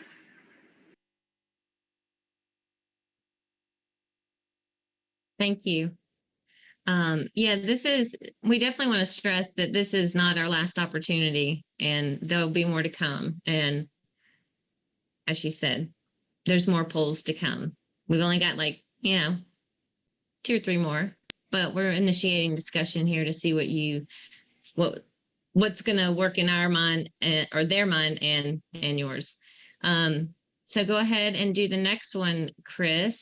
Alexander has his hand up. Thank you, Ben. Yeah, I was going to say it almost seems like it might make sense to send us all an email survey that we can answer or something to be able to collect our thoughts a little bit more in an organized fashion. It sort of seems like that. I mean, we had a bunch of groups meet independently to prioritize things that then went to the next level of prioritization. And then there was no way to really flesh out anything beyond that. So it's sort of, I mean, I kind of said this before, but if what we do is say we think that the priorities of Magnuson Stevens are really important, then it's not super useful, but it could be really useful if people have time to go home, think about what we thought this process captured and what would be really helpful moving forward. And I know I could do a better job, and I'm sure other people could do a better job sitting at home and answering a couple of questions that are maybe the list of priorities that we had from today with a, how would you actually rank those? And then do you have anything else to add? And you can give us a word limit if you want, so it doesn't become insurmountable. But I think that might be an interesting way forward here without having to meet again. I appreciate that. And, you know, we had these questions set up, and then we thought, well, if we run out of time, we'll just do a survey. And then I thought it was really important for us to have this in the moment. What is it right now for you? And then we do want to get a survey out to you. And my intention is for it not to just be multiple choice, but also a comment section where you can actually, you know, explain more of yourself or your position. That's my hope, but I'm not the survey builder. So I got to talk to the team about that. But we are going to send something out afterwards, especially now that it's been requested. Okay. Thanks, Alex. All right, so you can go ahead and pop up the next one then, Chris, which is about the phase 2, future phases.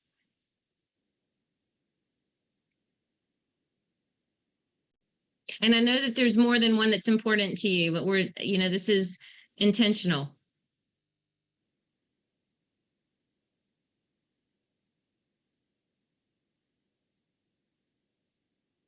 No surprise there.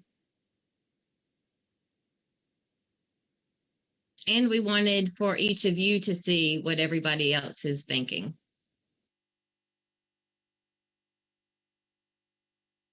Okay. There's no surprises there, but the other people I would love to hear from.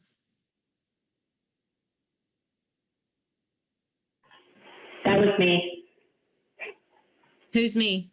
Oh, Maya. Oh, sorry. The poll's in the way. Oh, I can move it. Okay. Oh, I can even put it on this other screen. Okay. Maya. No, I just put other because I didn't want my thoughts influencing what other folks said. Okay, well, there's 2 of you, so. I did the other one. This is Chris. Oh, okay. I had a single window to work in and this other machine for the live stream, and I was trying to get it out of the way. Okay, well, thanks for being involved in the polls. All right. Okay, well, good. All right, so you can take that one down. We've captured that. There's no surprise really there to me anyway, not speaking for everyone. The next one.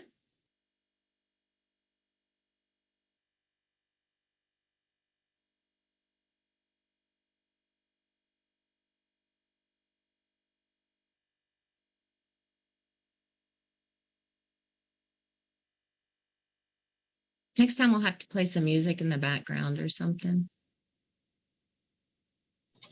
So just so everybody knows, because someone put it in the chat, all these are single answer options in this particular poll setup. As Misha mentioned, there'll be a follow-up survey that you can have the ability to rank, I'm sure, or something like that. But every one of these will be doing a single option for answers.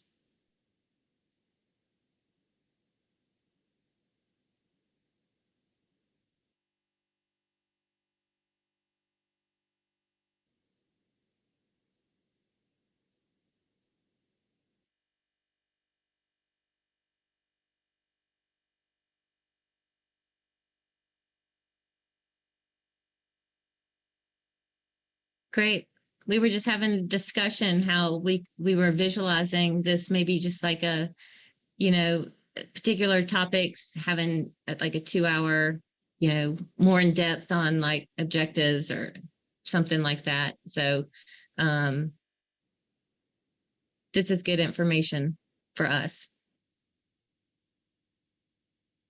or for people moving forward.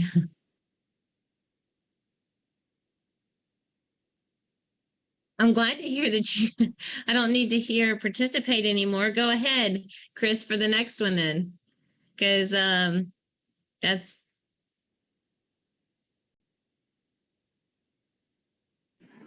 all of the PSTAT members should choose yes to that question.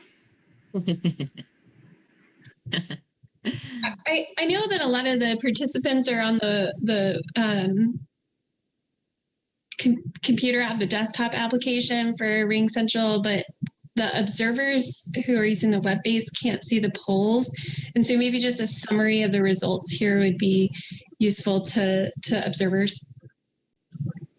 Oh, they can't? Oh, I'm sorry, Carrie. Did you say that earlier? Everybody here wants to still participate in a future workshop. Thank you for reminding me of that.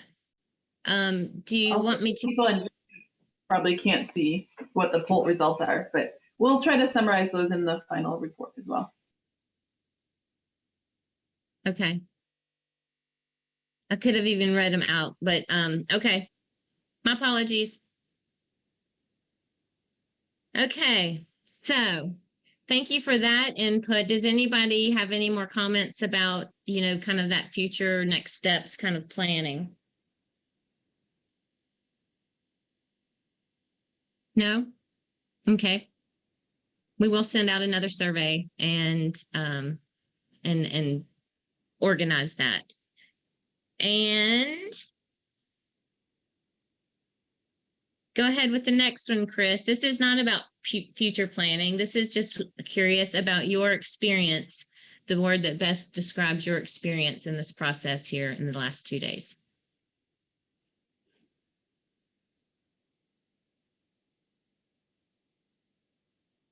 Oh, you didn't change that one.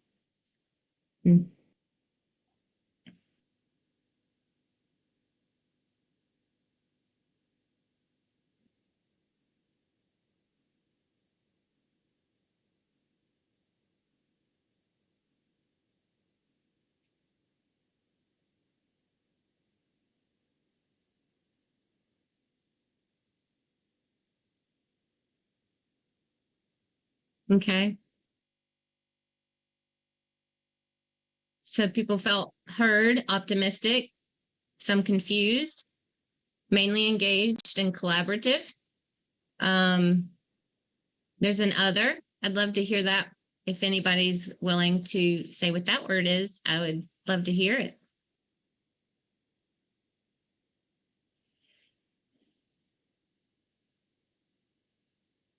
Nope.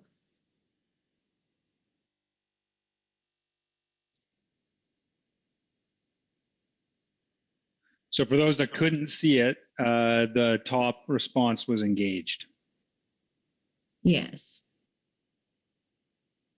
Does anyone want to talk about confused to help us out?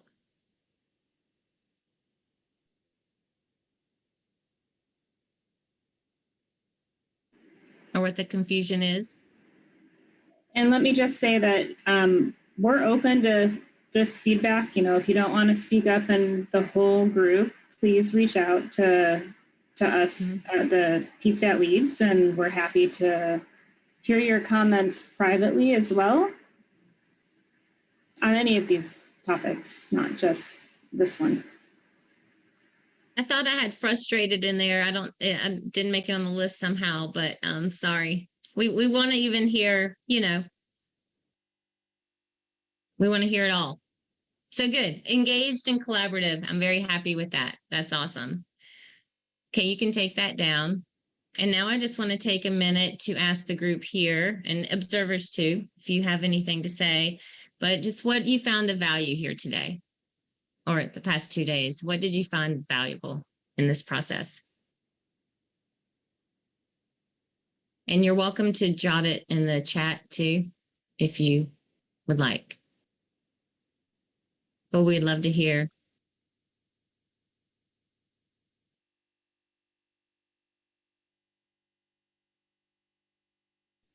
Well, I'll speak up as one of the main instigators of this process. I really value everyone's time, and I'm thankful that you've spent a day and a half with us and have been so engaged.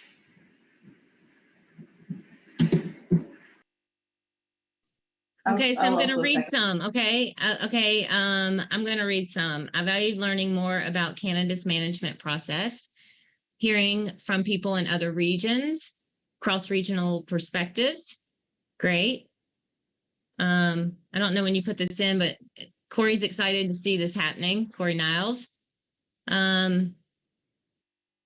Anything else?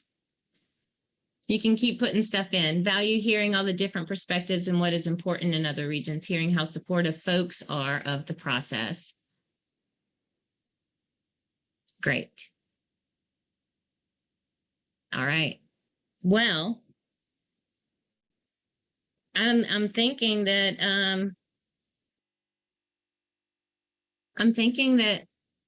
we can wrap this up.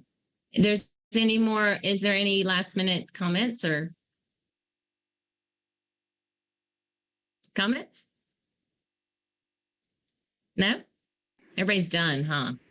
You're checking out. You're checking out. You're checking out. Come on, just one more minute and you'll still get out 10 minutes early. I'll make one closing comment and an observation. The observation is after lunch, we seem to be less talkative. Maybe our coffee's worn off. And I just wanted to say as we wrap this up, Misha, thank you for your efforts in guiding us through this workshop. And thanks to all of the presenters that provided talks. You all did an excellent job, and to the rest of the PSTAT who have supported this process and have been supporting it for years, actually. So thanks to all of you. I agree. I think it's been great, and we really do value you and your participation and time. So thank you all. Can't wait to see how it all turns out, but thank you for being a part of the initial steps of this. And Melissa, I especially want to thank you for all of your efforts these past years. And as I mentioned in the beginning, I remember hearing buzz about this potential happening years ago, and here we are. So thank you, everyone. Good to see you. Take care all. Thank you. Amen.